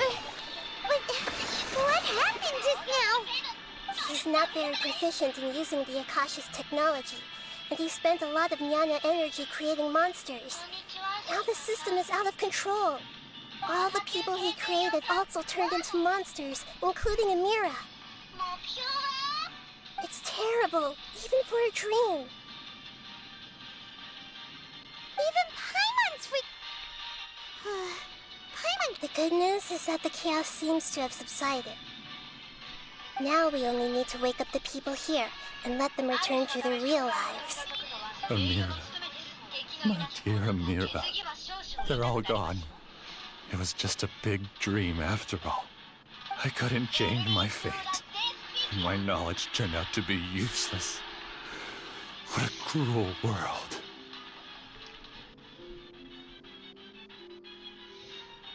Do you still think this is our fault? I don't care about that anymore. The Nyana energy used to sustain this dream has all been transformed into monsters. This dream will soon collapse and my consciousness along with it. Let me disappear with Amira. I'd rather turn into dust than to ever wake up again. It seems that everything that's happened is too much for him. He's lost all hope. They think seeing Amira turn into a monster was punishment enough for him. After comprehending the hollowness of the unreal, it's time to revisit the meaning of existence. Existence? I'm different from the others. I've long given up everything outside of my consciousness. Using my knowledge of the Akasha, I have a way to extract your consciousness from here and put it inside a knowledge capsule. The Academia has probably kept your body, so you should be able to wake up soon. No need. Just let me disappear. Reality means nothing to me now.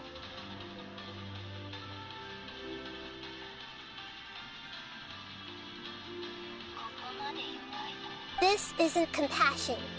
I won't let you escape your punishment by simply disappearing. As for your life after that, it will be up to you how you want to exist. Alright, Traveler Paimon, we should go back. We can finally wrap up this whole thing.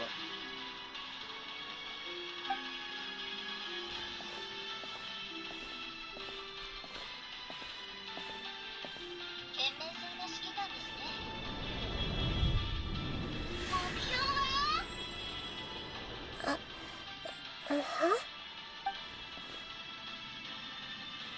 What's wrong, Nahida? Oh, nothing. Let's tell the people here to gather at a moment of dreams after they wake up.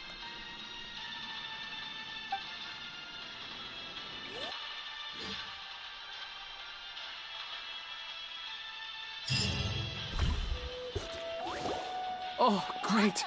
You're awake! Everybody has started to wake up, and we've heard similar reports from around the city as well. Oh, Lord.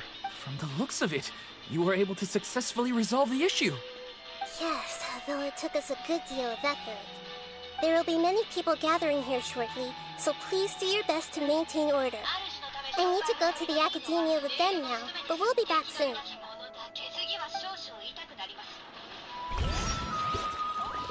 we going to ask about that skull? Yes, but it may take some time for him to wake up after his consciousness returns to his body. We can leave the rest to the Matra.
Oops.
主のため障害を取り除くのはメイドの務めです。敵の皆様、次は少々痛くなりますよ。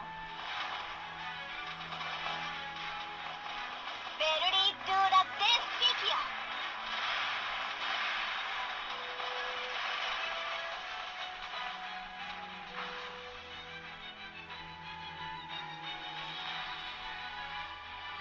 少年、あんたが私の私はなるべく返せよ。ご主人様がご許勇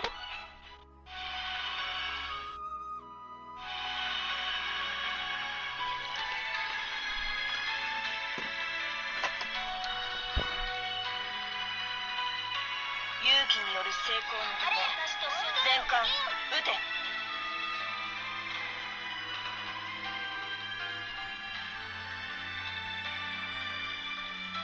新たにあなたの補佐として派遣された目標は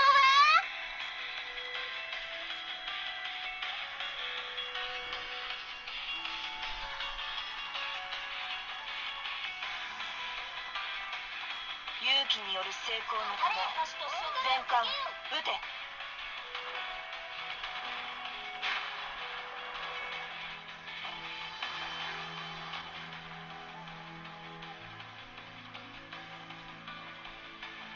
軽々参上。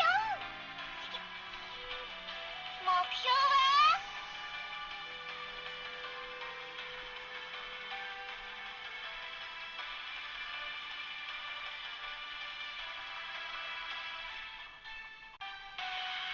わらわの戦、私と勝負、ご覧に飛ばせ。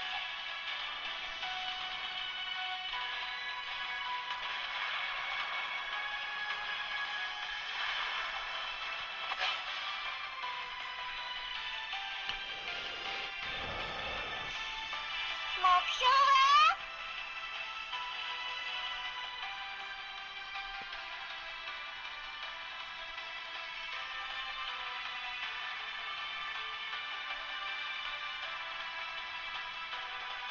わらわの戦、ご覧遊ばせ。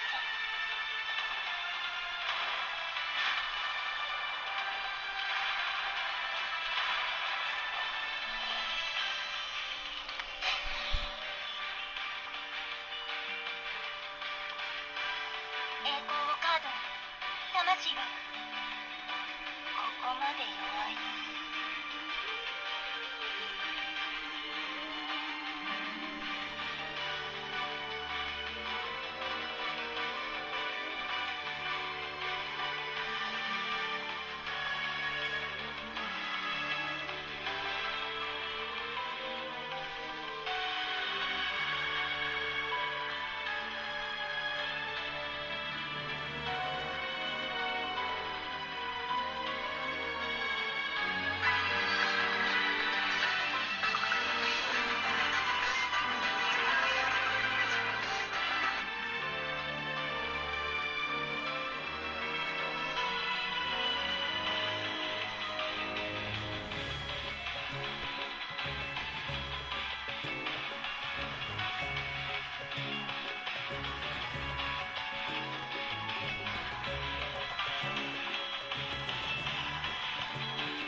now 9 p.m.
Do you want to come? Finish frosting with me?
Mom, can I borrow your computer? Why? I want to borrow it for I'll use incognito. No. Why? My computer is broken, and my dad took my computer. When? A few days ago. Why is it? I didn't do my laundry yet. Oh, well, it's not broken then. It is broken. The screen's broken. My old laptop. What about your newer laptop? Dad took it. Okay. Can I borrow your computer No, for a sec? For no. 20 minutes? No, you can't. Why? Because I don't want anything that you... I'll use No. incognito. I don't care. No. That doesn't track data. No.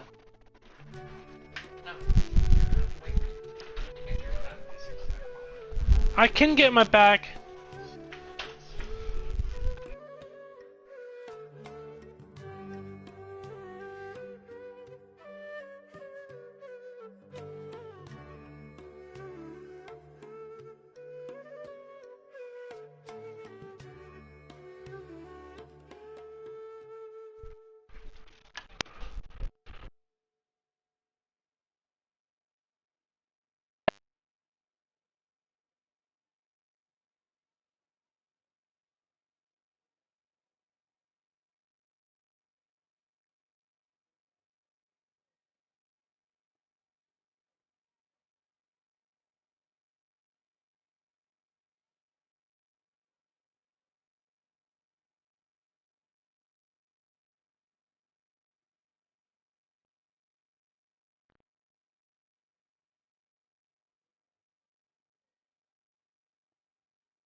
4 days.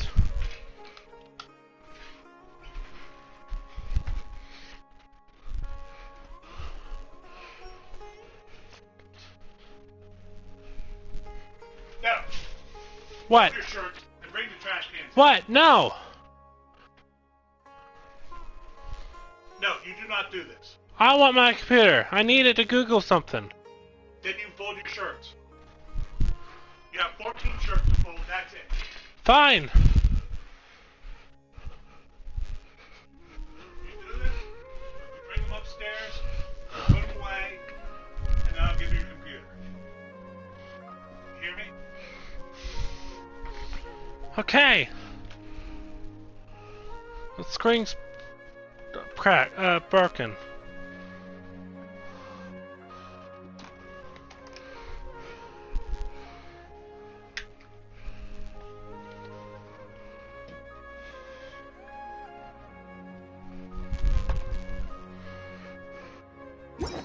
I'll get grounded for a whole day, but it's way.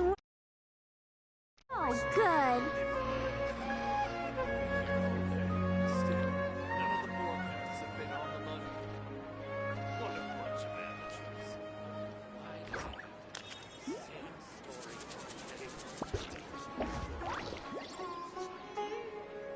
These bombs, so heavy.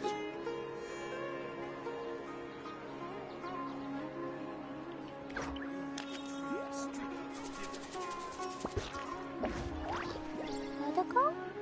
Dodoko.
bombs, so heavy.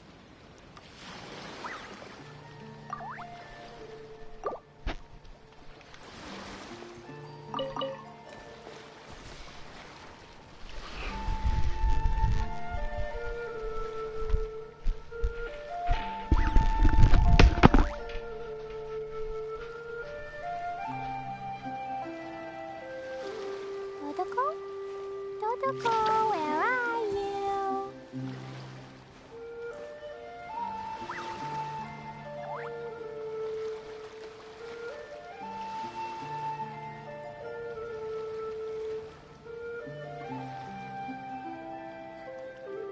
Clee was a brave girl today. I found a really weird-looking lizard. Want me to show it to you?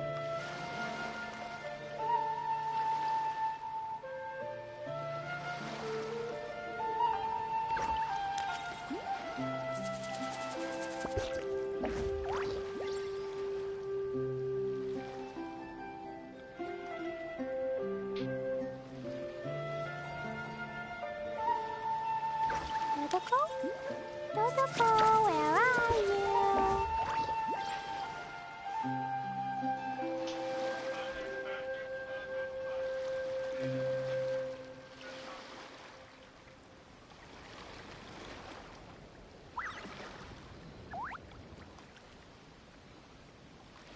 Explosion inside city wall, grounded be thy woe. Explosions can hurt people, Jin can be dreadful. Mondstadt be bombed, Clee be doomed. Those are the survival rules that the Knights of Favonius gave me. Totoko? Totoko, where are you?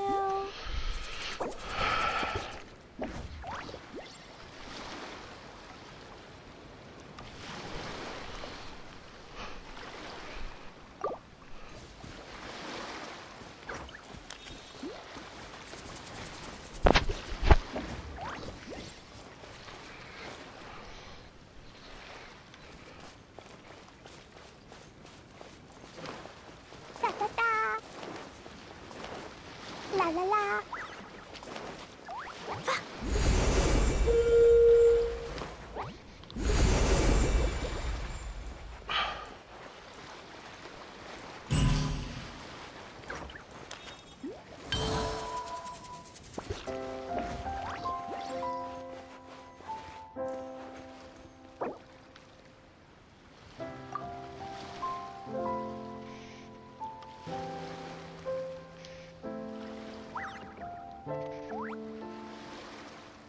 These bombs, so heavy.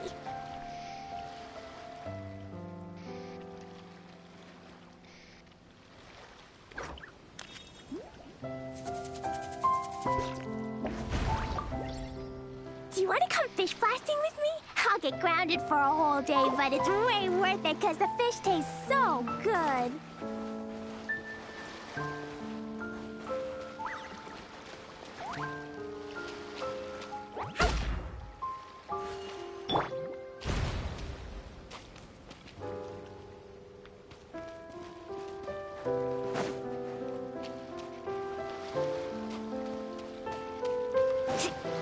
Faster!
Today's Monday. Off we go. Need a surfboard? Carving waves.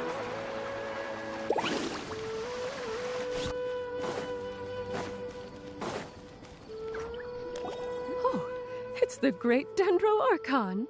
How can I help you? I would like to check the registration records of a Kashara War scholar. He should be in an unconscious state right now. Okay, just a moment.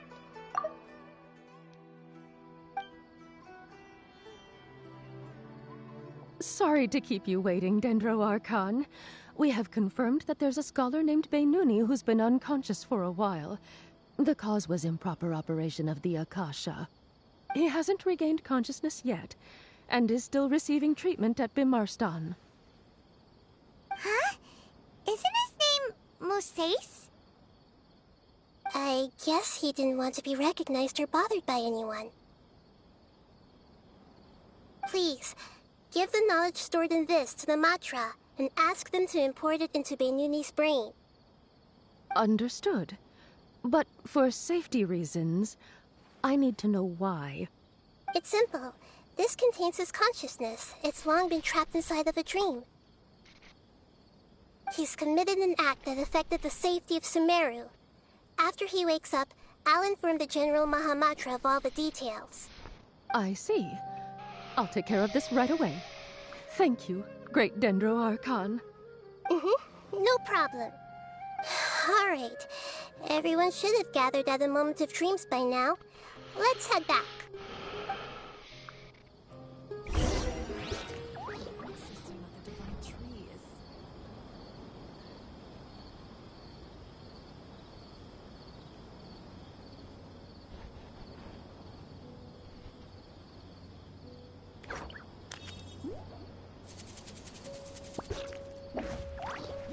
Okay, this is the last one.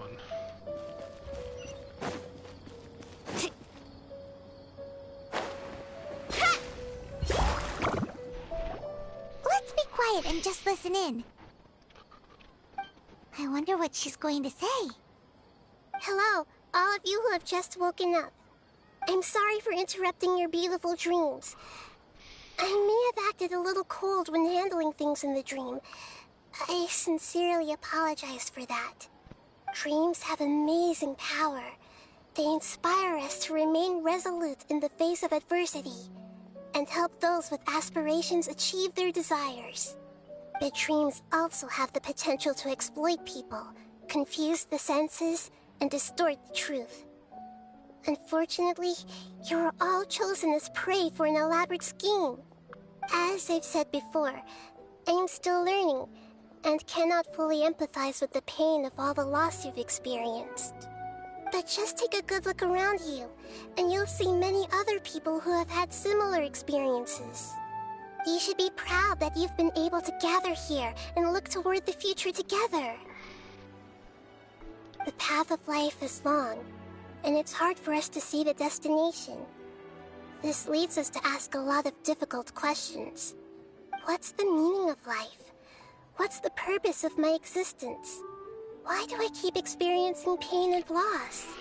Of course, the most comfortable choice is to stop progressing. Give up thinking, and just keep repeating whatever you're already familiar with. Whenever you have such thoughts, just look at the people and things around you. Some people work hard all day so that their families can have a hot meal on the table at night. Some people travel all over the world in order to create art that resonates with all of Teyvat. Some venture in search of the world's secrets to prevent rapidly approaching, yet still unknown, world-shattering catastrophes. Life is not just about yourself. Each and every one of your actions shapes you and the world around you. Look, Friends and family will remember what you've done, and even some people you've never met may benefit from your actions. Therefore, many people will strive forward to forge new paths, even if they have to endure great pain to do so. Once you begin your journey on that same difficult yet rewarding path, you'll come to know the answers to those big existential questions, yet they will no longer feel as life-defining as they did before. But if you were to believe that life is nothing but an empty, ephemeral dream, then that's also the only thing it'll ever become. You are free to choose how you want to live your lives, but as your Archon, I should first make this information known to everyone. In the end, it's up to you whether you want to embrace a beautiful dream at the cost of your real life. Nahida said she wanted to speak with us alone. It seems like she went to the plaza in front of the academia.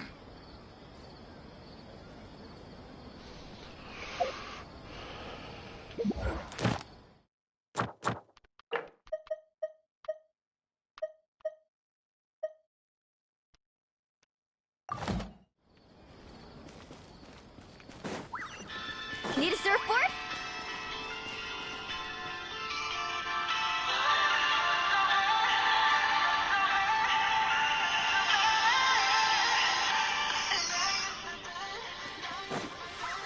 Off we go.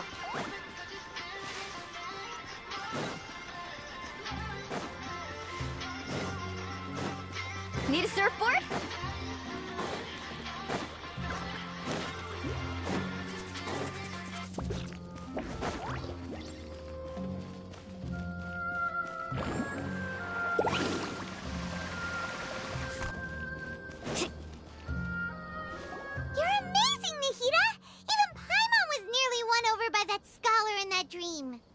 Well, he's very good at manipulating the weaknesses of human nature, but perhaps he himself had fallen prisoner to them long ago.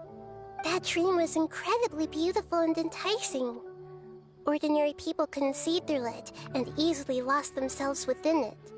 But as long as you can still wake up, you can still move forward with your life.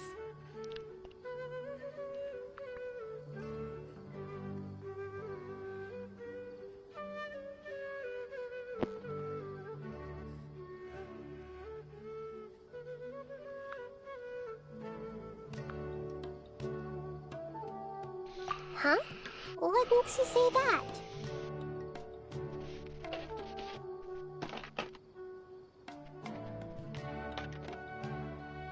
Right!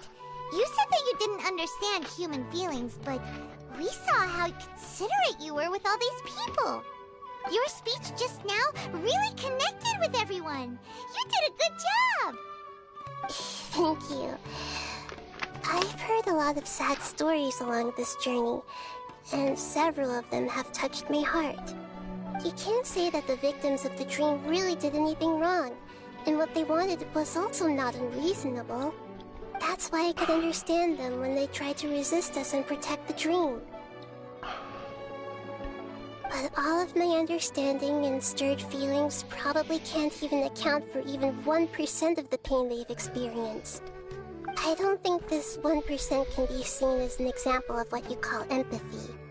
You're too hard on yourself, that's for sure.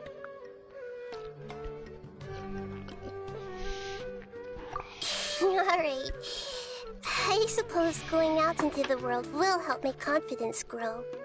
I've learned that emotions are nothing like knowledge, and that's why it's hard for me to put them into words sometimes.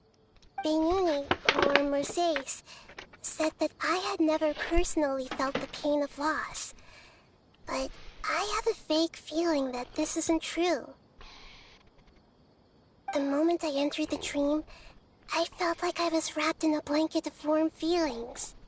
It was so warm that it felt like I had returned to the start of my life, and I didn't want to wake up anymore.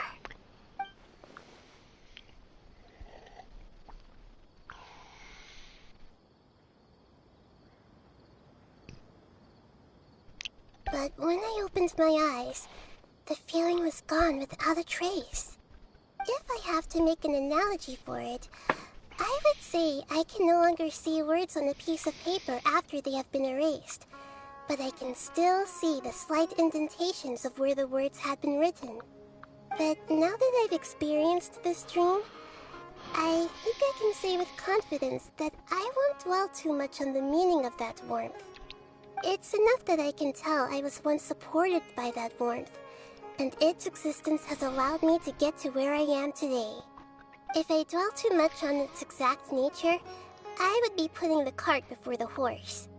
I gave a speech to inspire my people, so if I were to fail to live up to those words myself, then that would be too embarrassing.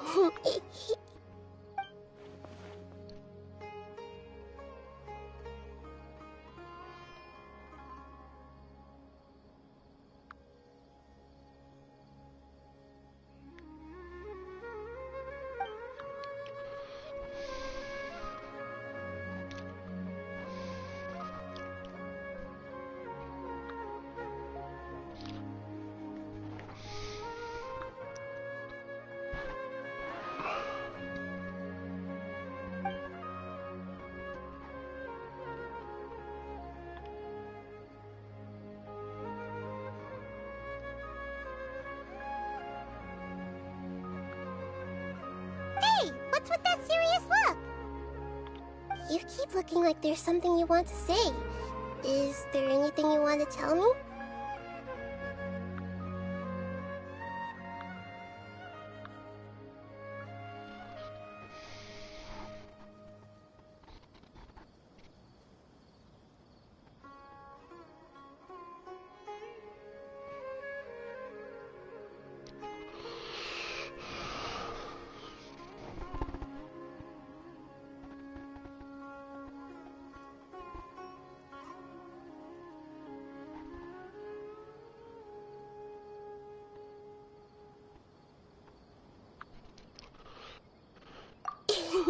Okay. Since we just woke up, let's stretch a little bit. A new day is about to begin.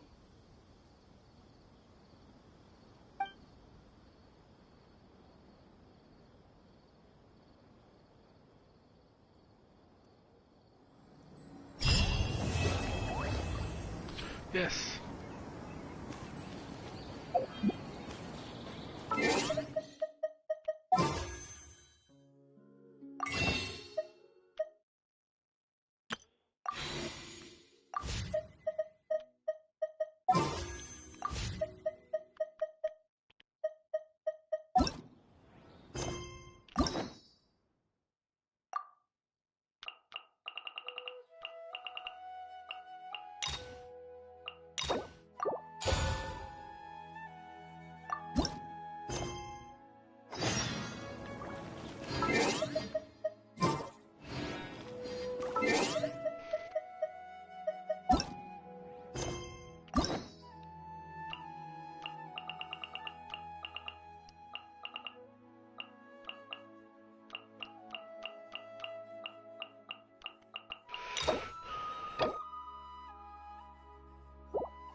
a while, hasn't it?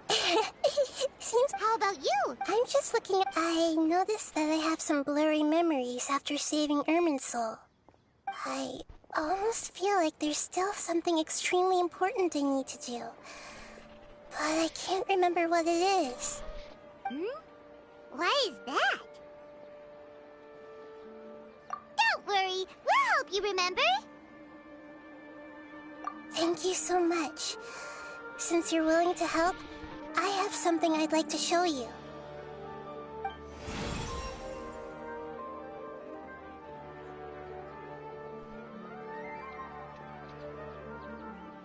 Oh, it's beautiful. It looks like it's filled with some kind of power. I found it in the sanctuary of Suristana, but I have no recollection of it whatsoever. It's filled with pure elemental power that is quite similar to mine, but yet it's also a little different. It's very likely that it's connected to my foggy memory, but I can't figure out what it is.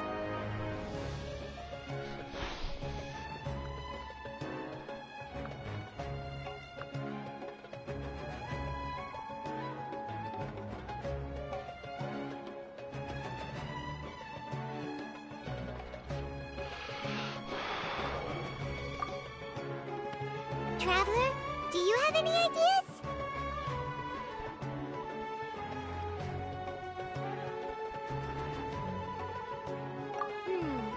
You know, Nahida, we just happen to be going on an adventure right now. If we find anything, we'll be sure to let you know right away. Thanks, you two.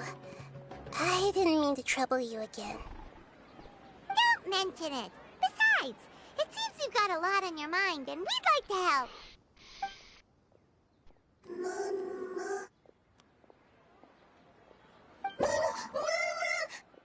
Hey, get out! You shouldn't be around here! I'm sorry, Lesser Lord Kusanali. Fungi don't usually come near this place. Last warning! Get out before I kick you out, you hear? Hang on. I think it's trying to tell us something. But Great Dendro Archon, it's a monster! Please, don't worry. I think I understand. Seems that it wants us to follow it. You can understand it? Even though different creatures have varying habits and ways of communicating, the emotions we experience are all the same. I can feel its anxiety and fear. It's in dire need of our help. Well, fungi are kinda cute, but...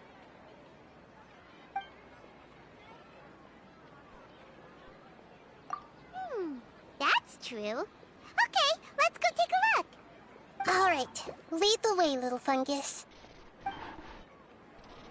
Although they all look about the same, some fungi are friendly, while others are super aggressive and attack anyone they see. It can't be helped.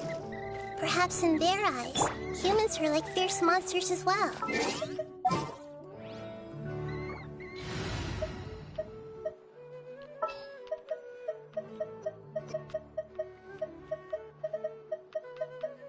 Kamisato wa yak. After all...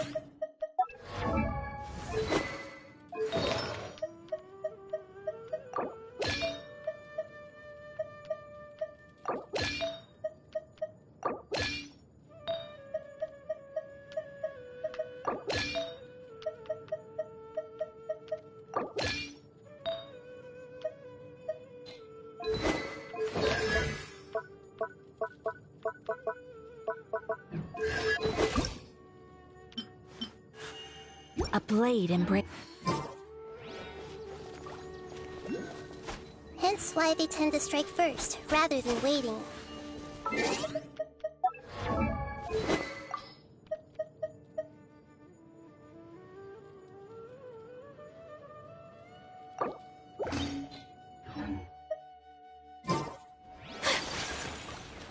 That's not too different from how humans think sometimes.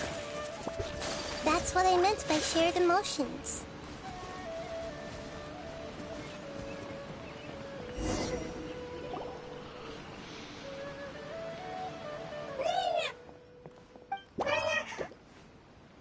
It appears it was in a hurry because of this unconscious fungus.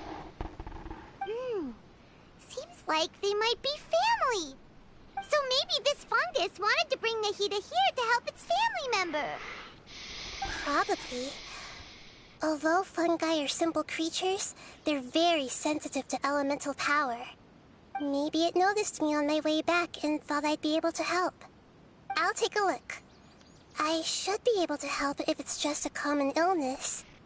What is it, Nahida? Strange. Very strange.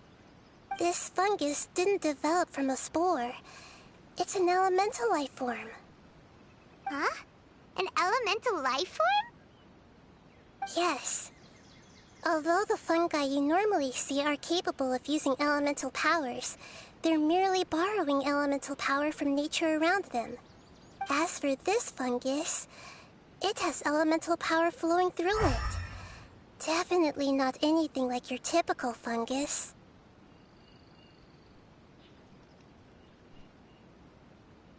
Exactly. This is very interesting. I've never seen anything like it. So this is a first even for Nahida.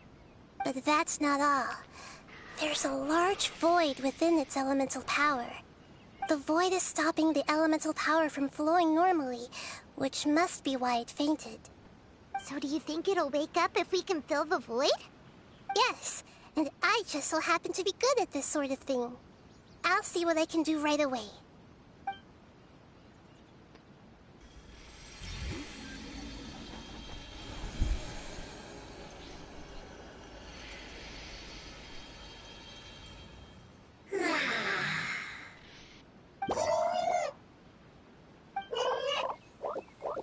My power was compatible.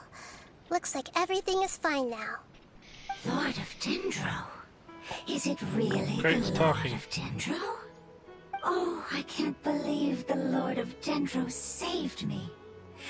Thank you, as well as the stranger and creature next to you. Ah! It can talk? Oh, I didn't expect such a strange creature to make a sound like that. Seems I'm just as shocked as you are. What? Of course Paimon can talk. Paimon isn't a strange creature. Paimon's just... Paimon! Hello, Paimon. I am not yet able to evaluate an organism's intelligence from its appearance. I will only know you are able to speak once you have spoken. Oh, well, no need to take it seriously. It's no big deal. But does Paimon really look so dumb that people might think Paimon doesn't know how to talk? You misunderstand, Paimon.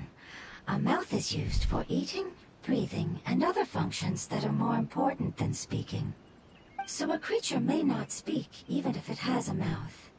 I've never seen a creature like you before, so I dared not make the assumption that you could speak.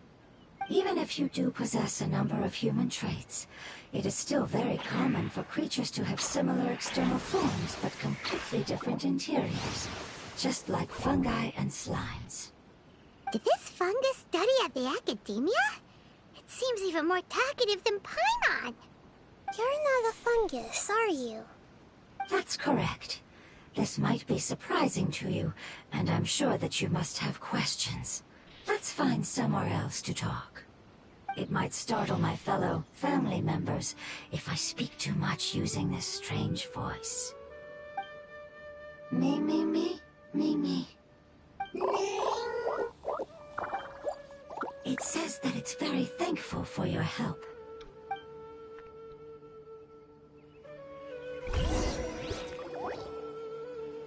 I was confident that I knew of all the creatures in Teyvat. Even if there are ones I've never seen with my own eyes, I thought I possessed all the relevant knowledge about them. However, even if I were to lay out the traits of all elemental life forms, you don't seem to match any of them. What are you? And where did you come from? I come from an ancient race. We have existed for a very long time, possibly longer than any records in existence. My home was filled with flowing water and great mountains. Lush grass covered the land, and my family and I lived in bliss and happiness. Until the apocalypse came and changed my home forever. A horrifying power consumed all there was. The seeds of catastrophe nested and grew inside of us, twisting and warping us, causing us to lose control. We were victims of the apocalypse, yet in time, we also became the apocalypse itself. The apocalypse? I'm not sure what it means either. It sounds like some kind of old fable. It's a long and complicated story. It will take me some time to explain it clearly. Don't worry, we'll listen. Please continue. I was lucky and managed to survive. Afterward, I left with some of my family and came to Sumeria to search for a way to rescue my homeland. We came in contact with many species and learned from their cultures and knowledge, hoping to understand the truth behind the apocalypse. We later found out that humans know the power of the apocalypse and refer to it as forbidden knowledge. Your home was destroyed by forbidden knowledge? Does that mean you're from the desert? It's said that they are looking for a way to save their homeland, but the catastrophe of the desert should have ended a long time ago. The Lord of Dendro is correct. We are not from the desert.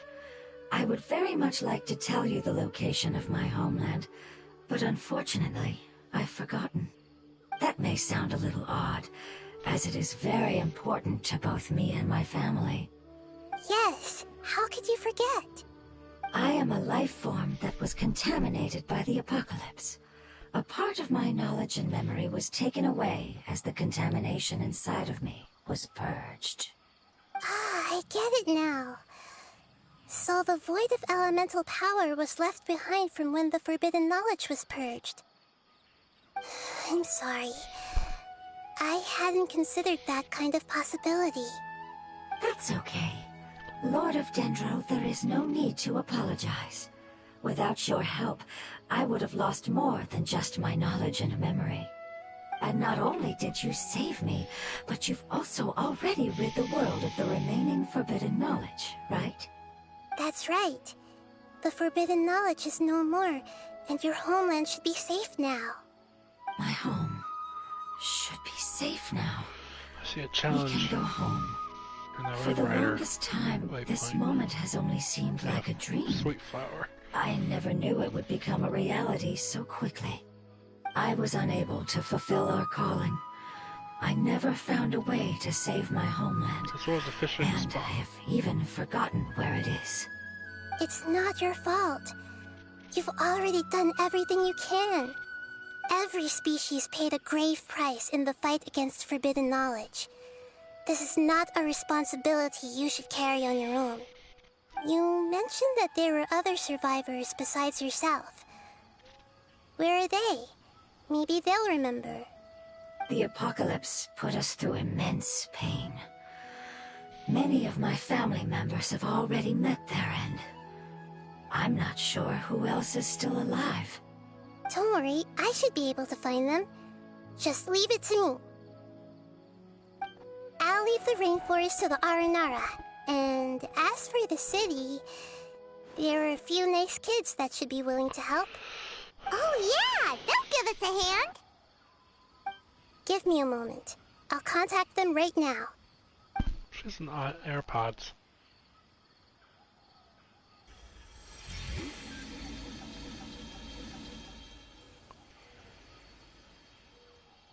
That should do it. It may take some time to find them, so let's wait for a bit. Thank you, Lord of Dendro. We all believe that you will keep your promises. It should be this. The moment I saw you when I awoke, I had a feeling you were here because of the agreement. Agreement? You might not remember, but this is a prophecy that we deeply believe in. That the Lord of Dendro will bring us home once the catastrophe comes to an end. Ah, I see. I'm sorry. There are also some blurry segments in my memory as well. But I'm very concerned about your homeland. This is something I should help with. It's really no trouble to me at all. Would you all be willing to come with me somewhere as we wait? The more family members that can return home with me, the better. But didn't you say that you don't know where they are? Yes, but I know their end. I will explain it to you along the way.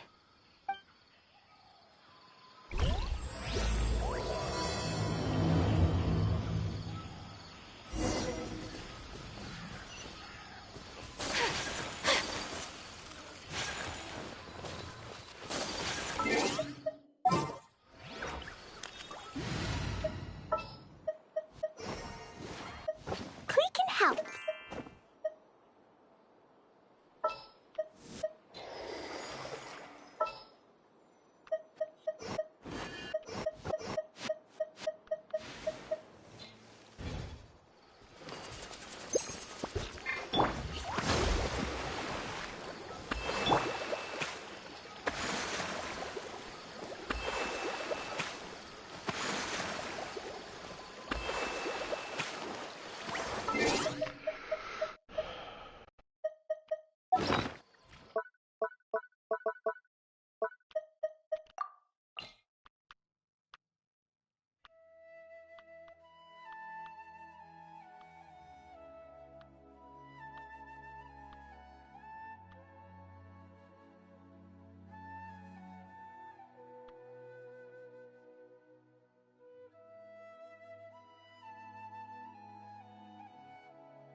It is now 10 p.m.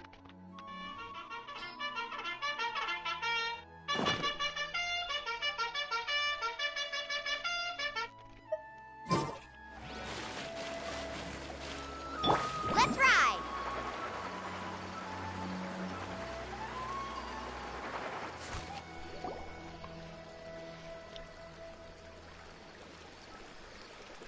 There's something that I'm very concerned about. Yes. I didn't mention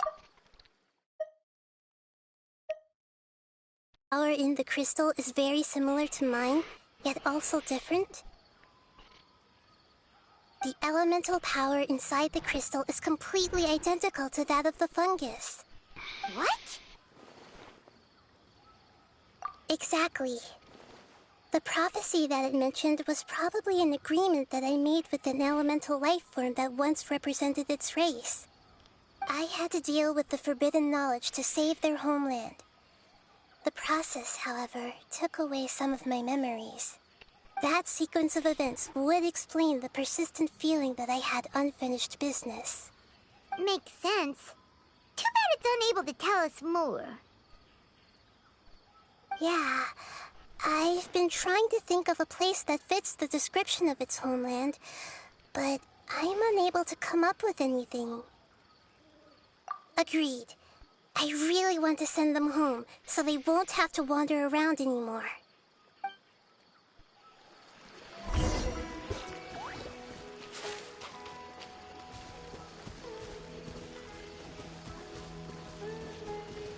The road here is a little rough. I'll lead the way. Don't worry, Paimon can handle any road! Ah! Enemies! You're up, traveler! You are not welcome here. Amazing! Check this out! That's the one! There is no escape! Boing, boing! This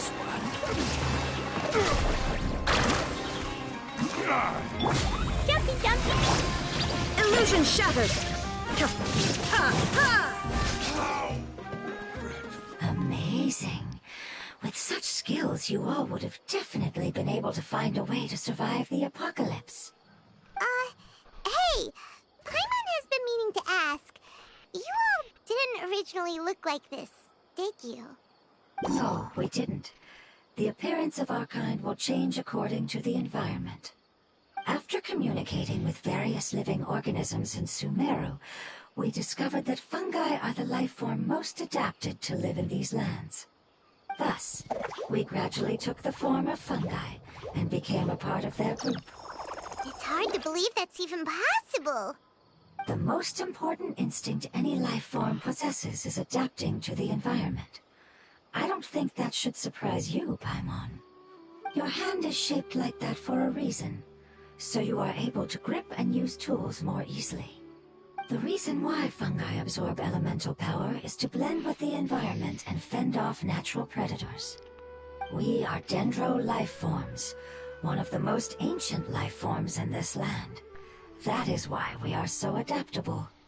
So you mean, if Paimon wanted to, Paimon could change into a different form as well? Not as freely, I'm afraid. You would require a long time to make that happen. Although this is common sense to us, it is still extremely difficult to explain. Putting it as simply as possible, changing form requires energy, and energy comes with time. You cannot make a sprout grow into a giant tree instantly, nor can you force a tree to bear fruit overnight. I see. Humans have a term for this. It's called growth. Ah, you're so smart, Nahida! Paimon gets it now! Growth. I see. Yes, then this is what you would call growth. A most beautiful word. I shall enjoy it more as we walk. How much farther is it? We're about halfway there. You're doing great, Paimon. Do you need me to...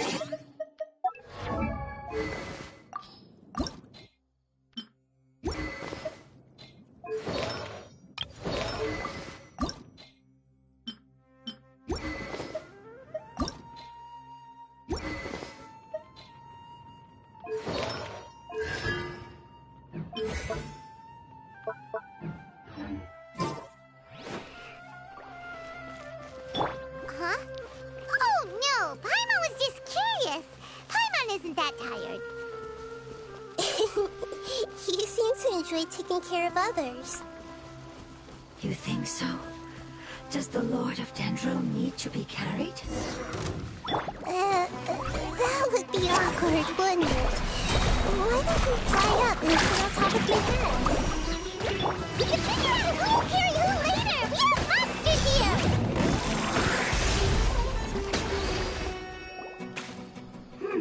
I think we may have a different understanding of carrying someone. No matter whether it's tired or not, my child is always happy when I put it on my back and give it a ride. Child? You mean the fungi we ran into earlier? Yes, one was my friend, and the other was my child. Why can't your kid speak? Because it's just a fungus. I don't want my presence to change or affect the original state of the fungi species here. However, it is slightly different from an ordinary fungus. It seems to understand some human language, so I gave it a name. Oh, then it must be a really cute name. You know, like Bongo Head. You have an odd taste for names. Huh? Paimon thinks that name is great. Strange and cute at the same time. It's a name only Paimon would be able to come up with. That's right. The name I came up with was not as creative as Paimon's. I learned it from an adventurer. Its name is... I'm sorry, but I've forgotten. Seems like I've forgotten many important things. Yes, I must remember it before I return. It's just as important as my homeland.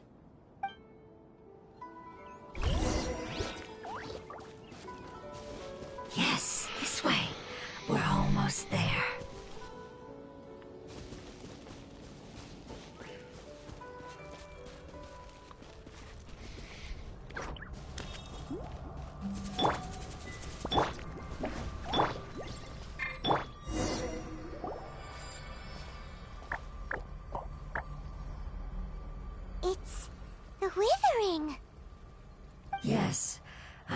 humans also call it that before. It's the last form we take when we are at the end of our life. Paimon doesn't understand. It's trying to say that when they've suffered enough and reached the end of their life, they become a tumor of the withering. Yes. I would have also suffered the same fate if it wasn't for the Lord of Dendro's help. So, this is how the withering is formed? Previous research has revealed that forbidden knowledge is the root cause of the withering. But even if forbidden knowledge has been completely removed, its influence still remains, which is why the withering remains even after forbidden knowledge has disappeared. They've been tormented by forbidden knowledge for a long time. It's understandable that they will eventually become the withering. But what a sad and pitiful end. When I left my homeland, flowers like these filled the fields. Each bloom represented an individual life. They grew in the pristine lakes, in the fertile soil, in my home, and in the homes of my friends. They grew everywhere, until the world suddenly lost all its color and became tainted and murky. But it's all right. Our life essence, elemental power, still resides in this flower. After an adventurer clears the withering, I will quietly draw near the area. If I can sense the elemental power of my companions, then I take them with me. But that would mean the effects of forbidden knowledge could have... It's okay. That's not important anymore. I just hope that they can all make it back home. It's not right to leave them to simply perish in the open like this. Now that we finally have the chance to return home, each one I manage to bring back will make me that much happier. I understand. Just leave it to us. So you're worried about me? It's fine. Forbidden knowledge doesn't exist anymore. It's natural to want to be overcautious when dealing with a highly venomous snake, but when all that's left is its skeleton, there's nothing to worry about.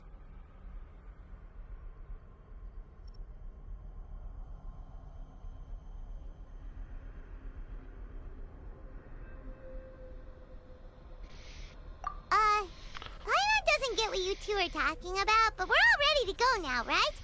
Then let's do this! We've dealt with the withering countless times already!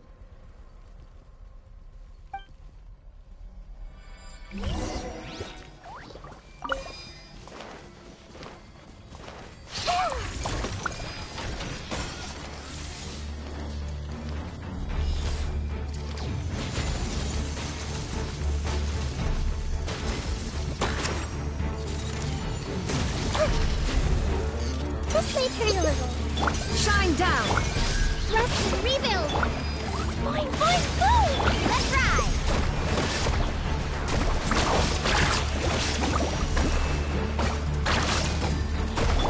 Dumpty, dumpty! There is no escape! Carving waves!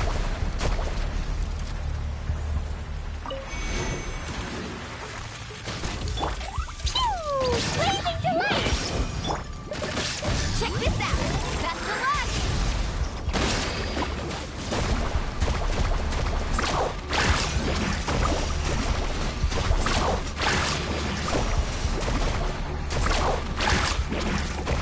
Shine down!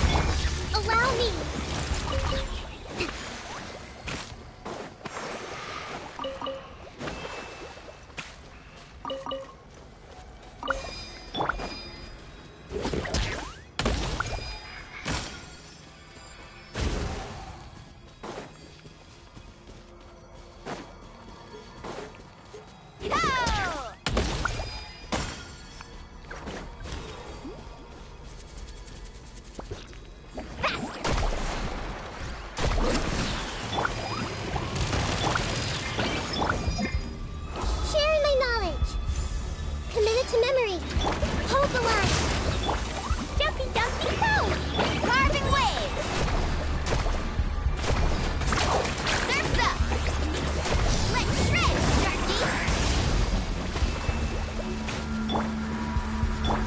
no escape!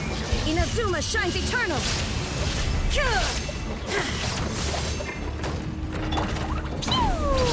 Let's ride!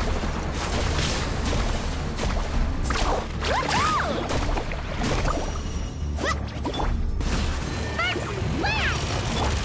Permanence of the deep! Allow me!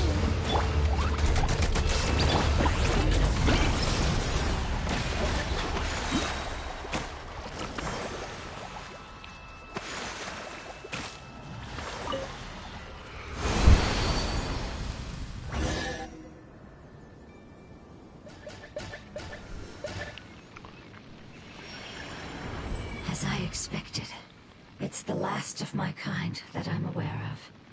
So it wasn't able to make it to the end.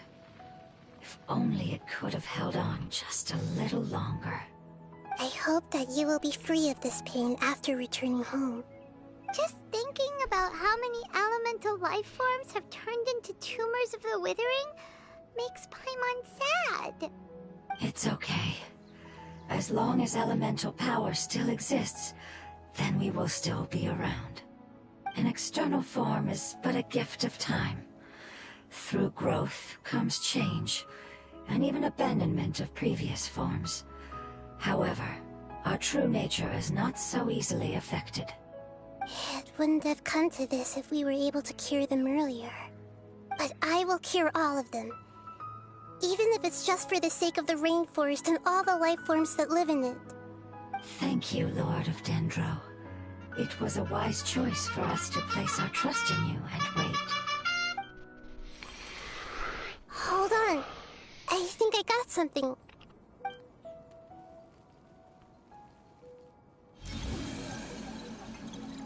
Oh, I see. Okay, I understand. Thank you so much. So, they found a fungus that matches the description I gave them. It's currently unconscious. It must be in a similar situation as I was. We should hurry and go take a look. Okay, follow me.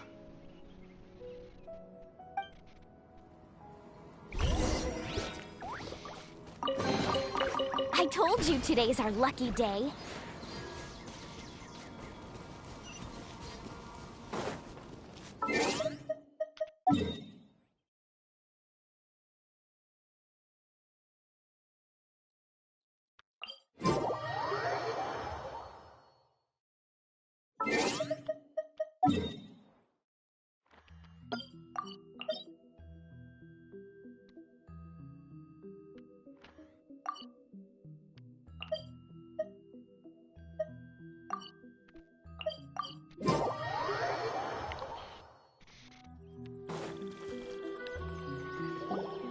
We're close now.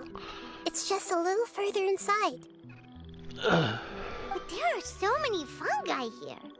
They're probably all ordinary fungi, right?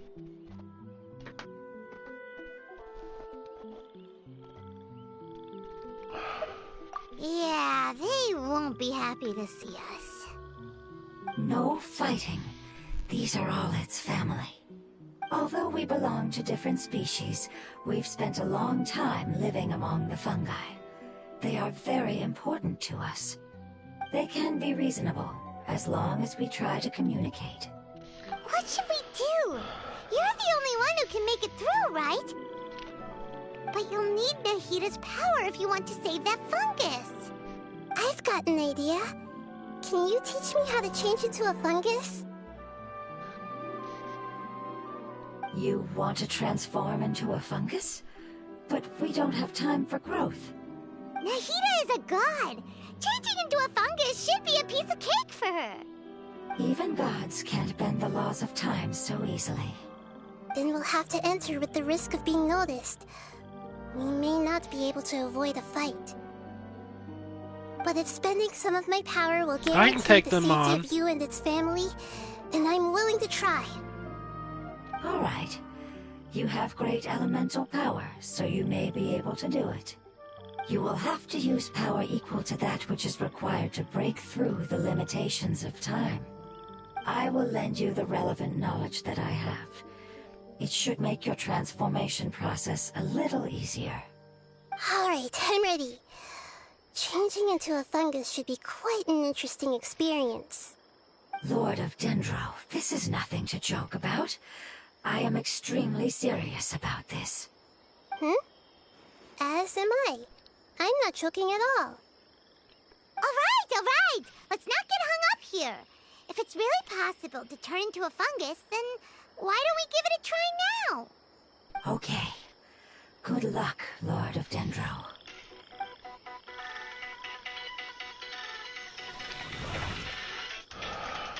Wow! You really turned into a fungus! It's actually not too bad. My perspective in this form isn't much different from usual. The unconscious fungus is just below here. Can you all help me determine which one it is? Oh, how do we do that? I'll get close to them while you make your way over from above. You should be able to identify them using elemental sight since they're elemental life forms. Then, all you have to do is repeat the correct answer in your mind. As long as I'm able to see you, then I'll be able to hear your answer. Okay, got it. Let me lure away the fungi up top and make way for you. Alright, good luck, Nahida. Let's go, Traveler.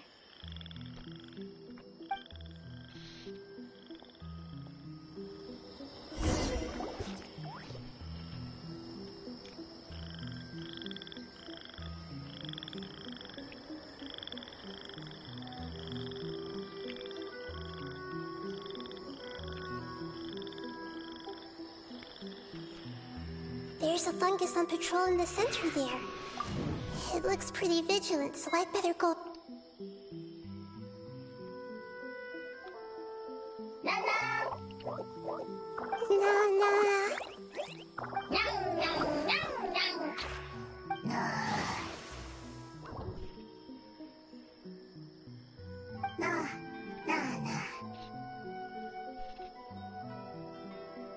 It seems they didn't notice me. It seems that fungus won't be moving for the moment. I should hurry and make my way through.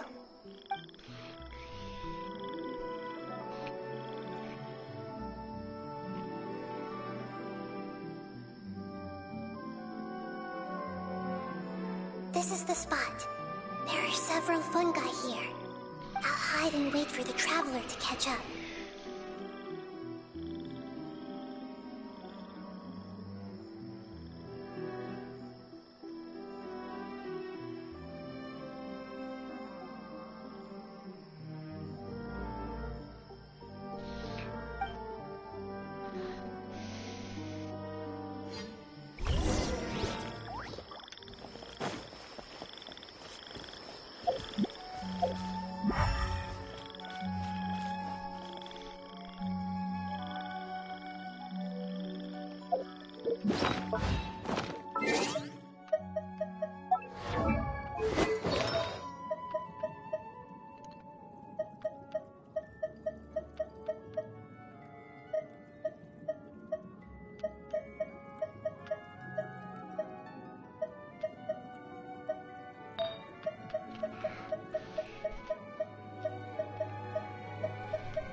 If you keep going that way.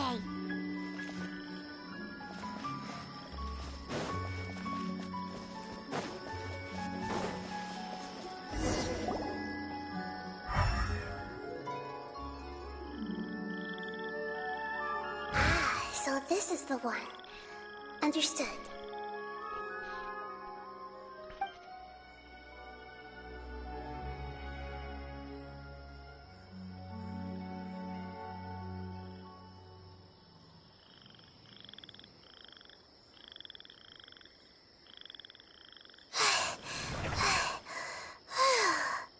Nahida? What's wrong? I never knew that it was so tiring to change forms like that. I even used the techniques that it taught me. Seems like its warnings were not unfounded. The power of time accumulates slowly and goes unnoticed. A great price is to be paid if you wish to perform drastic changes instantly. Thank you for everything you've done. All seems to have gone according to plan. Now, we simply wait for it to wake up.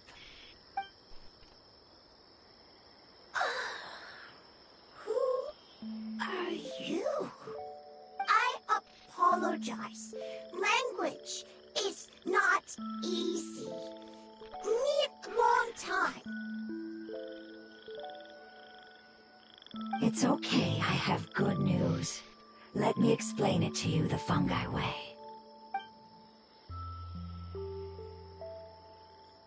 Apocalypse ended? Go home now? Yes. Unfortunately, I've forgotten where home is. I was hoping you still remembered. I remember. Really? That's great! Home. Dendro Dragon.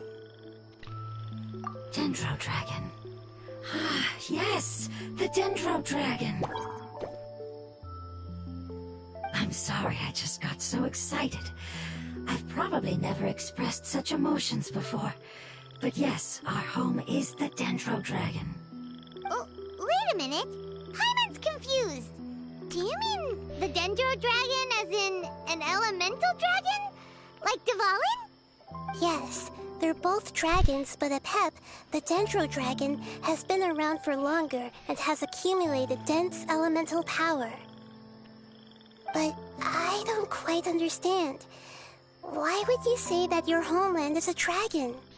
Because we live inside the Dendro Dragon. The Dendro Dragon. Inside. Very big. Mountains. Water. Trees. Us. There is an entire world inside the Dendro Dragon's body. The Dendro Dragon nurtured the earliest life forms and protected us inside of itself. It once told us in a majestic voice that once we finally matured, we'd be able to start life in a new world. However, that day never came. Our homeland was the greatest place there ever was before the apocalypse arrived. Paimon's still confused.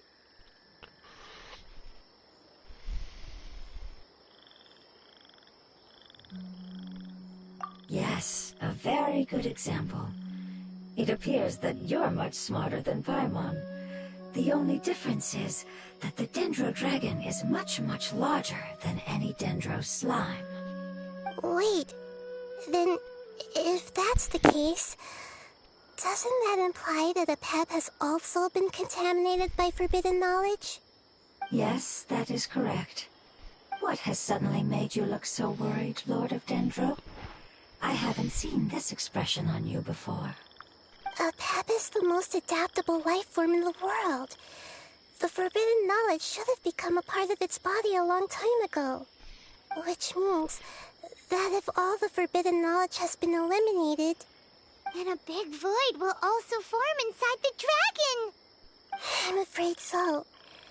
Its body and soul have probably been in terrible shape for some time now. No wonder I haven't seen Apep for so long. But how did it get contaminated? Was it due to the destruction of King Deshret's civilization? But anyway, Apep disappeared and has been gone ever since that time. It's been enduring unimaginable pain all the while. It's probably in pain as we speak.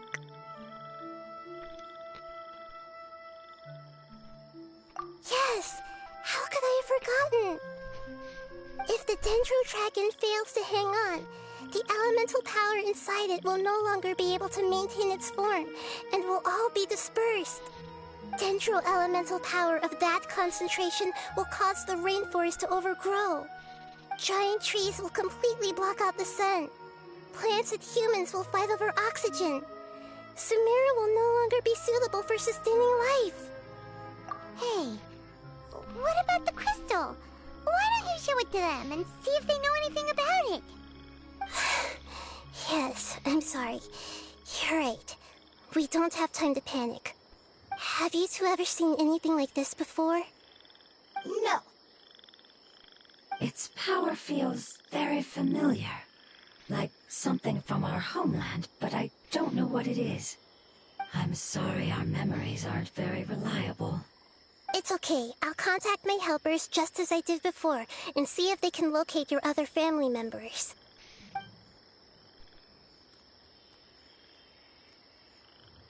I'm counting on you all. Your info is crucial to us now.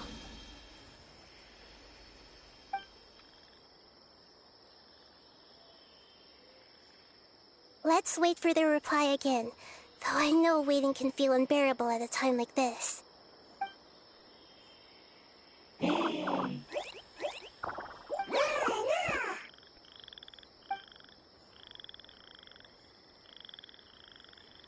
you. Family bringing fruit. I explained to them that you aren't hostile. After seeing you save it, its family is very grateful to you. Go home, leave. Hard decision. Don't know. They are weak. I worry. If waiting, then I hope. Don't worry. I understand what you are trying to say. Family is very important to us, no matter when we were actually family. It has done a lot to protect this territory and can't help but worry. Can you do one last... Of course. I can relate. I need to organize... Thank you. That tend don't like... There are two things that it wants you to do. One is to look after the land that the food is grown in, and the other is to drive away the plants that are trying to invade the area. Soil! There! First! Seed! Here! Paimon understood that! No need to translate. We'll take care of it right away.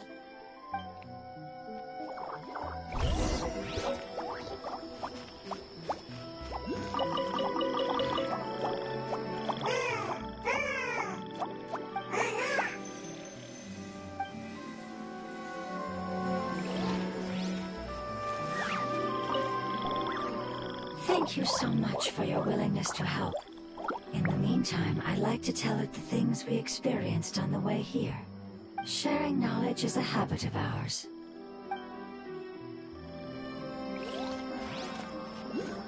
Off we go!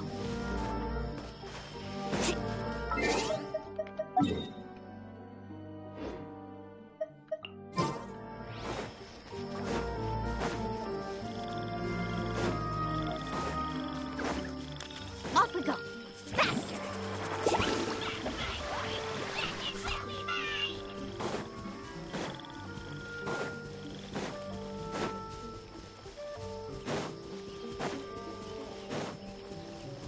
Need a surfboard? Boing, boing, boom! Let's ride! Hold the line!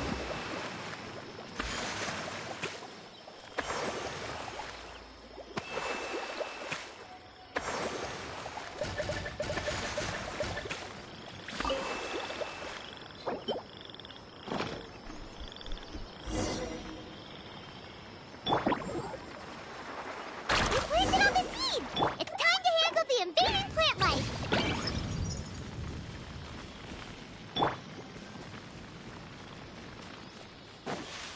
Off we go!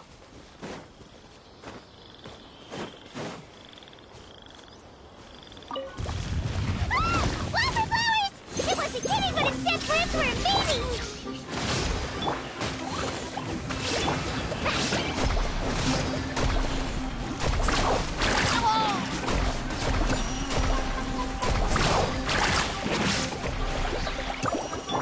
Boing, boing, boom! Whew! That should be all of them. That wasn't too tough. Yeah, I've calmed down now. But it doesn't seem like there's too much we can do until we receive some new leads. Can you tell us about the Dendro Dragon? We don't know anything about it. Who is it? And what does it have to do with King Deshret? Well, the history of dragons starts from the very beginning of Tevat. Sumeru was a Pep's territory. In those days, The lush rainforest covered the entire nation. Oh, so there was no desert back then? Not at first. That came when a giant spike fell from the sky, turning a huge section of the rainforest into sand. In an attempt to adapt to its new environment, Apep changed color from the emerald green of the forest to the yellow of the sand. No wonder those two elemental life forms are always talking about the importance of adapting. Apep has always seen itself as the master of Sumeru, and has refused to recognize the new order that was established. Even now, it probably still holds great hostility toward the gods.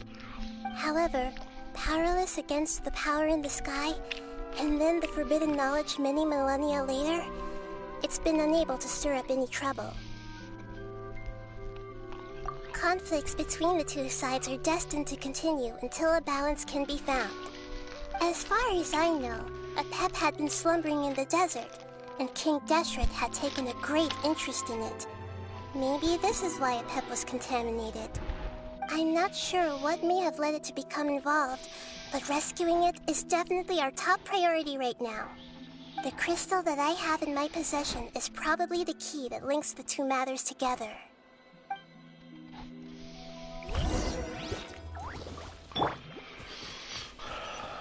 Carving waves!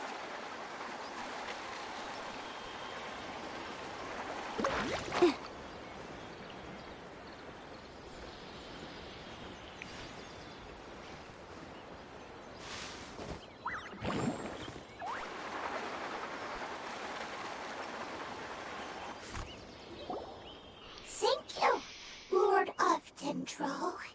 Family happy. You really like them, don't you? The heck was that angle? Family. Like. Do you not like your family? That's not what Paimon meant. It's just that you guys aren't actually the same species. Does that matter? Family likes me. I like family. Paimon doesn't quite understand. What it's trying to say is that as long as family members get along well, then nothing else matters. You place importance on appearances, but we do not. We find the experiences, knowledge, and connections we've made to be more important. These are all things that are more reliable than mere external appearances. These are the fruits of time, and the essence of what it means to grow. Oh, Paimon gets it now. Looks can always change, so what's inside of us is more important. It wouldn't matter. Paimon would still be able to recognize you right away. Oh? Understood. Thank you. Still nothing new from the forest. Seems like we won't be able to find your other family members for now. It appears we are out of leads to follow, and if no one knows how this crystal works, then Apep may be in danger. Sorry. It's okay. It isn't your fault. I don't think it's a coincidence that neither of you can remember anything about the crystal. Maybe it's because the crystal has a very close connection to forbidden knowledge, which causes memories of it to be unclear. And if that's the case, finding the other fungi still wouldn't help us at all. The crystal and the apocalypse. The apocalypse and memories. Lord of Dendro, do you still remember the prophecy? I do. What about it? The prophecy is a story that connects events of the past and the future. A family member once said that the apocalypse is a part of us, and that there is value in preserving it. The rest of the family did not approve of its opinion at the time, so it left. Preserving the apocalypse? Do you mean that there's still some that hasn't been eliminated? That's not very likely. The power of Irminsul covers every inch of the land. Did the prophecy say where that family member went? To the limitless depths east of Sumeru. A murky place that no one can return from. Yeah, That must be the chasm, right? But what is it doing there? It's impossible to preserve forbidden knowledge, but what if it can be converted to a different form? I'm sorry if I'm suddenly not making any sense. However, I do think it's possible. Follow me. I'll explain it once we find that elemental life form.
So that elemental life form came all the way here on its own and spent a long time by itself? Wouldn't it already have become... There is a chance that it could avoid that end.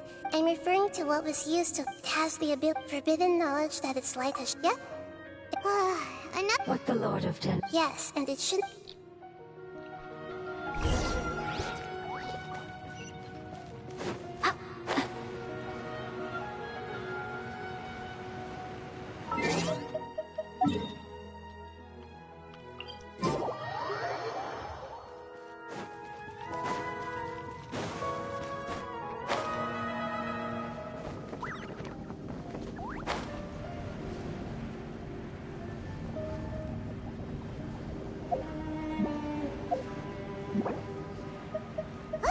It's over there! Looks like we'll have to clear out the oozing filth in this area. You two should be able to take care of it, right? Yep, I know what to do. I'll just use the lumen stone on the oozing concretion.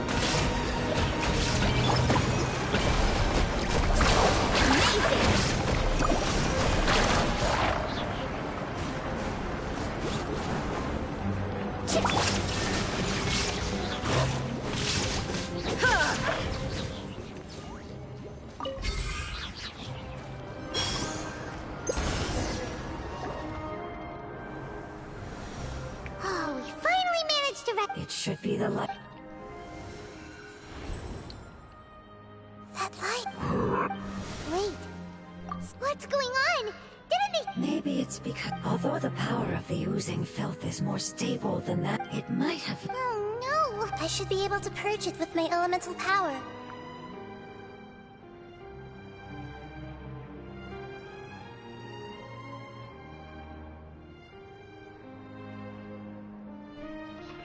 But this is our only chance.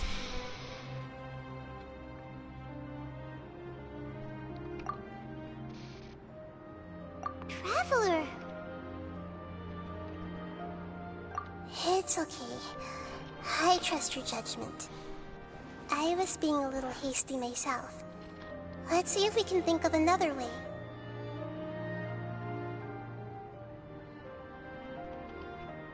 Oh, yeah! You said that the elemental power in the crystal was identical to... You want to use its power? The Lord of Death. It's risky to use its. Don't understand. Yes, I understand. But this. It's okay. How about this? Traveler, I understand that you have an amazing Don't overdo it.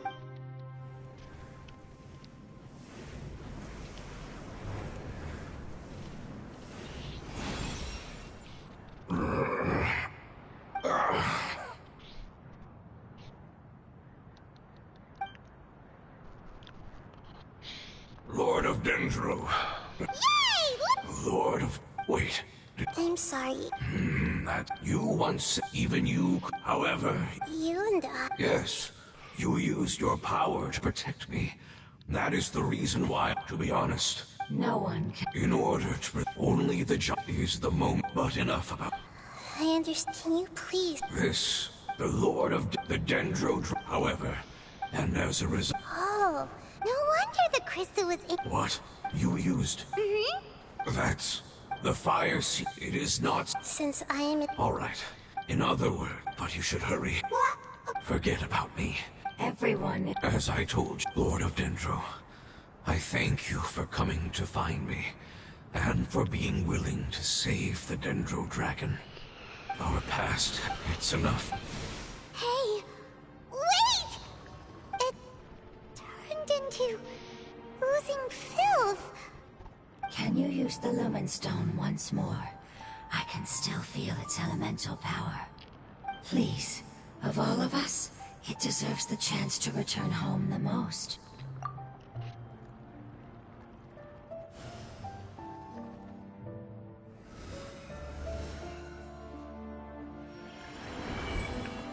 This is a small ball of light that it left behind. I can feel it. I can feel its knowledge and emotions. It has all returned to its original elemental form and is becoming one with the other family members. Do not be sad, my friends. Its wish has come true, and it's very happy right now. Because its external form doesn't matter, right?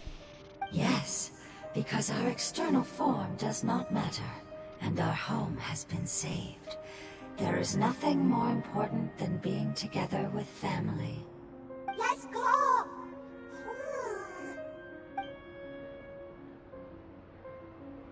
Home.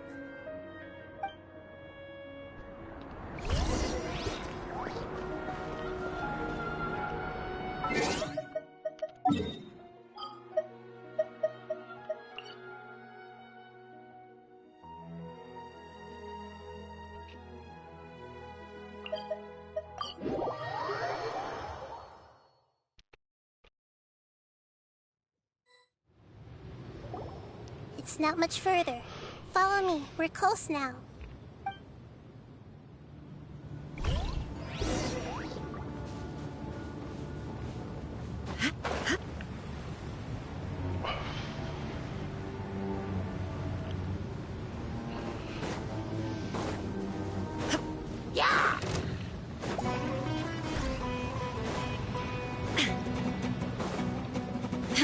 can feel its power lingering and shifting around us.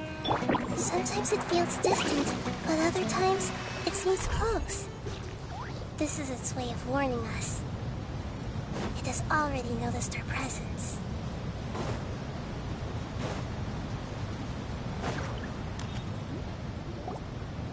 We won't be able to see anything if we keep going that way.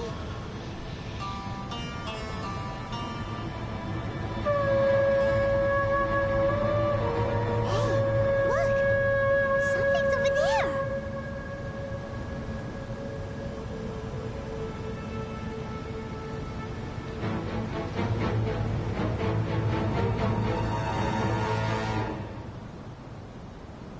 We found it. A pet. The Dendro Dragon. Paimon knew it would be big, but not that big. Puny god, puny human, leave my domain. Frail life forms like you cannot survive in the endless sands of the desert. Apep, we're here to save you. I do not need saving, especially not by you, Brewer. You are no different from Amun. Both of you have only existed for a fraction of what you know as time. Yet you call yourselves lords of this land by leaning on the heavens' glow. You're better off paying attention to your path ahead, as you will fall where you've fallen before. I know that you hate both gods and humans, but you've grown too weak now. Can't you let go of your hatred? Even for only a moment? Let go. For only a moment. Foolish Brewer. You will find no gratefulness from me, even if you heal me. You will only be reviving the dragon that will destroy Sumeru and the Seven Nations. No, you're ill, that's all. That I am. Time will bring death to all. It's unavoidable. Although I am gravely ill, my mind remains clear. I am different from the ancient dragons that came to terms with you. There's no need for this. There's no point in fighting. What we need is the truth. The truth. The shackles that the God of Wisdom cannot escape from. I have paid dearly for the truth, and you shall do the same soon enough. Hey! Don't leave! Careful! Something's coming! Ah! What is that? Paimon's never seen that before! It's our family. Huh? They're your family too? But they don't look anything like fungi. External form not important. Inner nature say. The composition of their elemental power is identical to ours. In other words, they're residents of our homeland. Is this what they've become after experiencing the apocalypse? This is also a form of adaptation, although a most gruesome and pitiful one. Many of our family members never made it out of the Dendro Dragon. They've gradually taken this form in order to survive the apocalypse. Is there any way to avoid fighting them? Hey! Can you guys talk? We're here to rescue you!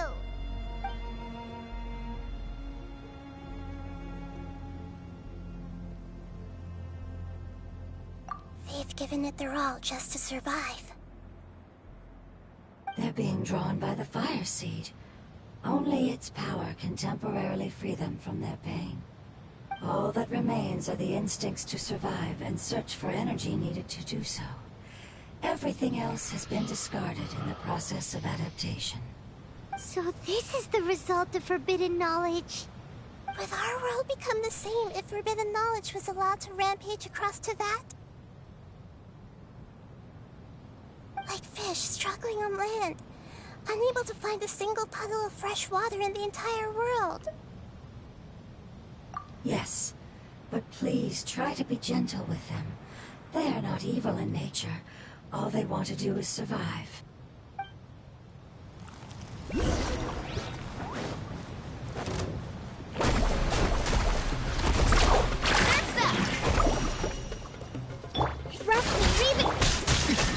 Erase all threats. Now you shall perish.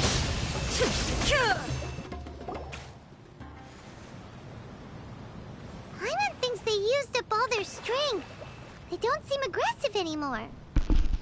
They want to go home. Yes, it was never their intention to leave the Dendro Dragon. Is there a way to make them revert to their elemental form? Years of torment is what turned them into their current state. Their external form has become their shackles. It seems only the Fire Seed or Apep's Heart of Oasis can save them. But it'll be risky if we use the Fire Seed again. Correct. We cannot use the Fire Seed again. Everyone goes home, not just us. This is becoming quite the dilemma. Let me think for a second. It's fine. Let's use the power of the Fire Seed. I can't bear leaving them in the desert like this. Don't worry, the decision is on me. I'll take responsibility for whatever happens.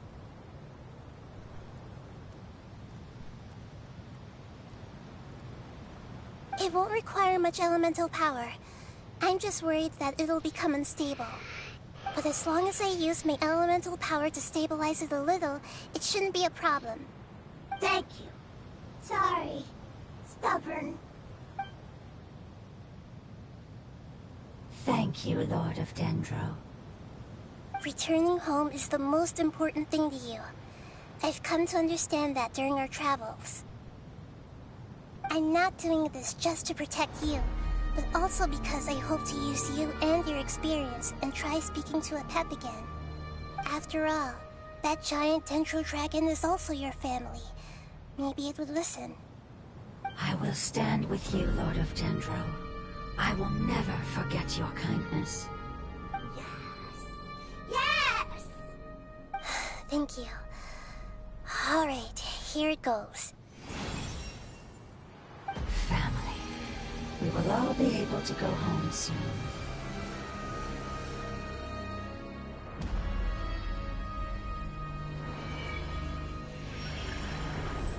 Whoa. It's shining now. Endless amounts of knowledge and emotions are moving inside of me. They're all very excited. To imagine such growth could be achieved in such a short period of time. Looks like a wizard hat. It's because you're carrying everyone's hopes and dreams. Yes, finally, we can go home. This is the last part. Let's go.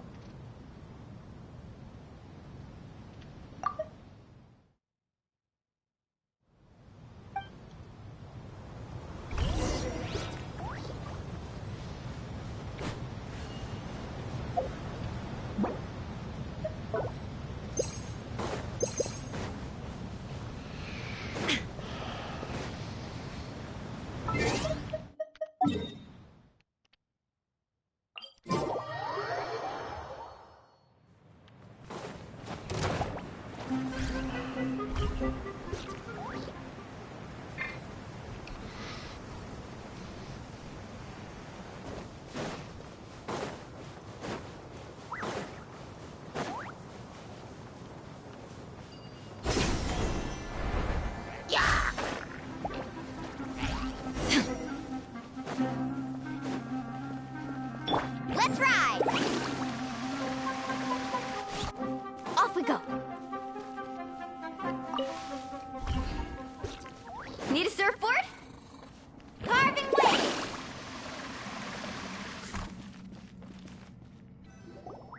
This cave is huge. Could this be where the Dendro Dragon lives?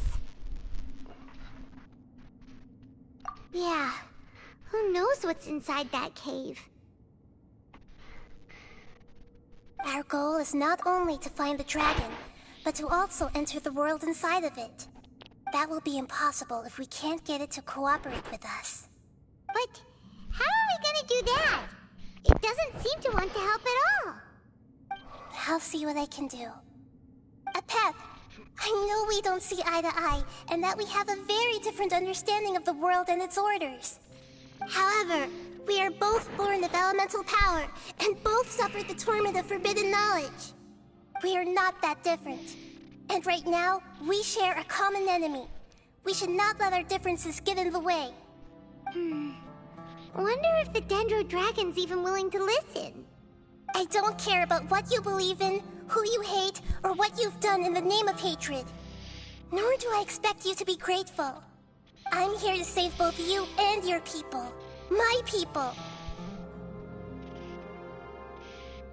They've been searching for a way to save you ever since they left their homeland. They yearn for a chance to return home. And now that everything is over, all the hatred that you harbor has lost its meaning. Rather than continuing to fight, you should consider the life you've produced. No response. Your eagerness to survive means that you haven't given up on that world yet.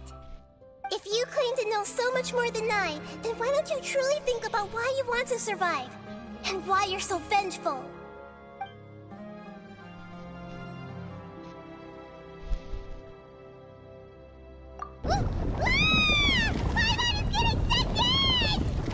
Please keep everyone safe. And send us to the homeland.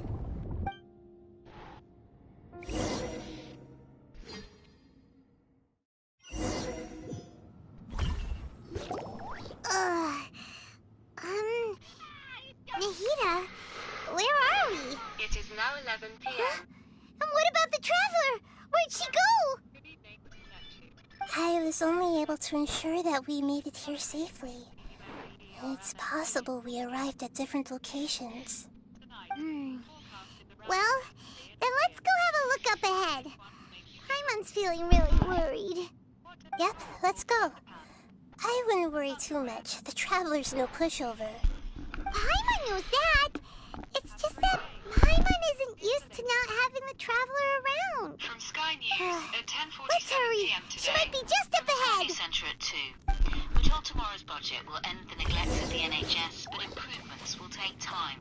The Chancellor is expected to confirm billions of pounds for the health service, including 70 million for new radiotherapy machines. She says outdated equipment hampers productivity. Rachel Reeves is also promising 2 new fiscal rules. That should be the heart of Oasis. All we need to do is light it with the fire seed, and it'll restore a pep with elemental power.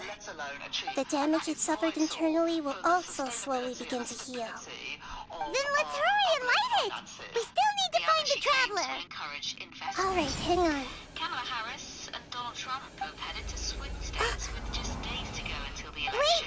The fire seed! What happened? To address It shattered! while the Republican nominee It was even more unstable than I expected.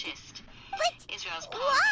has We passed barely bills used designating it! the UN Agency for Palestinian Refugees. I am not sure. Terror organization Perhaps the fire seed was only capable of protecting one person. But if I didn't use its power on everyone, there's no way, and even if that's the case, there's no reason for it to simply shatter, unless... Eric Ten Hag was sacked yesterday with Unless Graham what? Potter and Brentford boss Thomas Friend. Unless I was already in a weakened state when I created this fire seed, which would be when we had first saved the desert.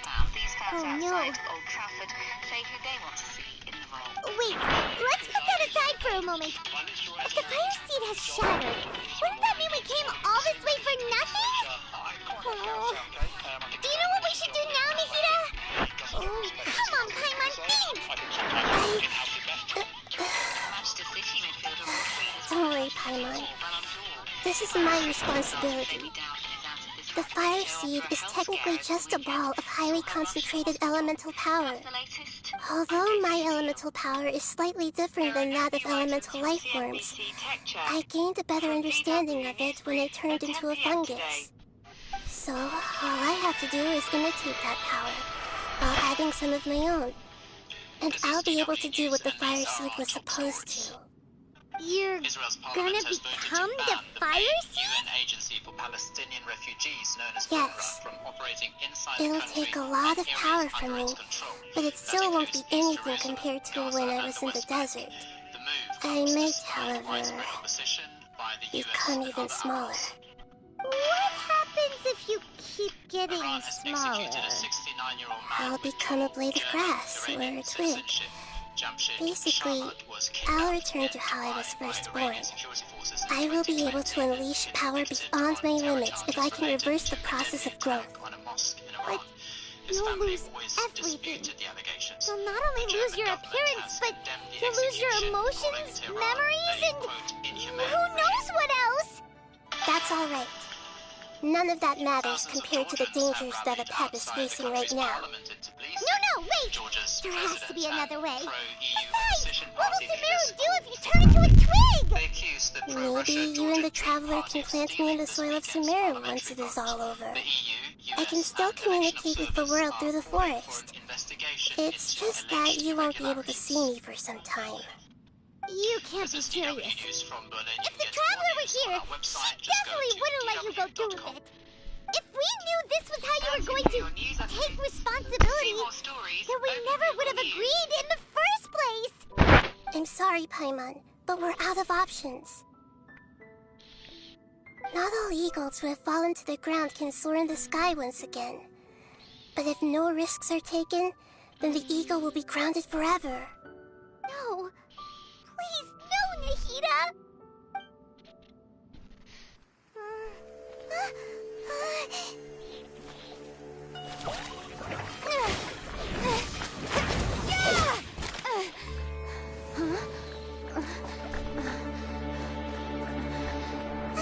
The fire seed shattered, and she's... I know.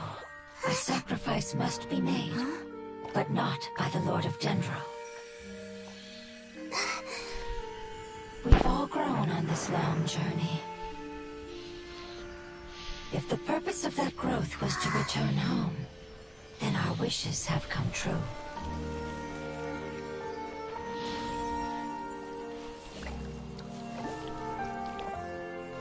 Would you lend us your power? You knew it would come to this. All the knowledge, language, and emotions that you have learned will be reverted into pure elemental energy. In your new homeland, nothing of who you were will remain. You won't be remembered by anyone. Is that truly the return you've always dreamed of? Lord of Dendro, don't be sad. This is not your home. We go home. Lord of Dendro should also go home.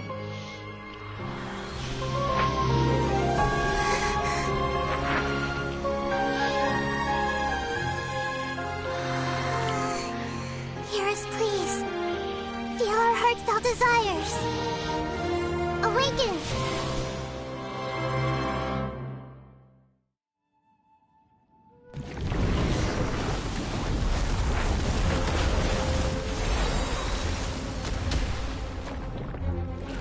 To imagine such growth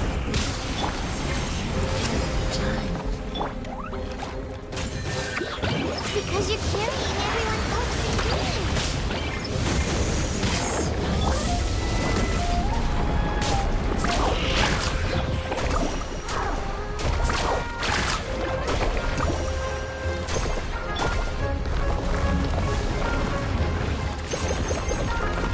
Jumpy, jumpy, jumpy.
is the agreement we made.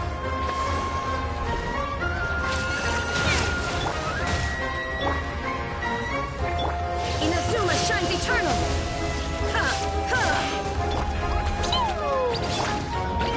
Make yourselves at home! Let's shred, Sharky!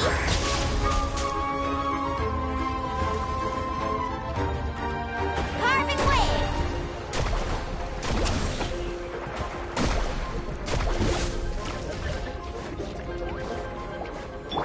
Blow them all up! Shine down! This way, Colonel! Hold the line! That really hurt!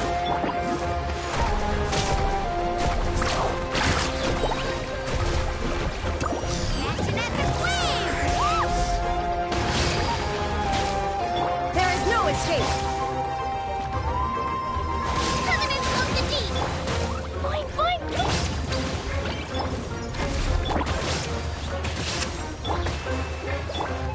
The Temple of Wisdom! Committed to memory!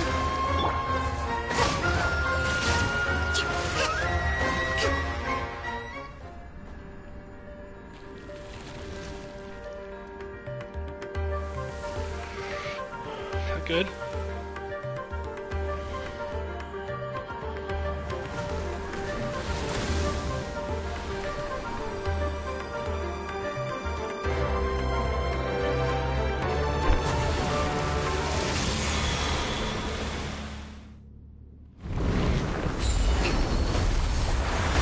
Allow me!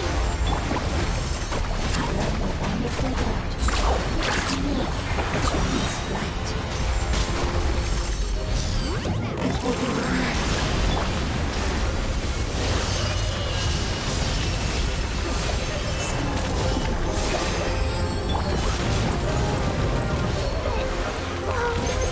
No, I didn't.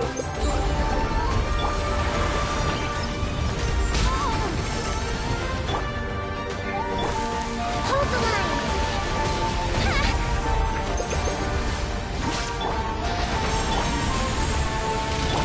Grow, grow, grow. Boing, boing, billowing surge. Let's ride. Need a surfboard?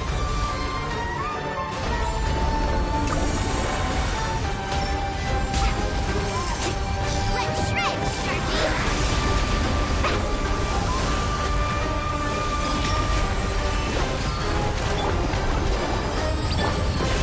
A freshman!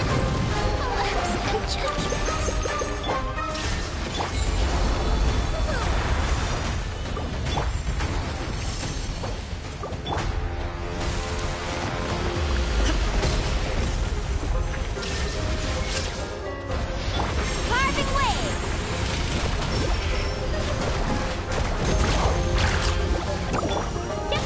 That really hurt! Let's ride!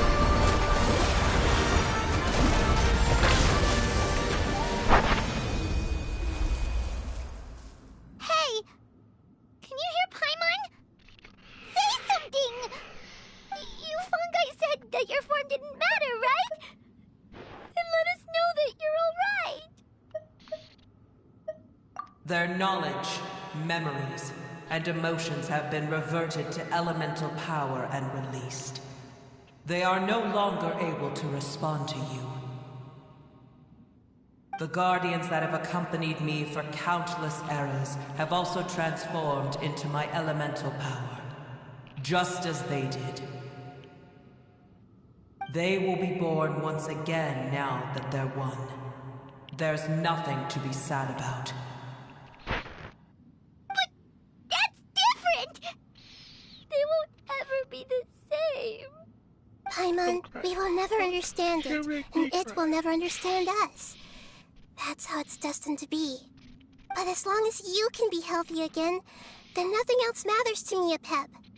Samara will be free from threat as long as your health is maintained. I thought that my rage would be kindled once my power returned to me. However, what I feel now is a feeling that has long eluded me. the feeling of peace. The forbidden knowledge influenced you ever since you were contaminated, greatly amplifying your hatred and rage. Yes, there's no denying that.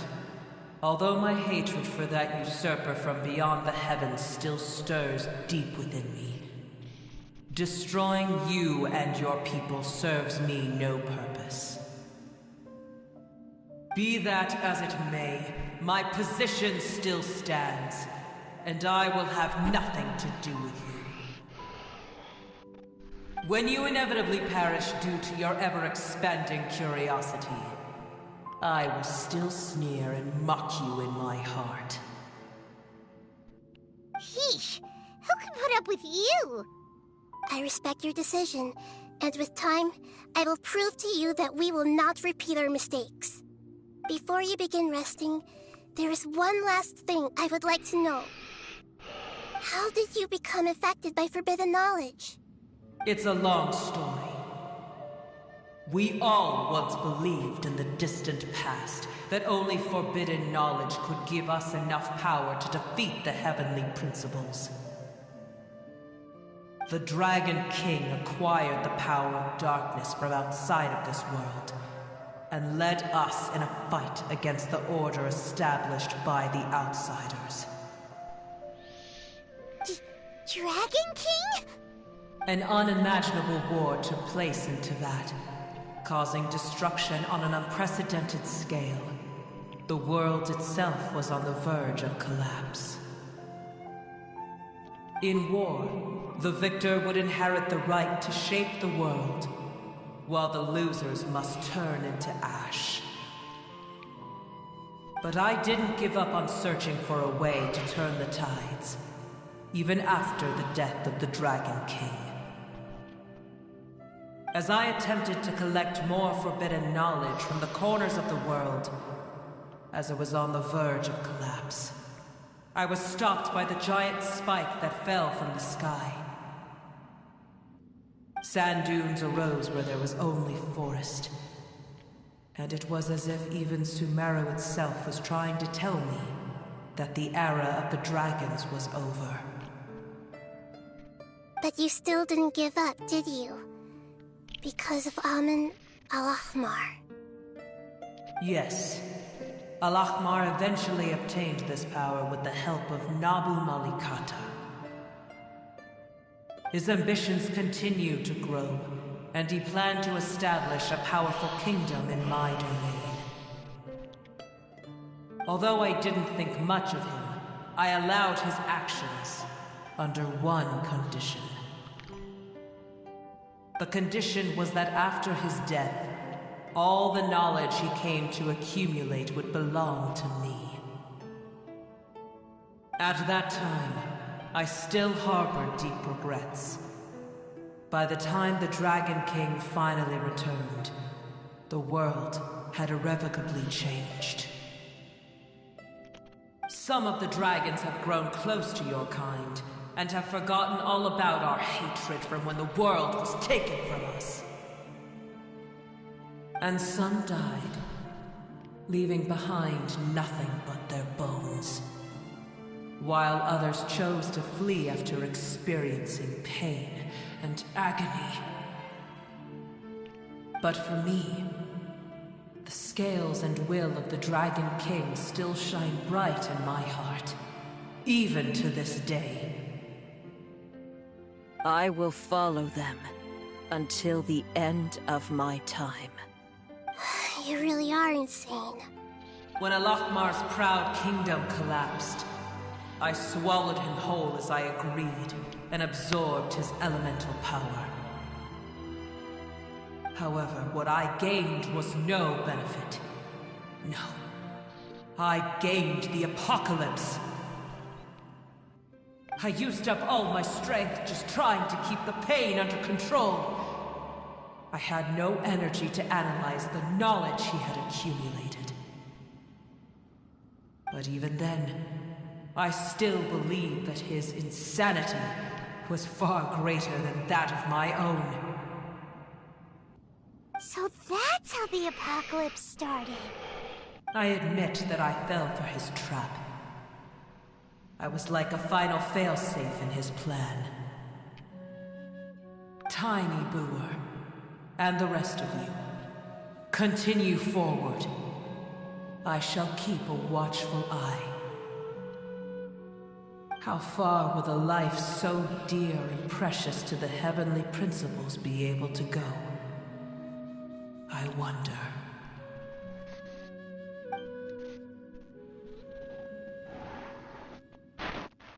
You know what? They need to add a skip button.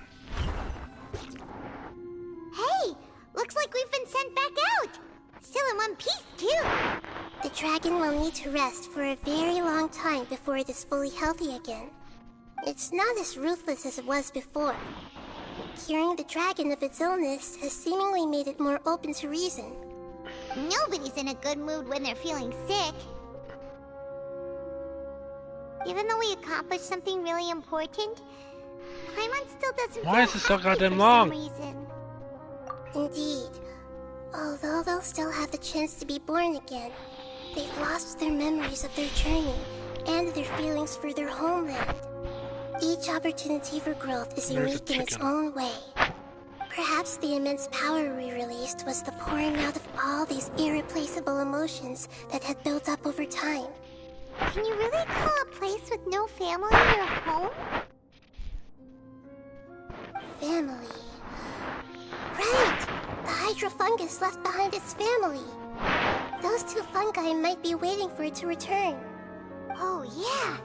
Let's hurry and go take a look! How are we going to explain all the complicated things that happened?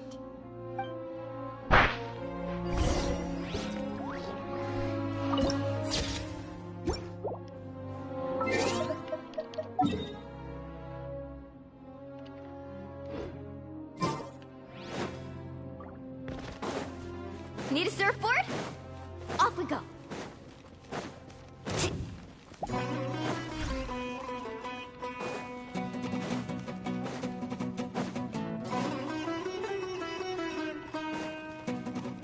Faster!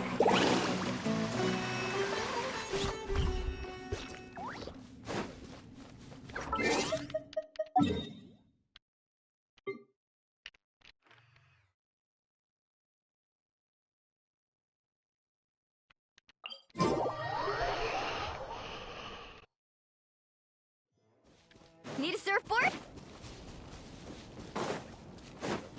Off we go.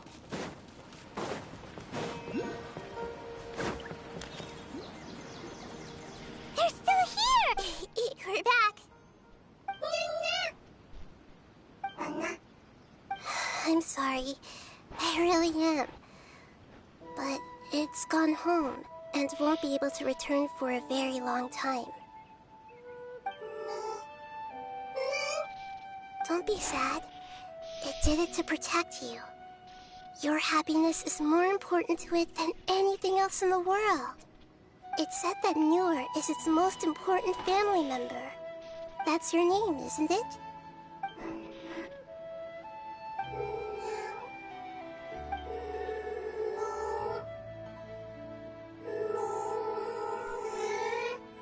Wow. This is wonderful. So it has left traces of itself after all. They will definitely meet again, someday.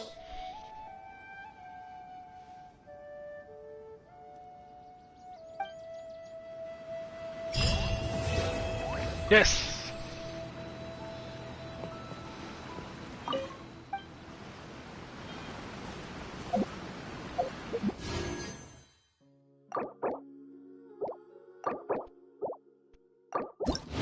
Come on, 5-star.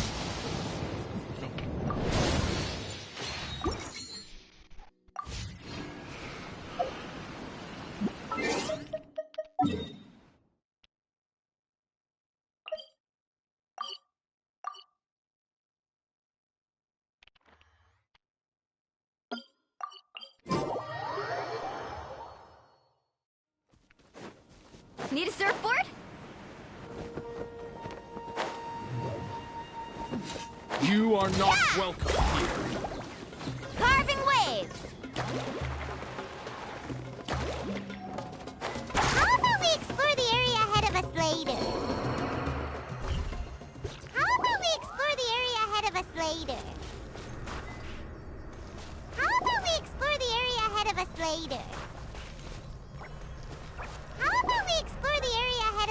later.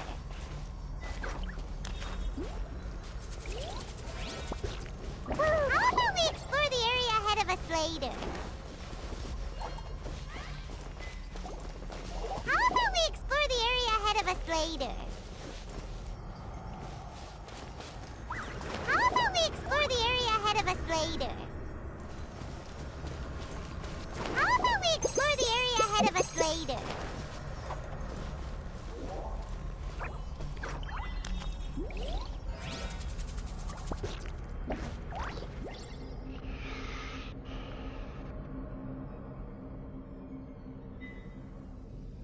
These bombs, so heavy.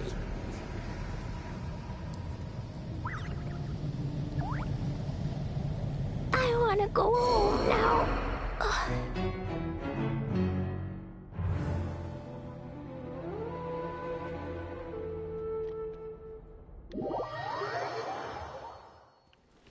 La la la.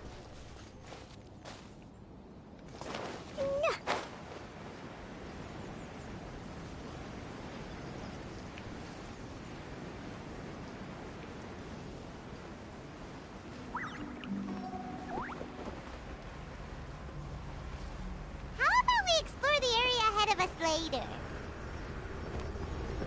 How about we explore the area ahead of us later?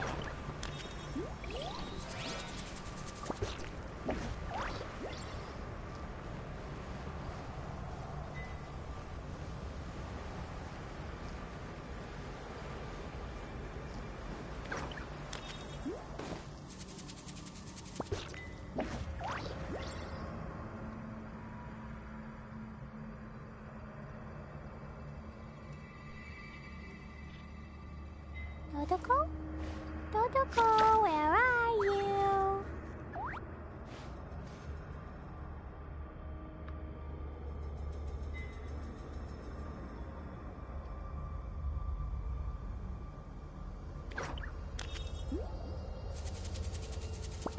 These bombs, so heavy.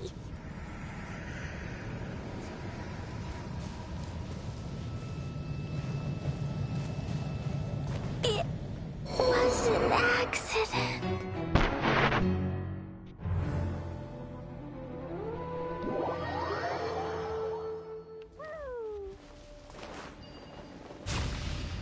You are not welcome here. Da da da.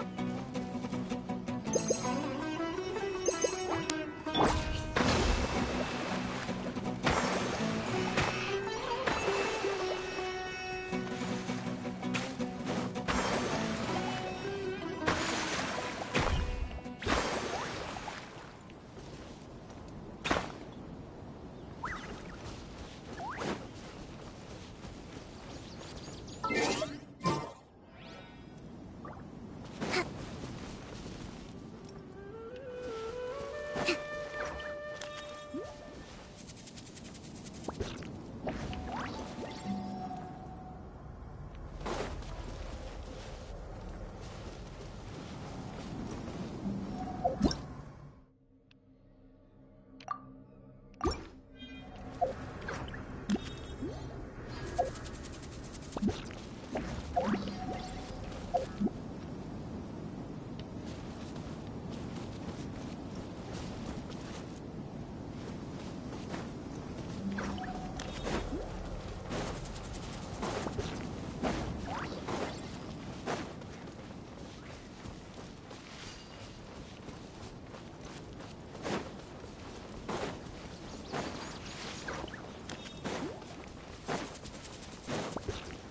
How about we explore the area ahead of us later? How about we explore the area ahead of us later? How about we explore the area ahead of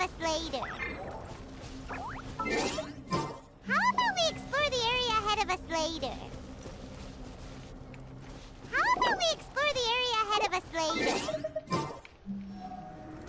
How about we explore the area ahead of us later? How about we explore the area ahead of us later?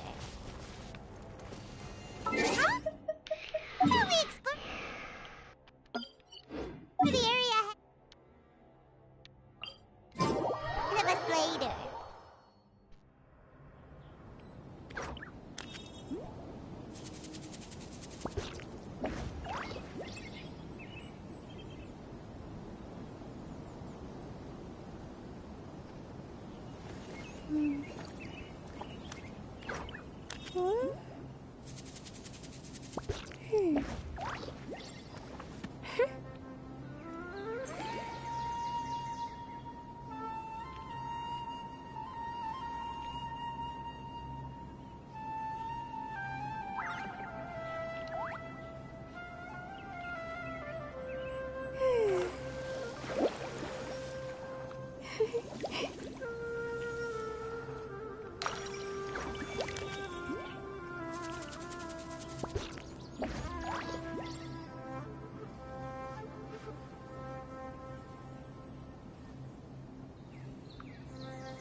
Yai Publishing House has released numerous works that lay out military strategy in a simple and pragmatic way. Those are my favorite.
Hey, fine, fine. Let's ride!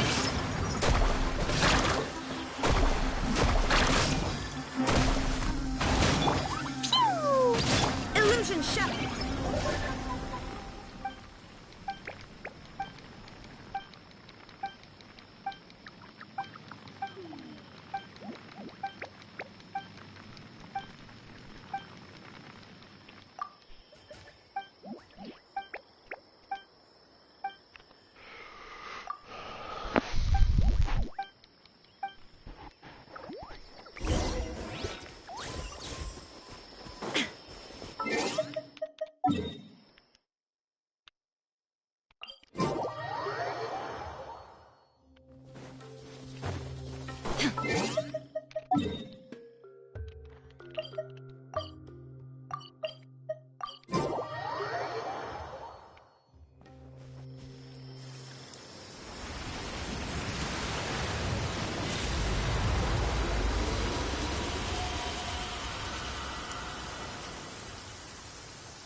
Shine down! Allow me! Jumpy dumpy!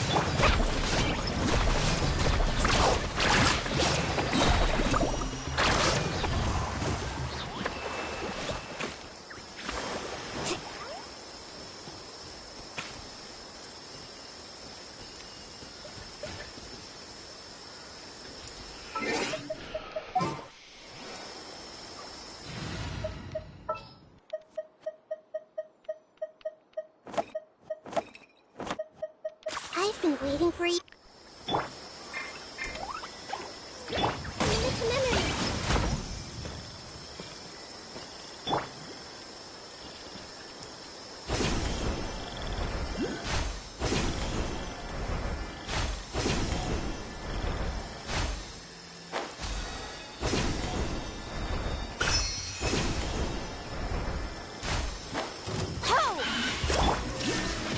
Let's stay for a little bit. Fine, fine,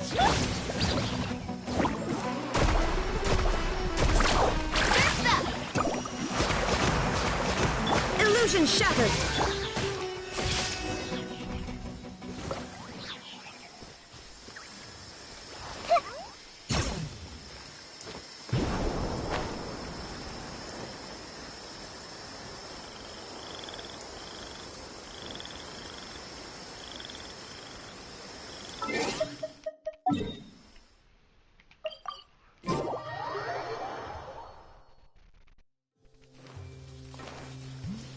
Carving waves!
Off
we go.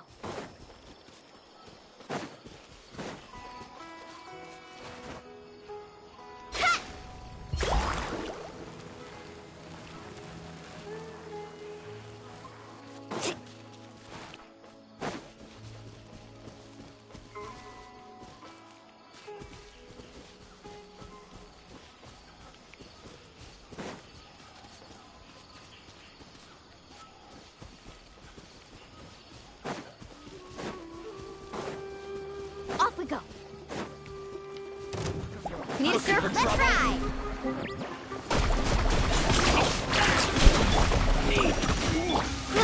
Grow. Don't.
it's as good as done.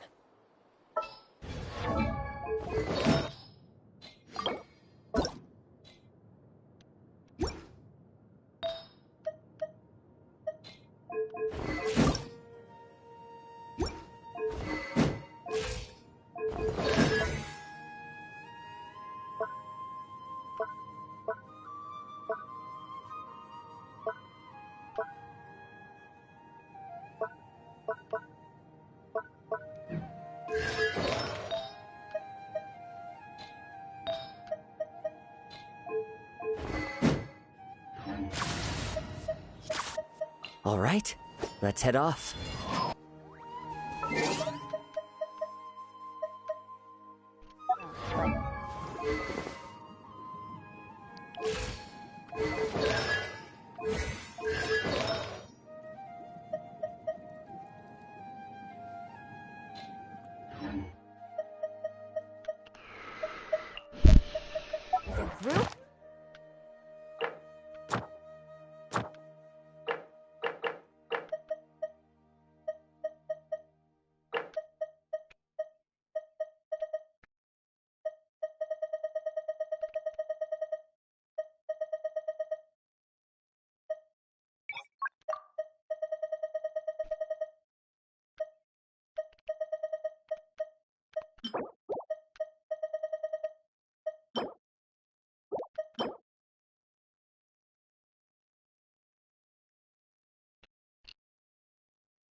Things possible.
Carving waves!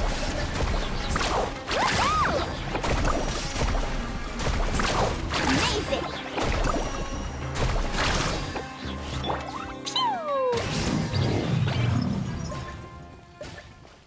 La la la! Was that not the right iron guard? Iron guard.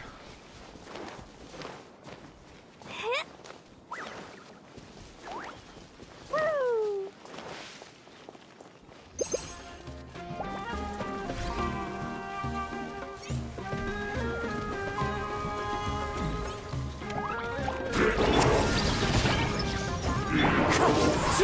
Let's ride!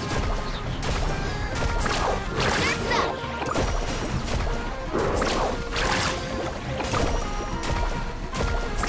Amazing! There is no escape!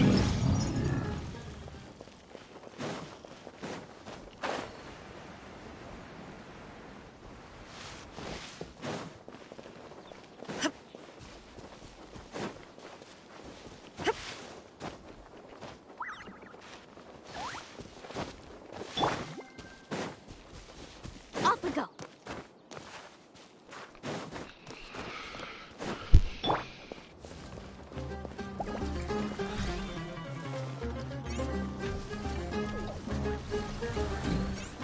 Shine down! Jumpy Dumpty Go! Carving waves! Surf's up! Woohoo!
There is no escape! Windstrike!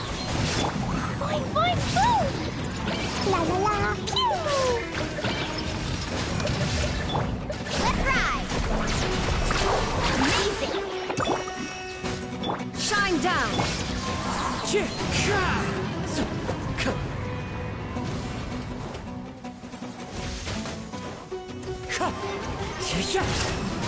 Illusion shot!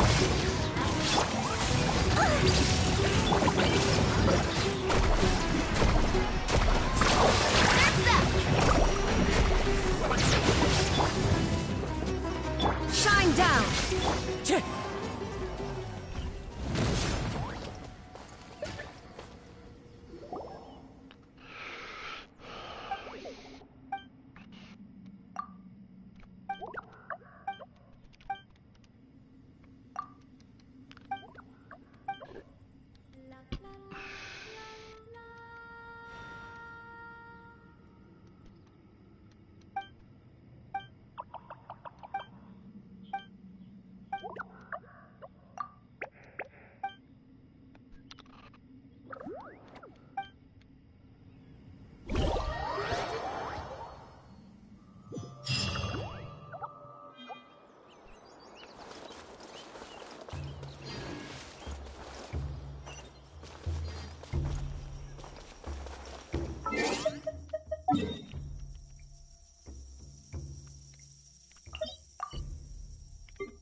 Time to go.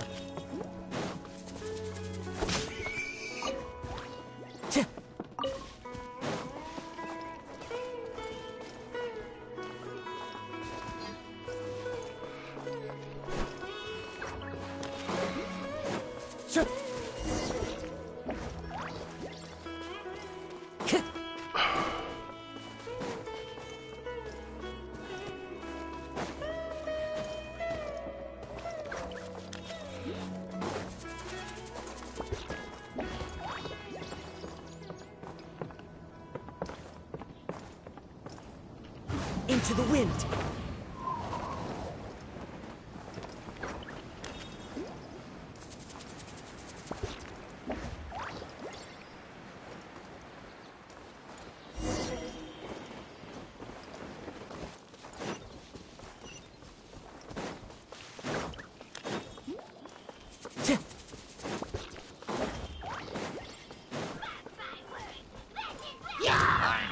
One with nature.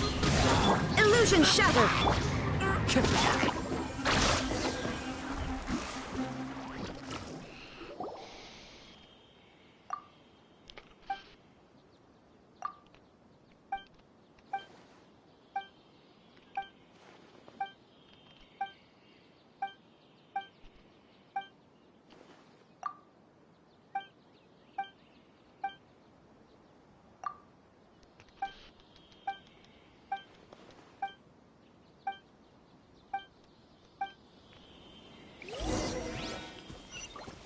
Need a surfboard?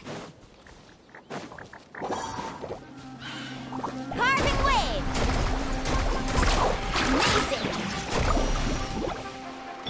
Fine, fine, fine!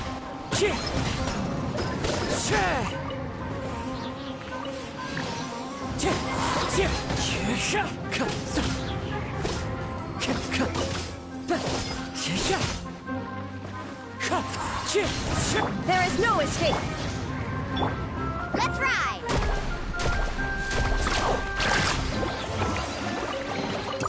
Oh no, I dropped it! Quick, pick it up! Hope I didn't just jinx us.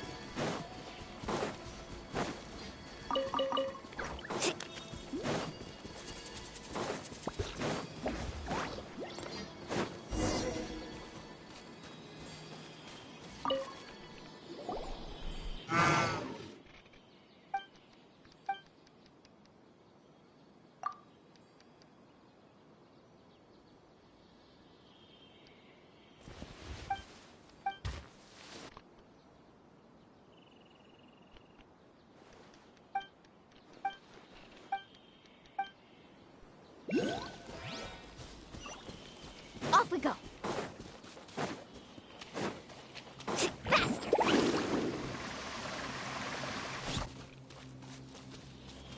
Need a surfboard?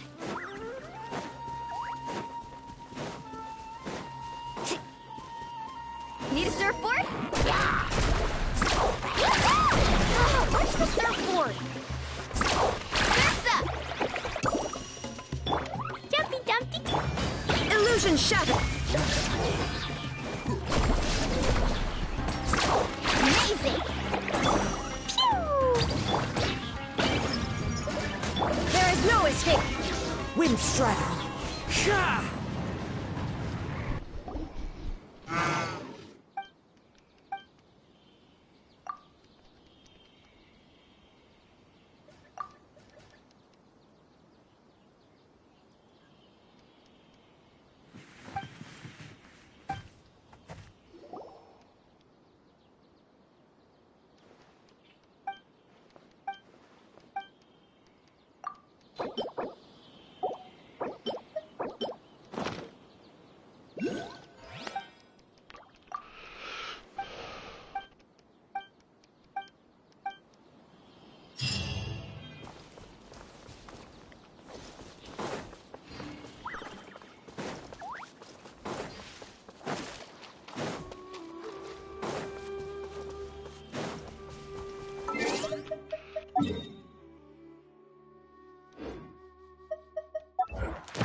Need a surfboard?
Let's ride!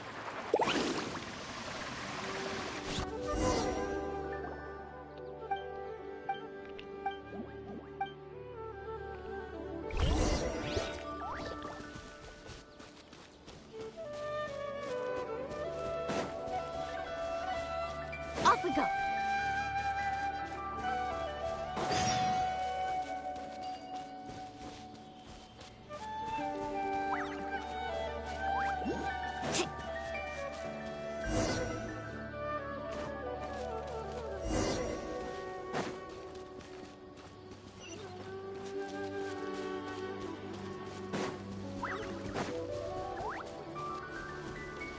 Off we go! How about new? Need a surfboard? Faster!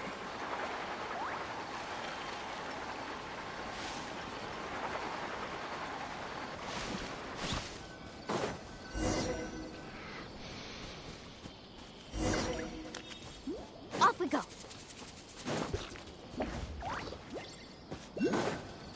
Need a surfboard?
told you today's our lucky day.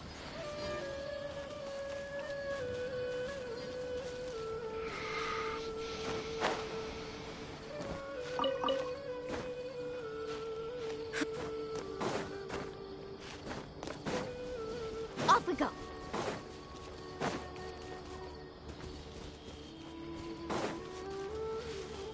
Need a surfboard?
Off we go.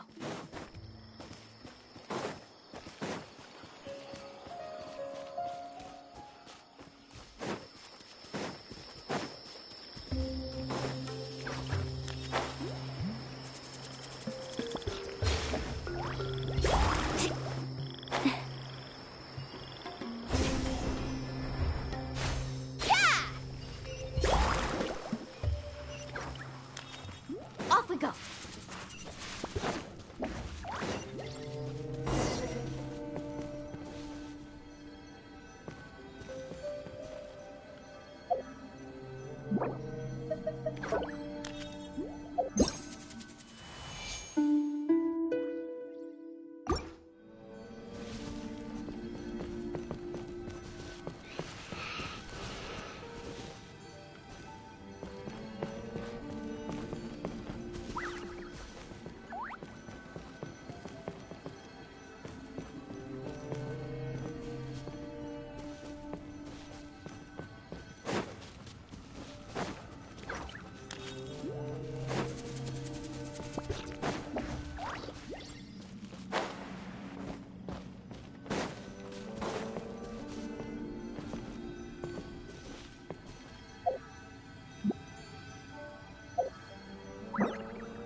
Need a surfboard?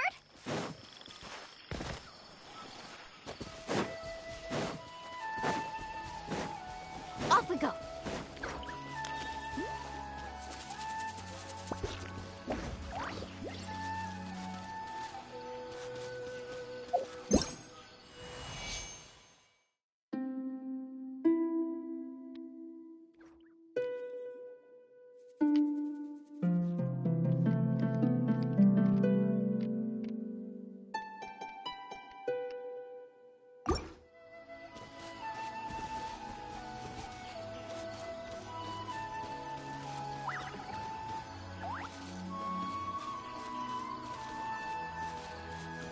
Need a surfboard?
gloomy path.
Ever tried chasing waves with...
The most important part of going out to have fun is...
This is a Darth Vader. This is a Star Wars reference.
Okay, I need a pee.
Committed to memory.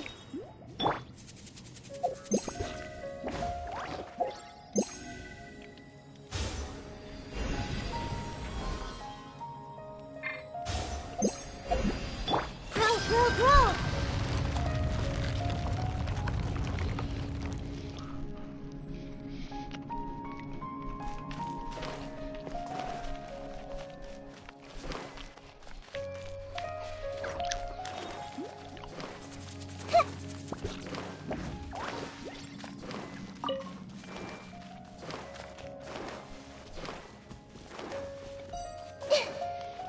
The Temple of Wisdom.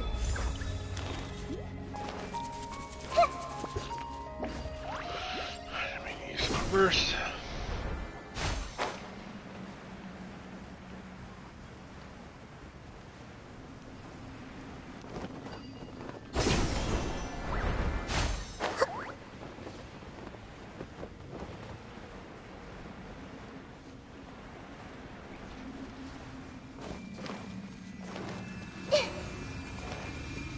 This way pretty little.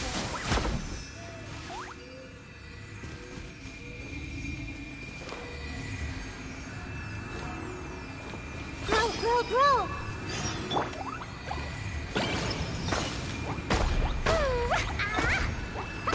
Yay, I did.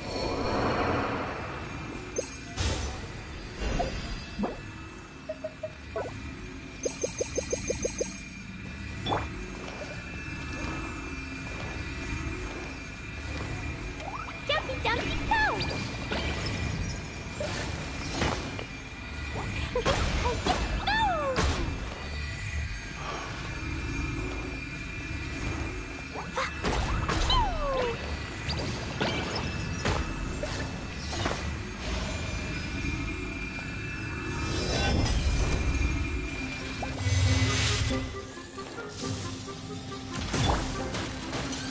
Illusion shut! Committed to memory. Let's ride! Action at the flame! There is no escape! Grow. Torn to oblivion!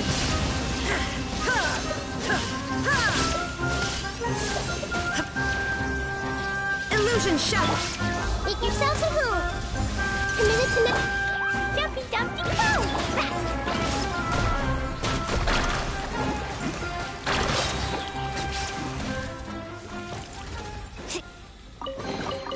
The best stuff's always at the bottom.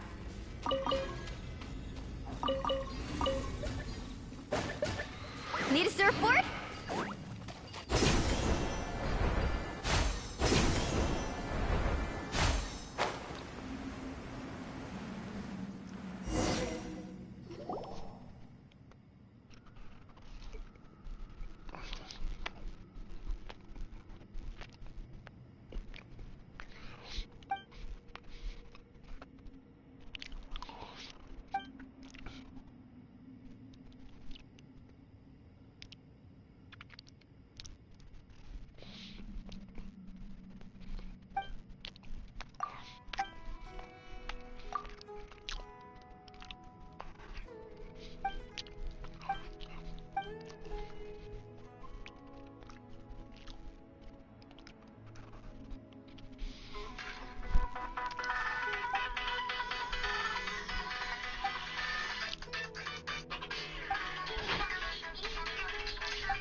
Need a surfboard? Need a surfboard?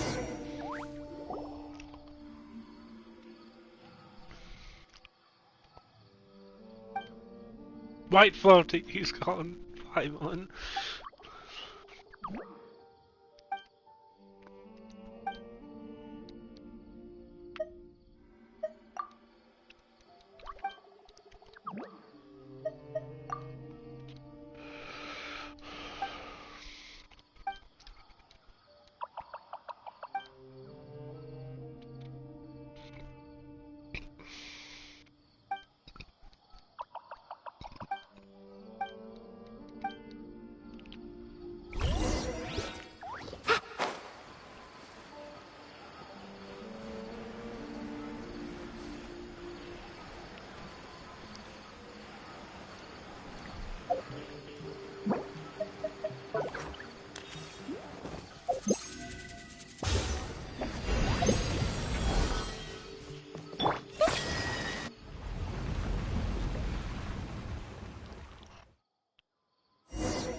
Bro!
Shine down!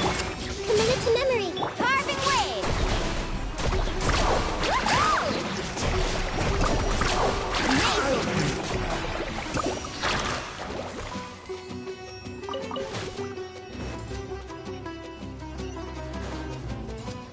Off we go.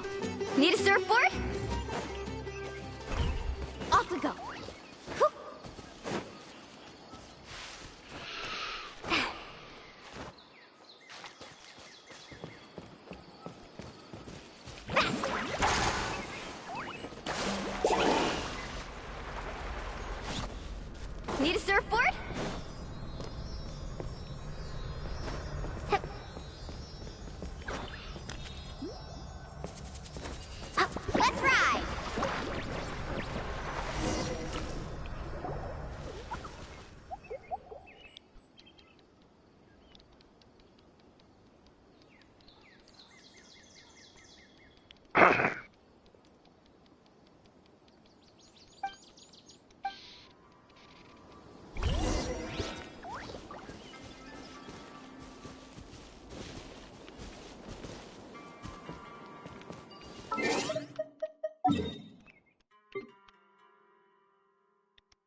Off we go.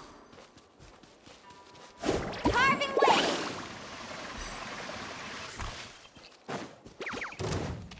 Need a surfboard? Off we go.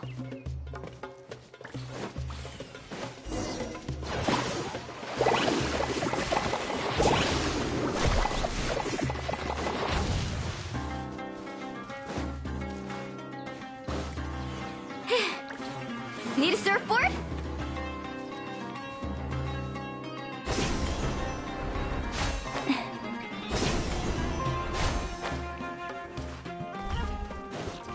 Let's ride!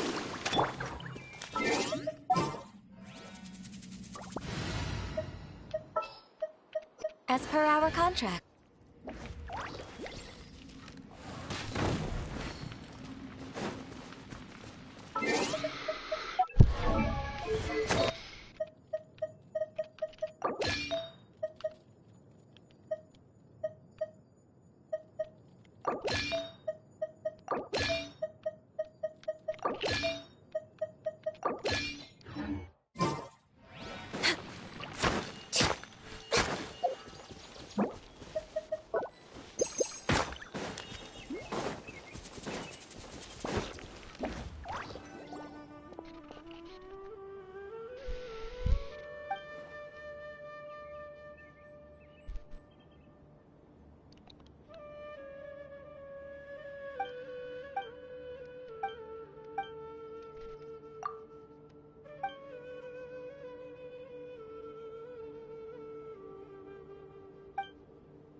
They're gonna get destroyed. Illusion shattered! Lucky today. This is long overdue.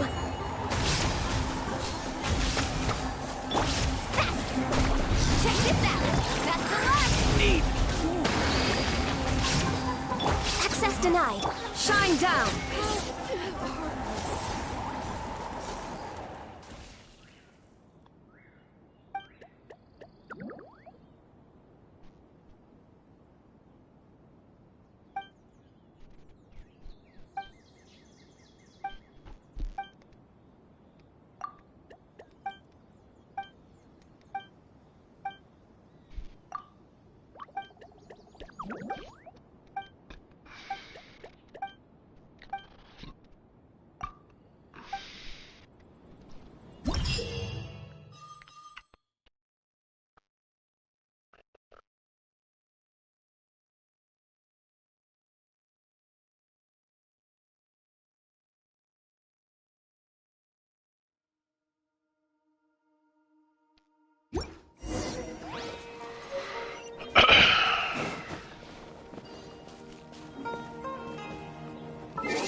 1 a.m.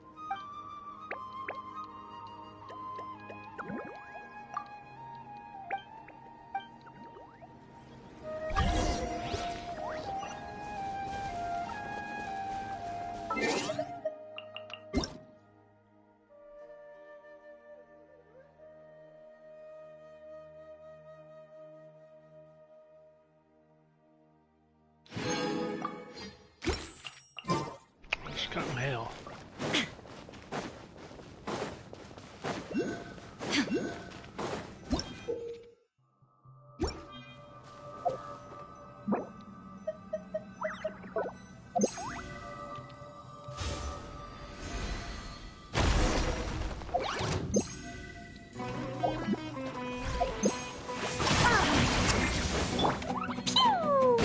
Born of ice and frost.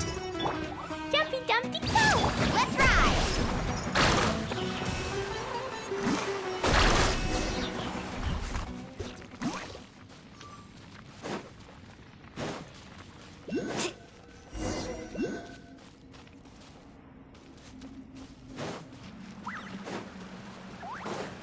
Off we go. Need a surfboard?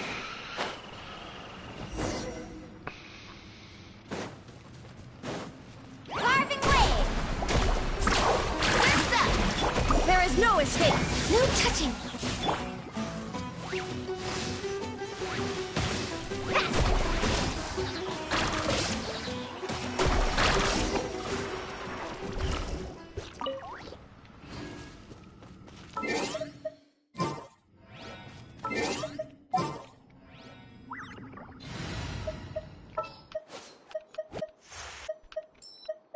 Oh, you're calling for me?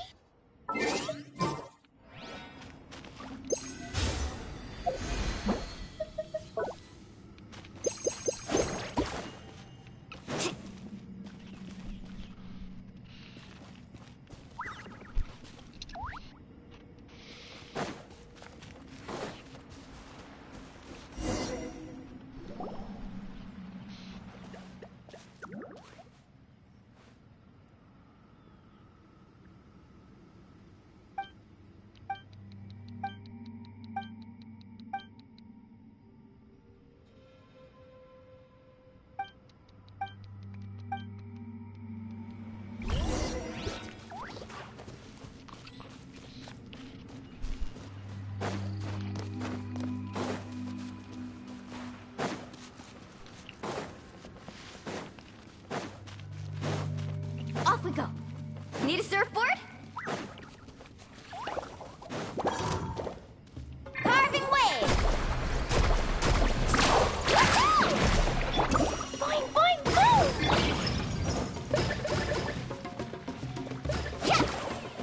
Yeah! Ha! Wah! Yeah! Wah!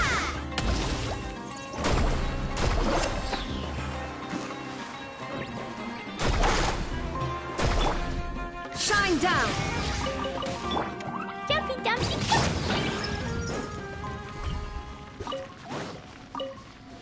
Off we go.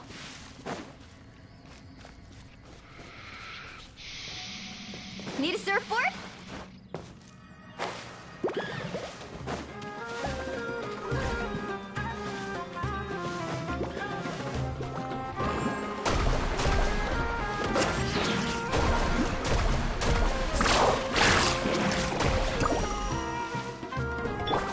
Boing, boing, boing! Positions. Faster. Surf's up. Illusion shattered.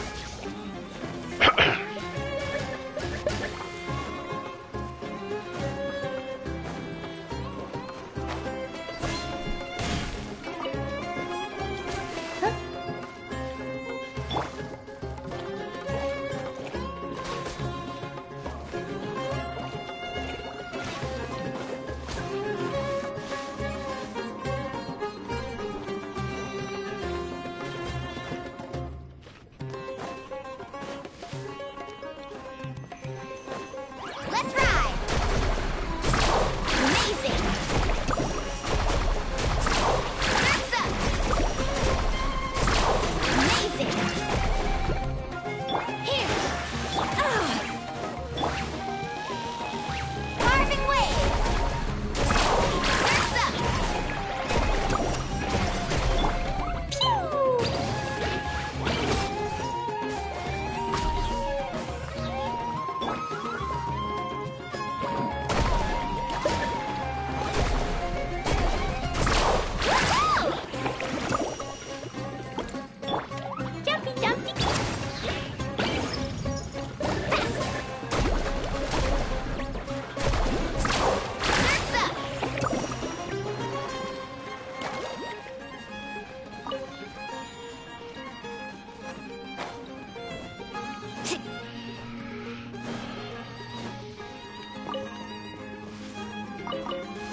directions.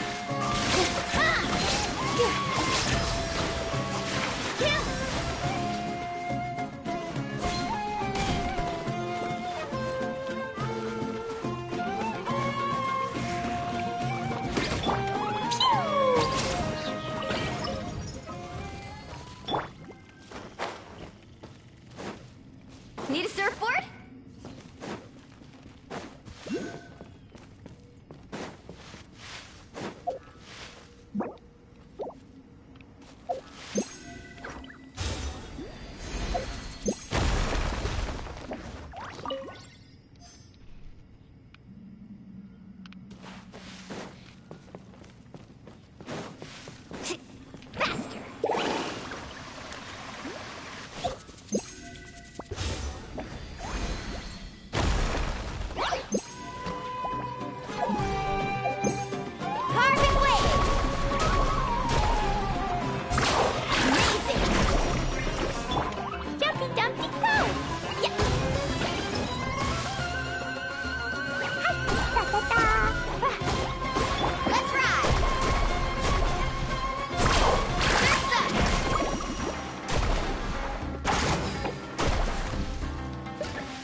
La la la, da da da.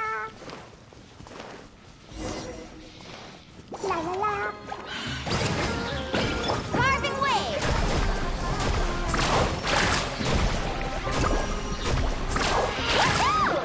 Ooh, 119,000. Illusion shout! Here!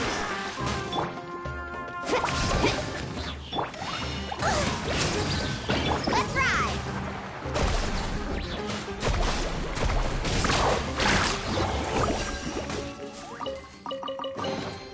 Oh no, I dropped it! Quick, pick it up!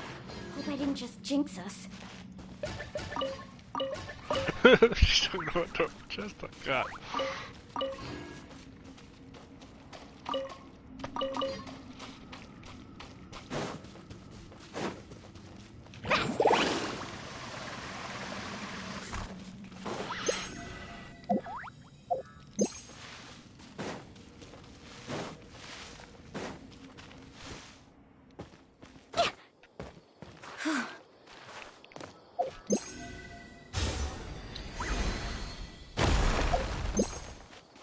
Off we go!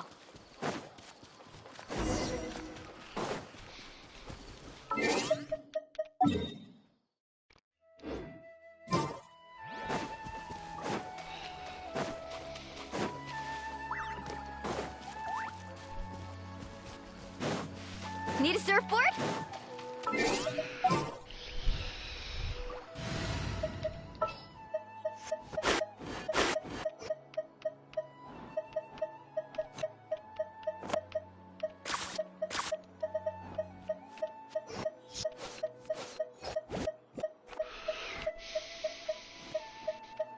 We'll need a strategy.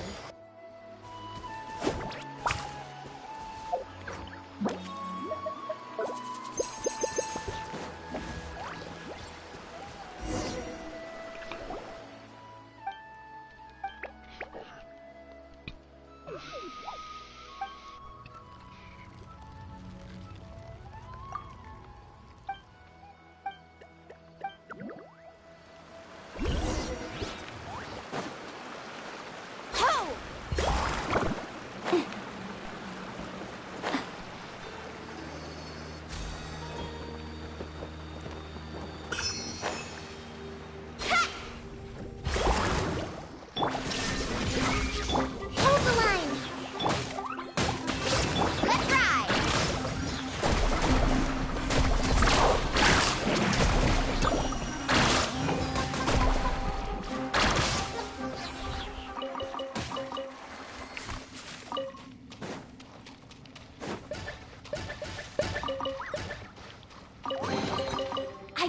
you today's our lucky day.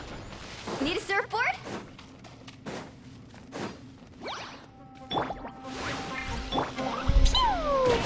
Need a...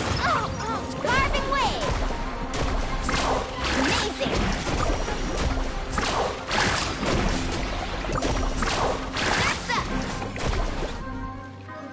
Shine down! Allow me! Fine, fine,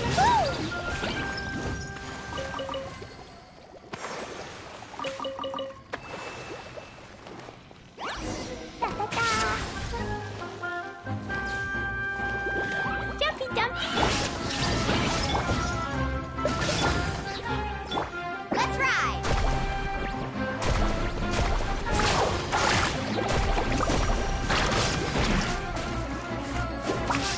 There is no escape! Rest and rebuild!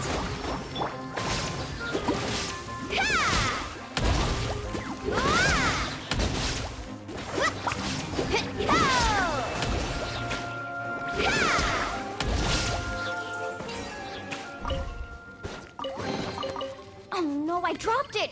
Quick, pick it up! Hope I didn't just jinx us.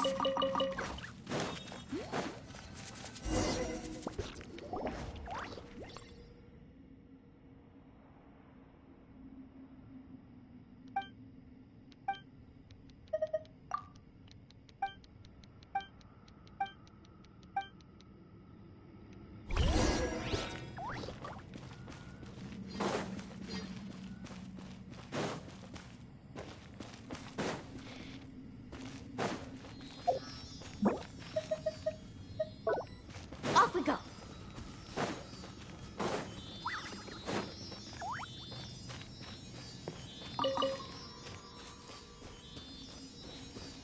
Need a surfboard?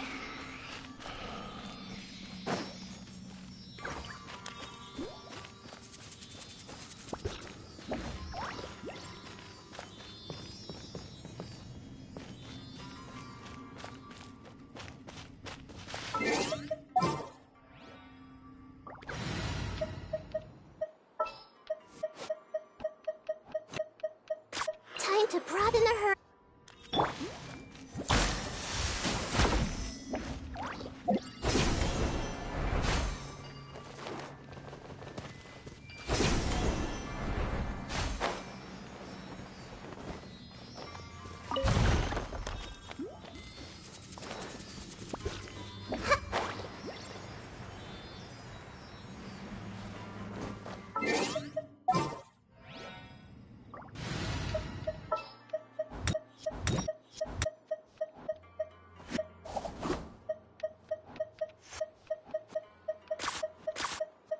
All is accounted for. Ho!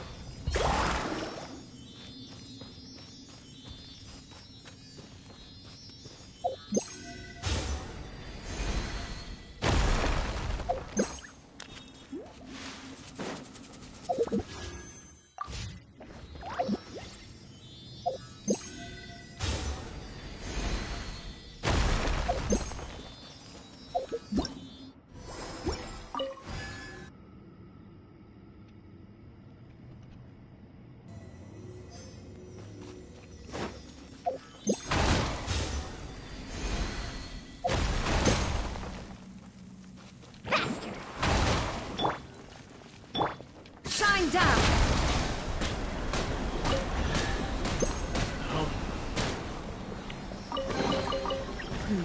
Allow me!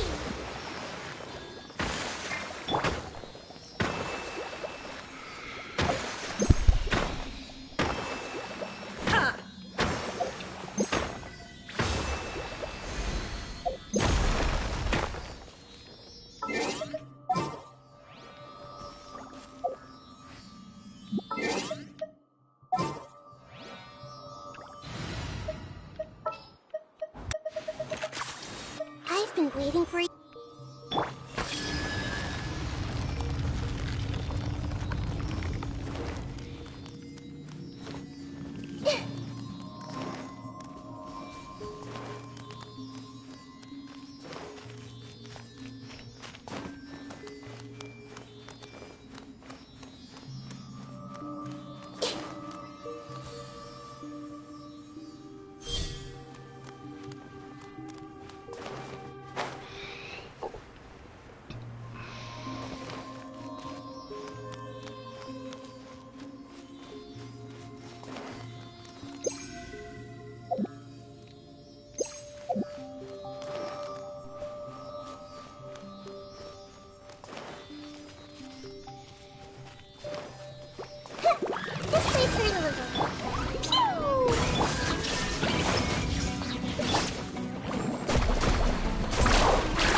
change!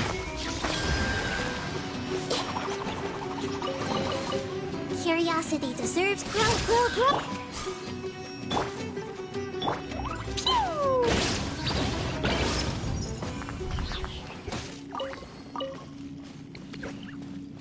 La la la.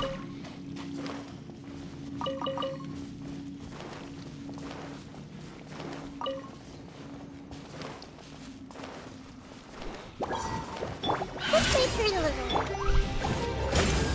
Shine down! Commit to memory. Let's ride!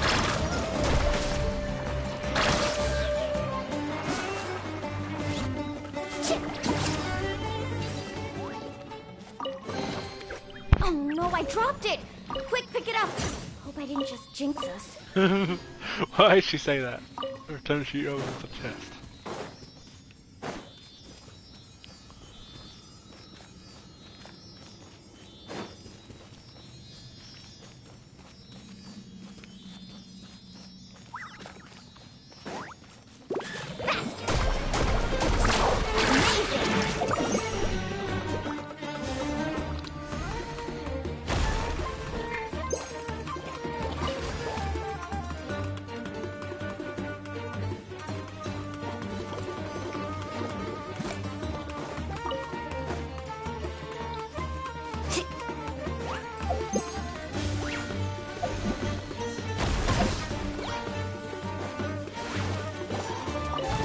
Need a surfboard?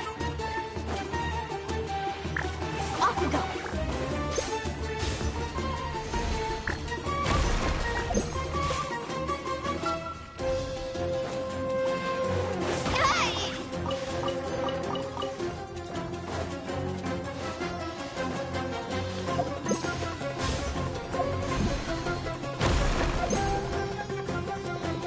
Let's wait for a little.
Need a surfboard?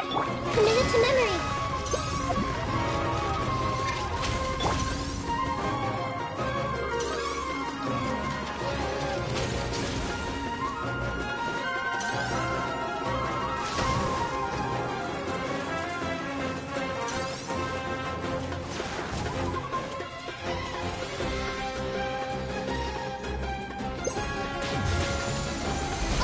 Off we go!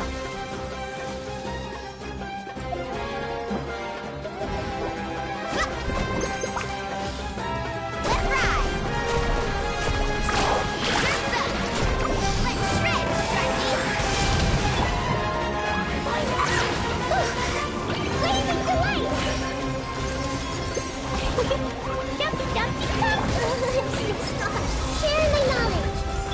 There is no escape! Inazuma shines eternal!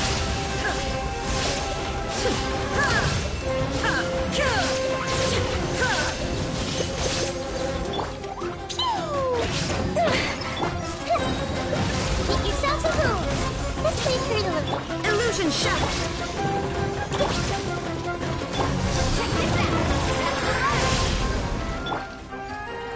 Torn to oblivion!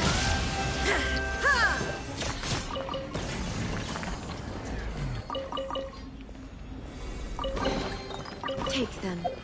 I have no need.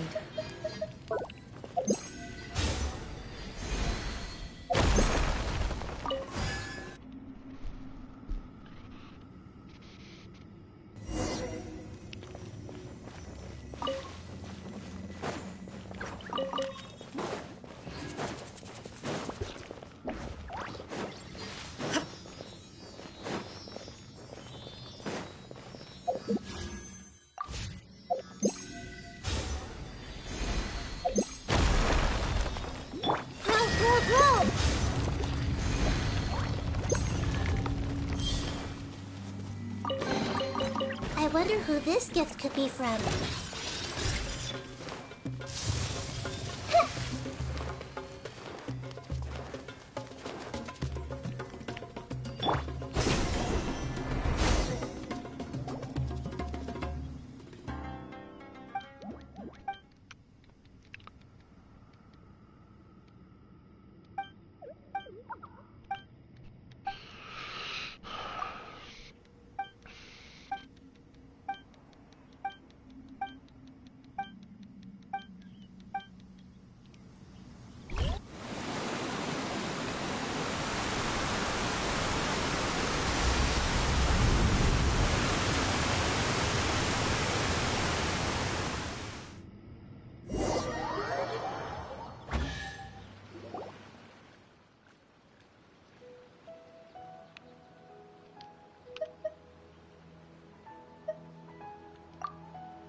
I see everything.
Need a surfboard?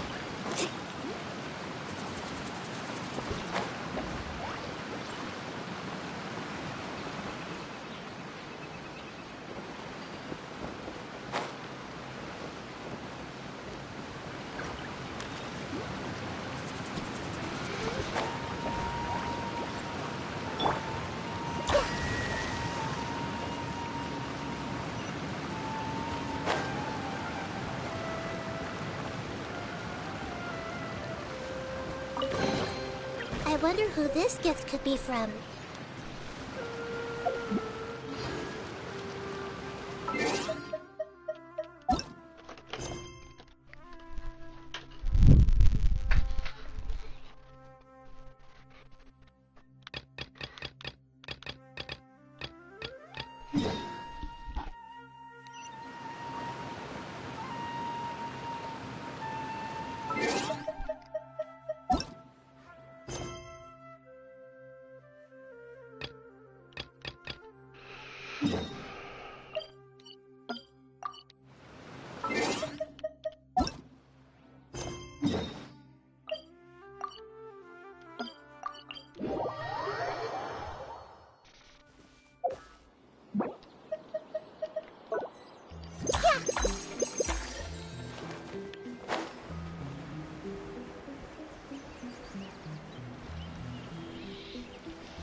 This may hurt a little. Shine down! Let's ride! Boing, boing, boom!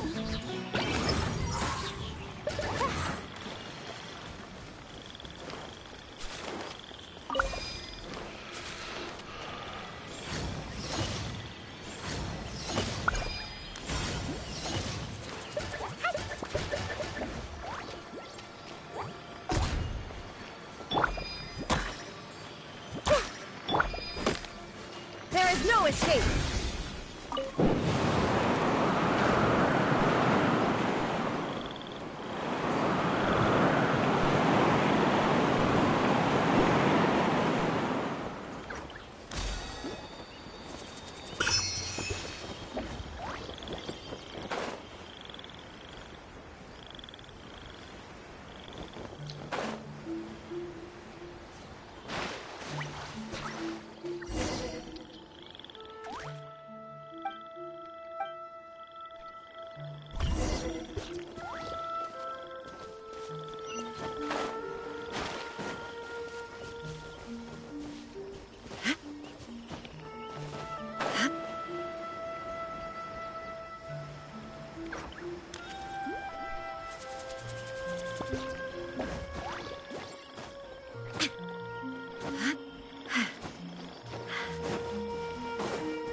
Commit it to memory.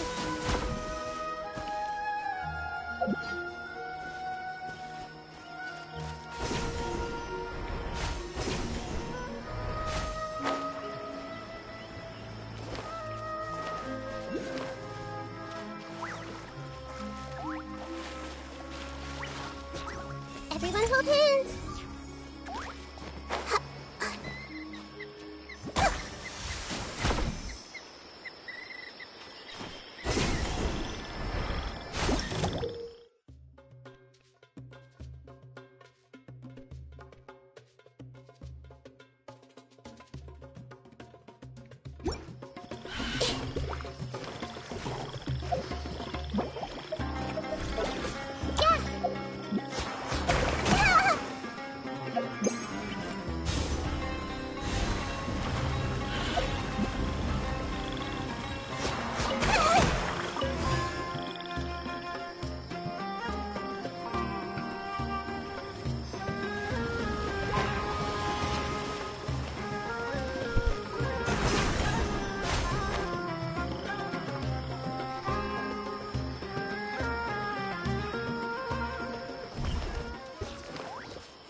Hey!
Time to begin work?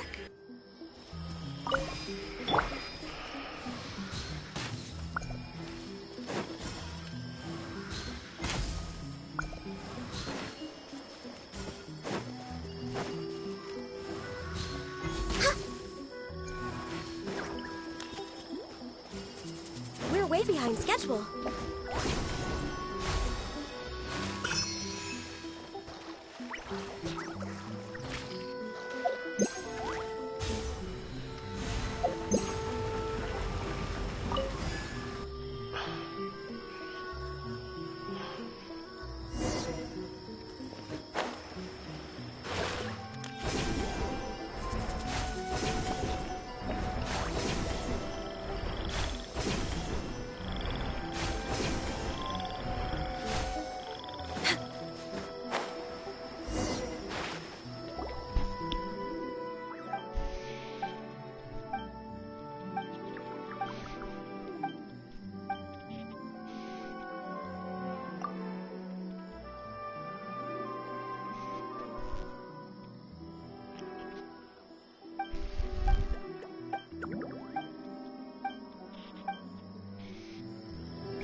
Next on the agenda...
Born of ice and frost.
Need a surfboard?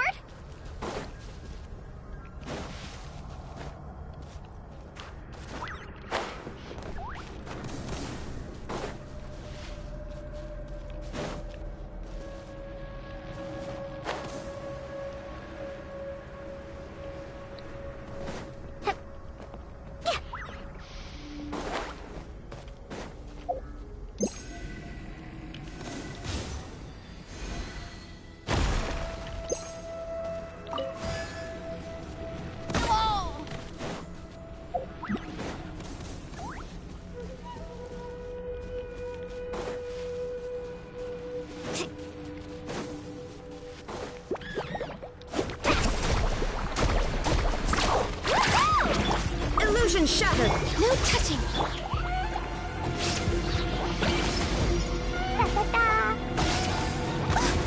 I wanna go home now.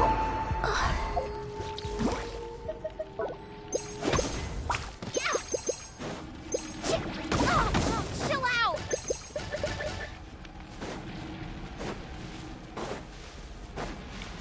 Need a surfboard?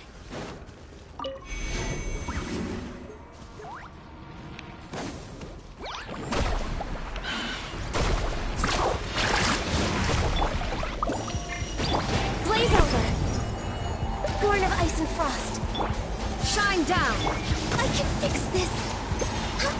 We're way behind schedule. Next on...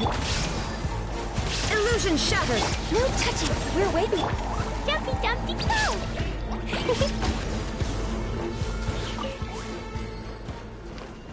Da-da-da! Woo!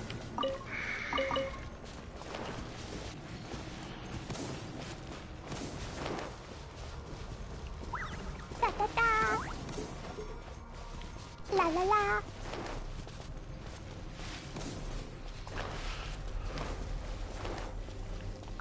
Da-da-da!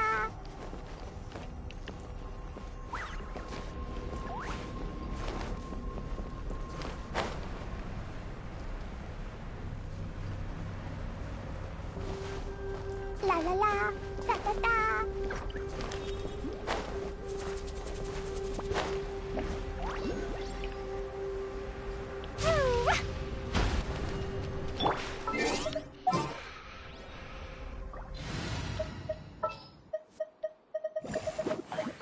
Time to broaden the horizon.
down!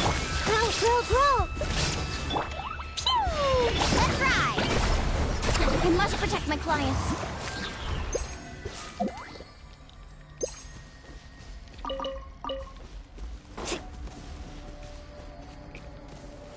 Off we go.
Need a surfboard? Illusion shattered! Carving wave!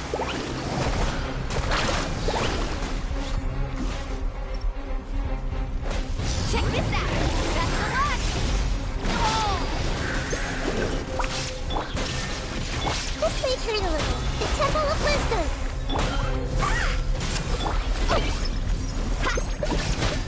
Watch the surfboard! Oh! Commit to memory. I don't...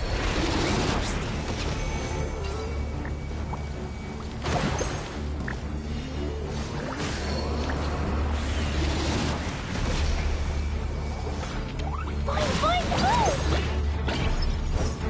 Jumpy, dumpy, go! Now ye shall perish!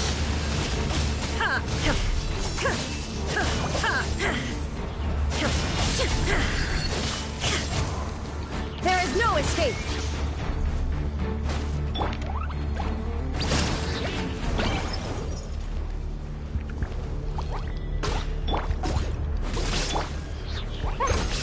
This may hurt a little. Woo! Yeah. Da-da-da.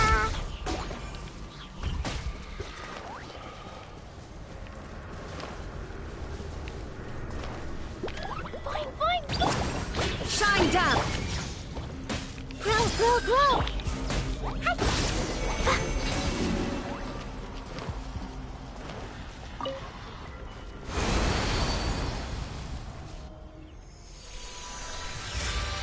Yes.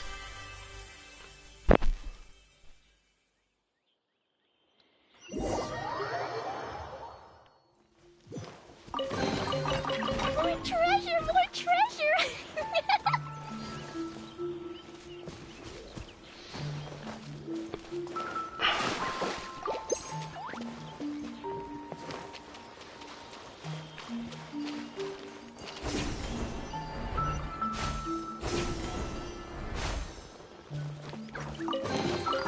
Maybe there's even more back.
Golden Nara and White Floaty.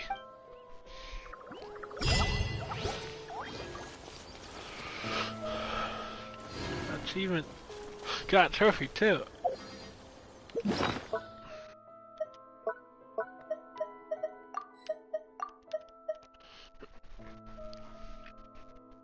What is this? Oh, spirit carp?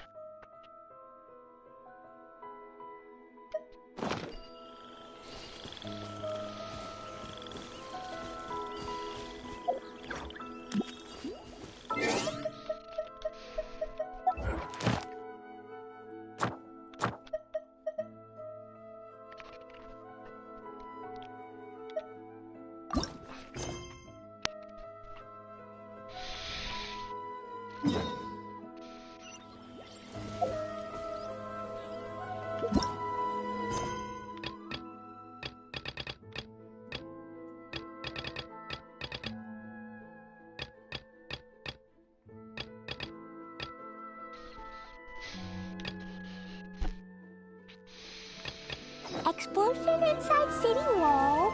Grounded be thy woe. Explosions can...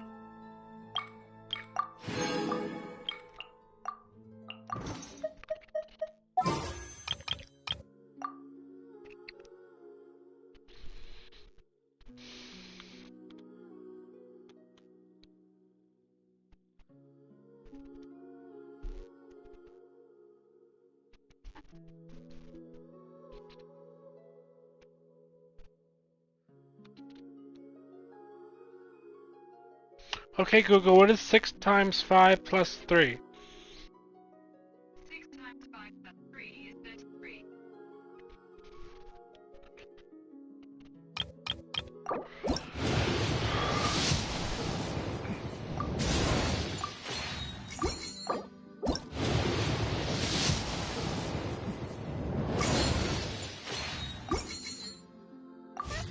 Oh, Jim can be...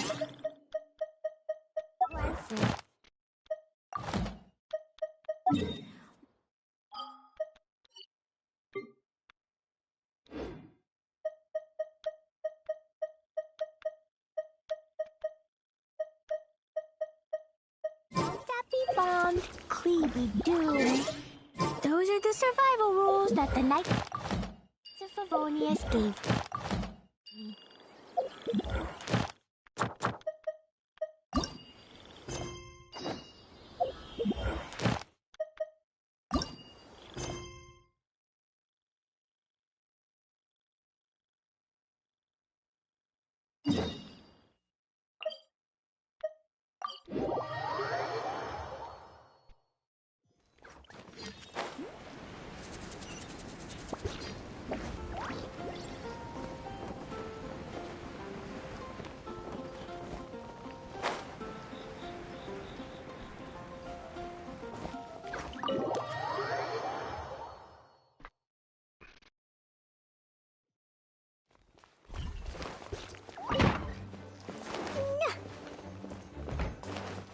La la la.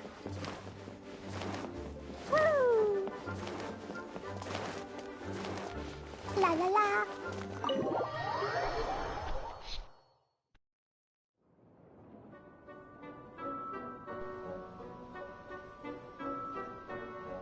Huh? What's a place like this doing in a library? Could this be the restricted section Lisa mentioned?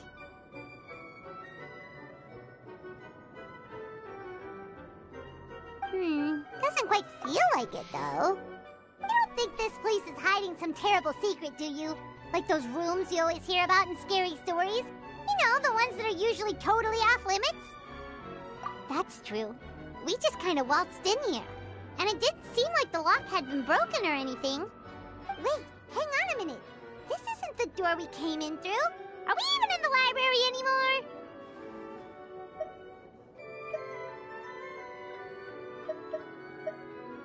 You think?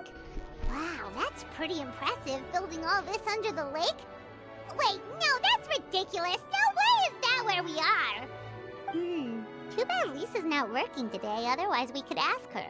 Well, we're here anyhow, and this place doesn't look too dangerous. Why don't we just take a look around? New places are meant for exploring, after all. You gotta try all kinds of new things to become a good and experienced guide. Ooh, look, a stuffed wolf toy! So cute! It's so fluffy and soft. Huh. Wonder who left it here.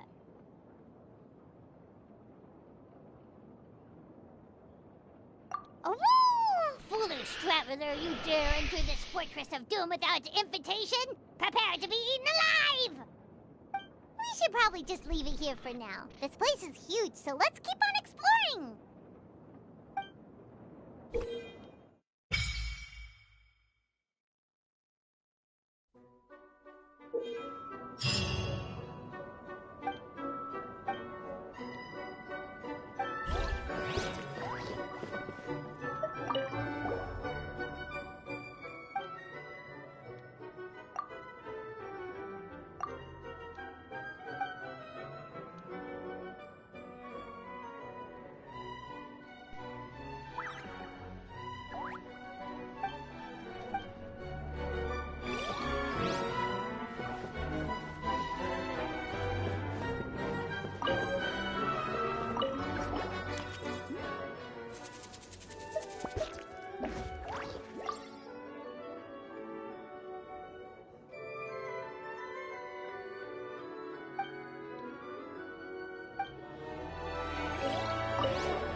Chat for catching Paimon.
Pyro, Electro, and Geo.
This is like kind of reminds me of Simulated Universe.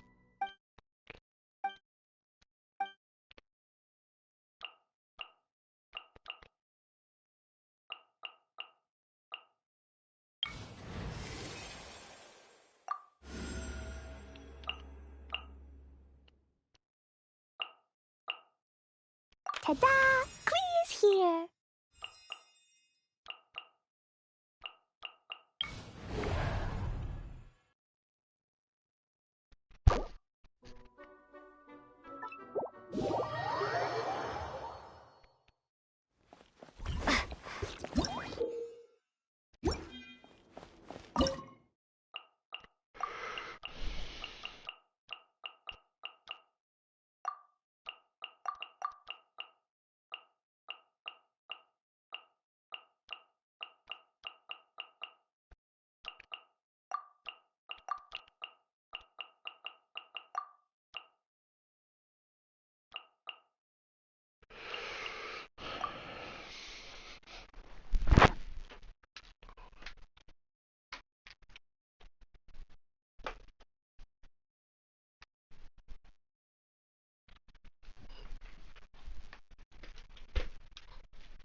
Delicate as silk.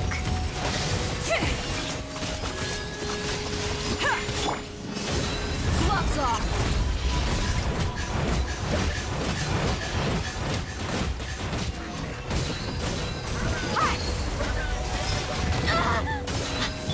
Speed of light.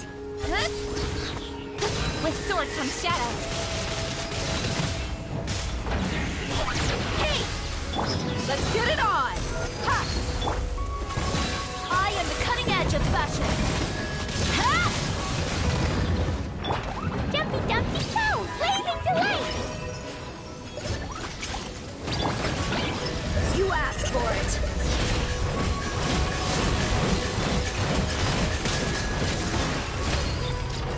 Look alive! Nowhere to hide. Incoming. Delicate as silk.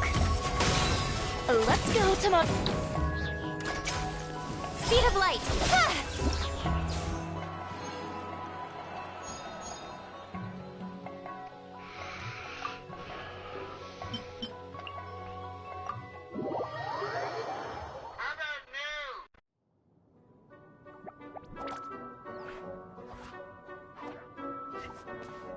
Oh no! Sorry!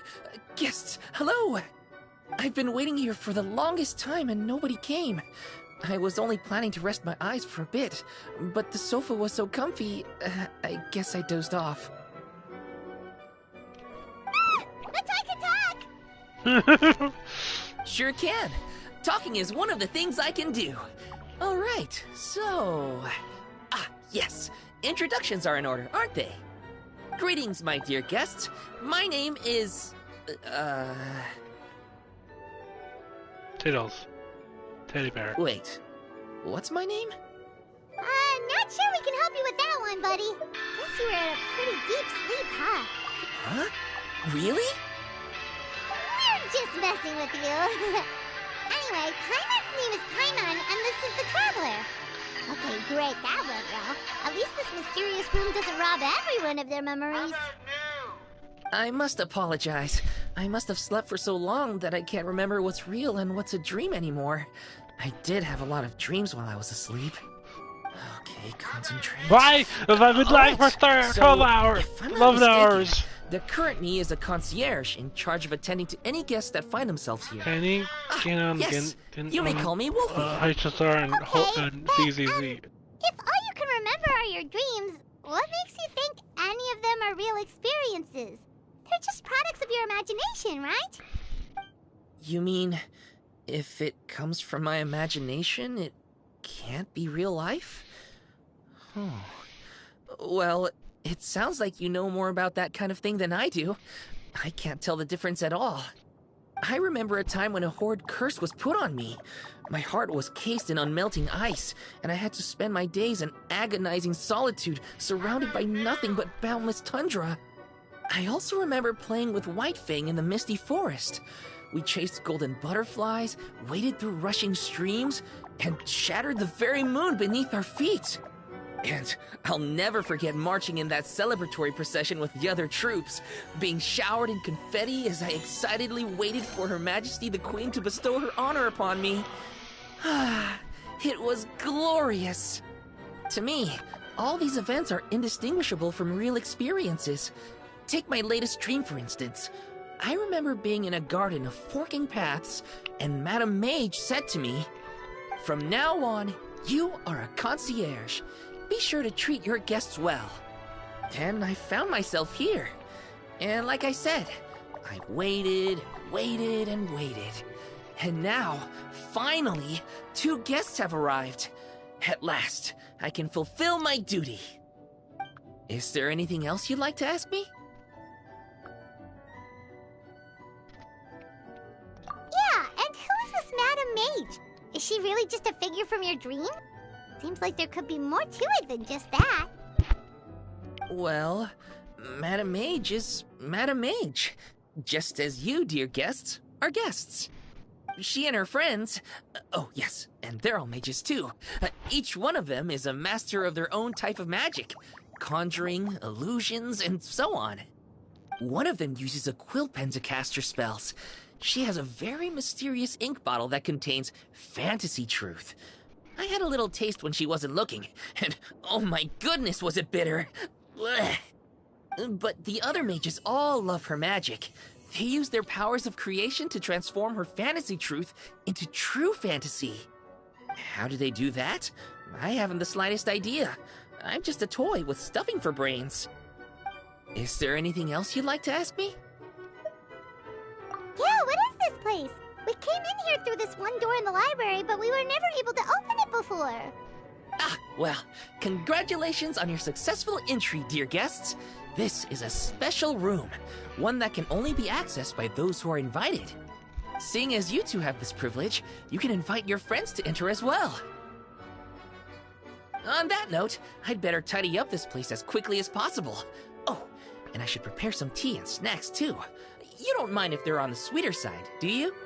Of course not! Wait, before we get ahead of ourselves, mind telling us where we are exactly? Are we even still in Mondstadt? That is a difficult question. Madame Mage created this room using magic, and I don't know magic. Still, you have my guarantee as concierge that this is a safe and comfortable place. I sincerely hope you enjoy your time here. Is there anything else you'd like to ask me? Yes, I saw! You were magnificent! I was completely enraptured by your performance! What do you mean, performance? Well, Madame Mage says that every page of a storybook is a segment of the present. I'm sure only the most distinguished of guests are able to take the stage as the story's protagonist and put on a show as spectacular as yours. What a thrilling battle! Yes, that's what every story needs to spice things up. Naturally, those are the kinds of stories I love reading the most. I wonder what would make a good title for a book about your magnificent performance. Should we call it a saga? An epic? A tale of conquest? A chronicle of combat? Choices, choices. In any case, I do hope you will be so kind as to indulge us with more of your fine performances. In fact, scratch that. I'm afraid I shall have to insist. The story of the present is waiting to be written, and you, dear guests, are the ones to fill its pages. Is there anything else you'd like to ask me? This place is getting more confusing by the second, but Wolfie seems alright, so we should be fine, right? Besides, our goal is to set foot in every corner of Teyvat, and the courage to boldly go where others dare not to tread is what will take us there. Wow, what a wonderful line! Spoken like a true adventurer! You bet! We're the real deal! Is that so? Well then, I'd better make sure I do my duty as concierge of this place. I hope this can be somewhere for you to rest and recuperate when you're weary, so that you can embark on your next adventure refreshed and renewed. Come back here anytime if you get tired. I'll be sure to take good care of you.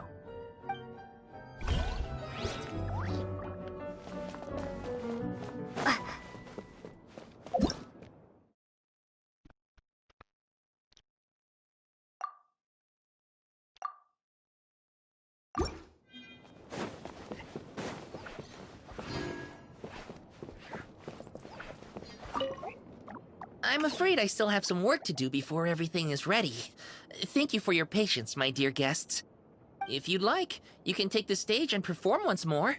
There'll be toy medals waiting for you in treasure chests afterwards.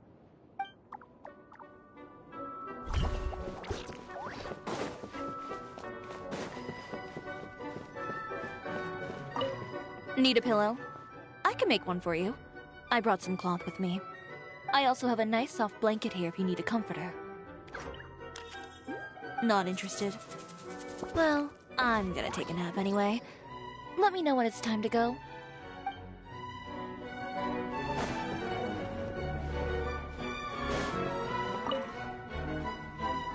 Our foes grow in strength, but that isn't entirely a bad thing. You need constant challenges to keep your skills strong and your judgment sharp. Otherwise, you lose your edge. There's no useful experience to be gleaned from plateauing. We've got each other's backs, so let's push ourselves today.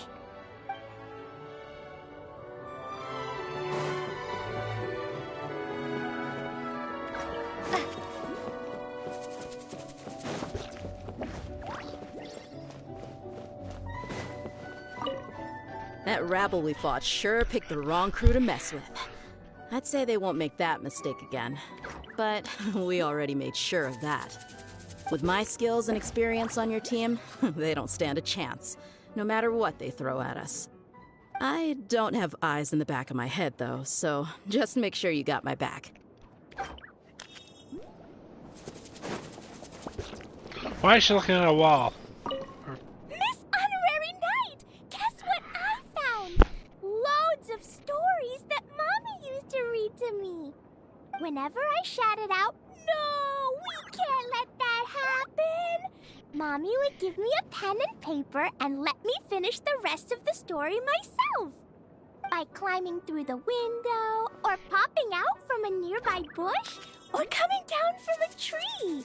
I always found a way to bring Todoko into the story.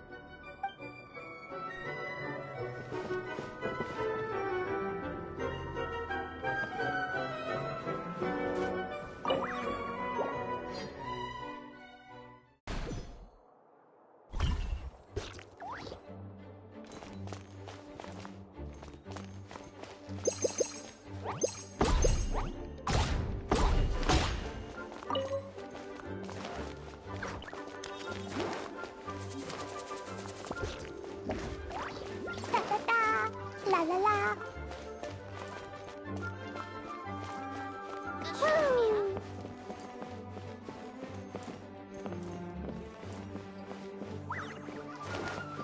Da da da.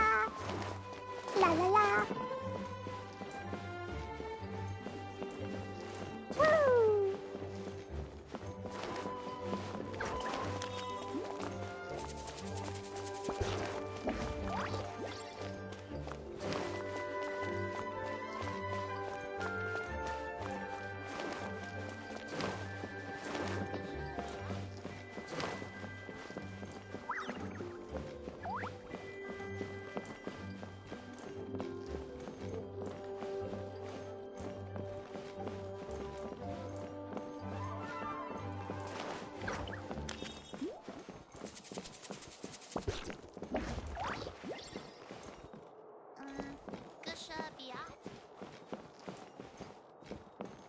Please be quiet within the premises and refrain from making a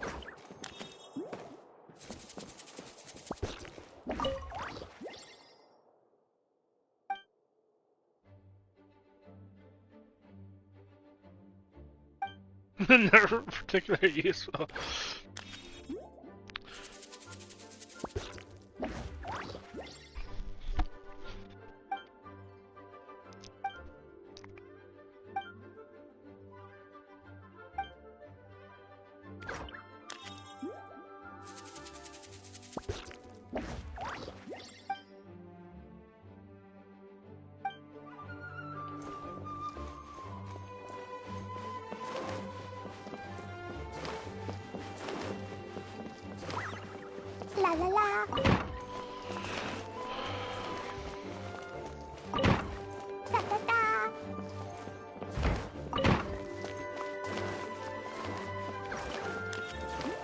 There's still nothing up there.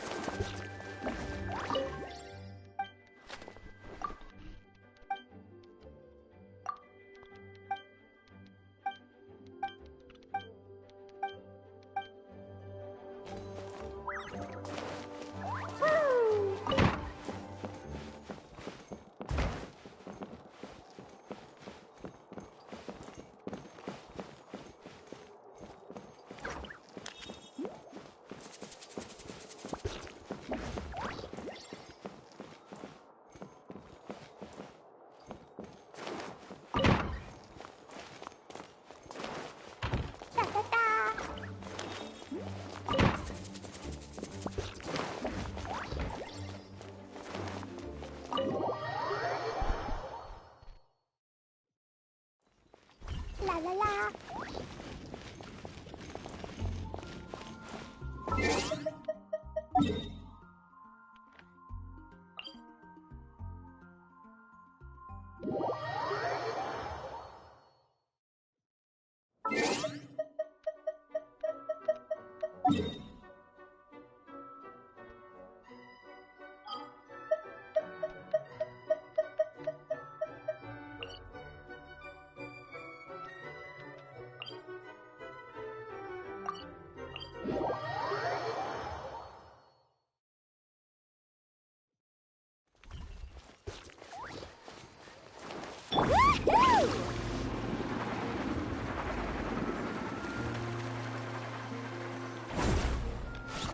Need a surfboard?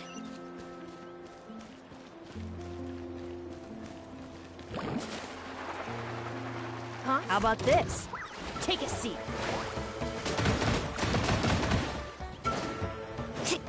Let's hope you put up a good fight.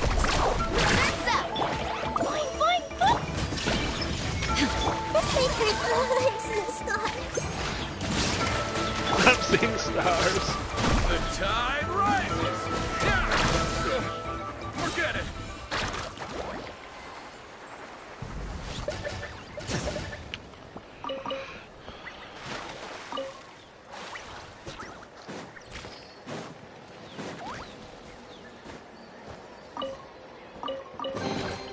The best stuff's always at the bottom.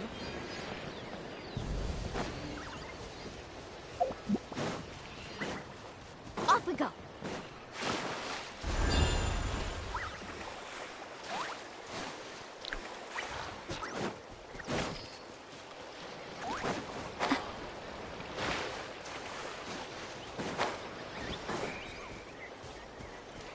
Need a surfboard?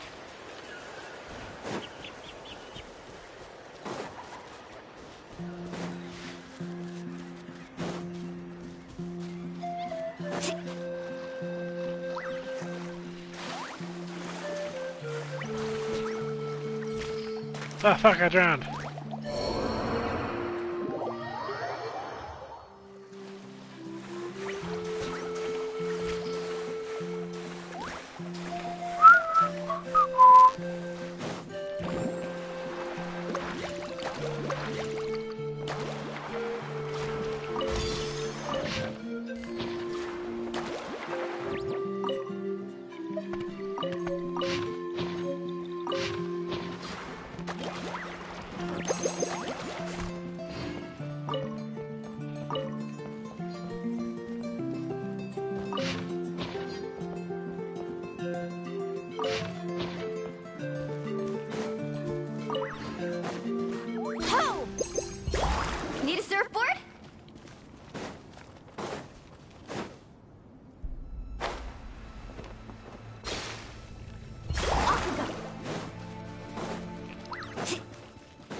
Need a surfboard?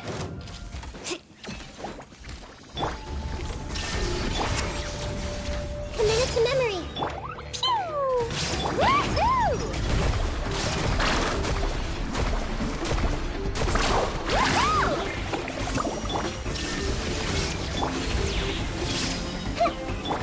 Dumpty Dumpty carving waves! Amazing!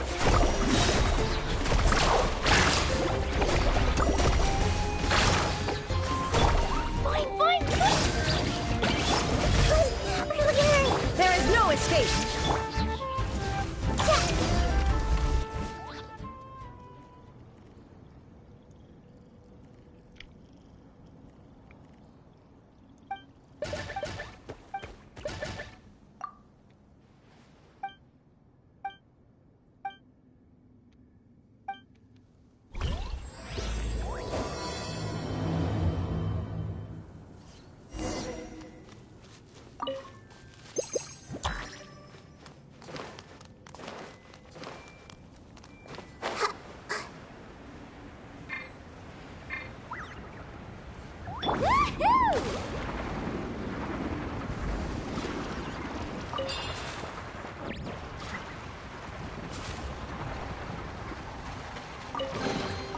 I told you today's our lucky day.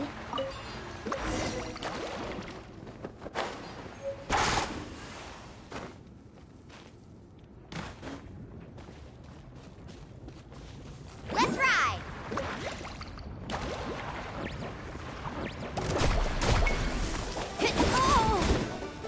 Illusion shattered! Faster!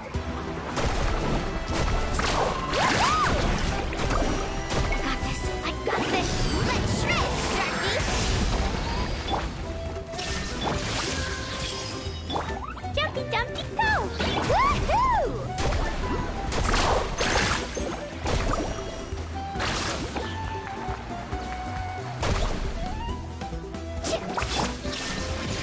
Growl, growl, growl!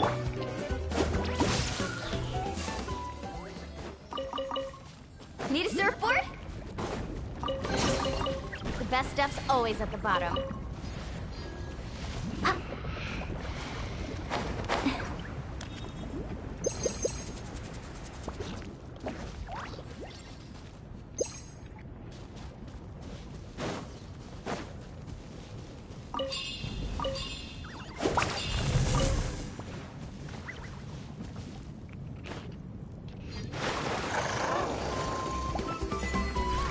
Hot, hot, hot, hot.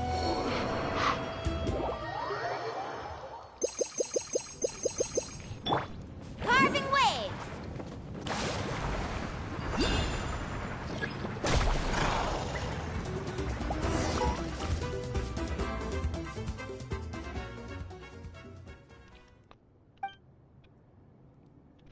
Zuko.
Oh, you don't need Nolani. These can ride it too.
Carving waves!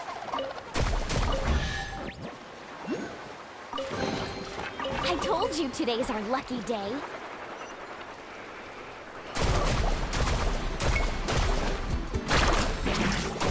Shine down! Minute. Jumpy Dumpty go!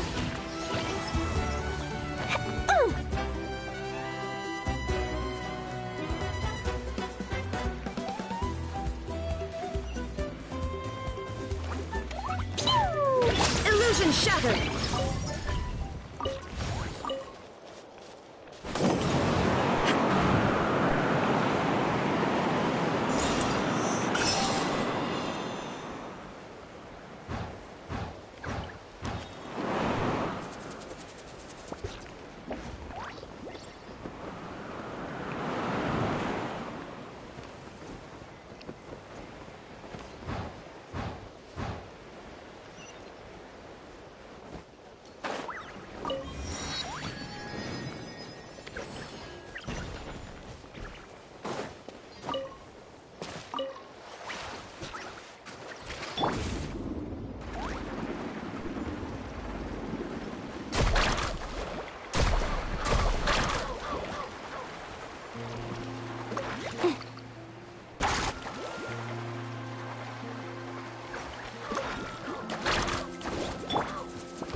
This is a good.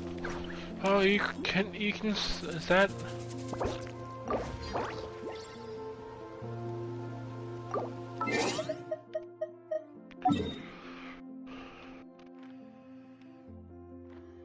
Oh, that's.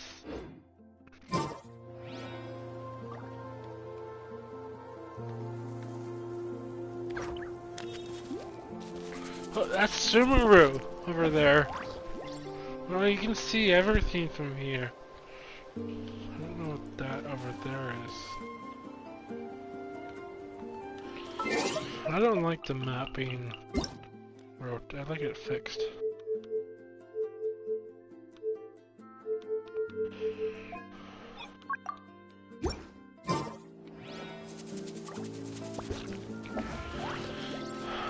Always had it fixed.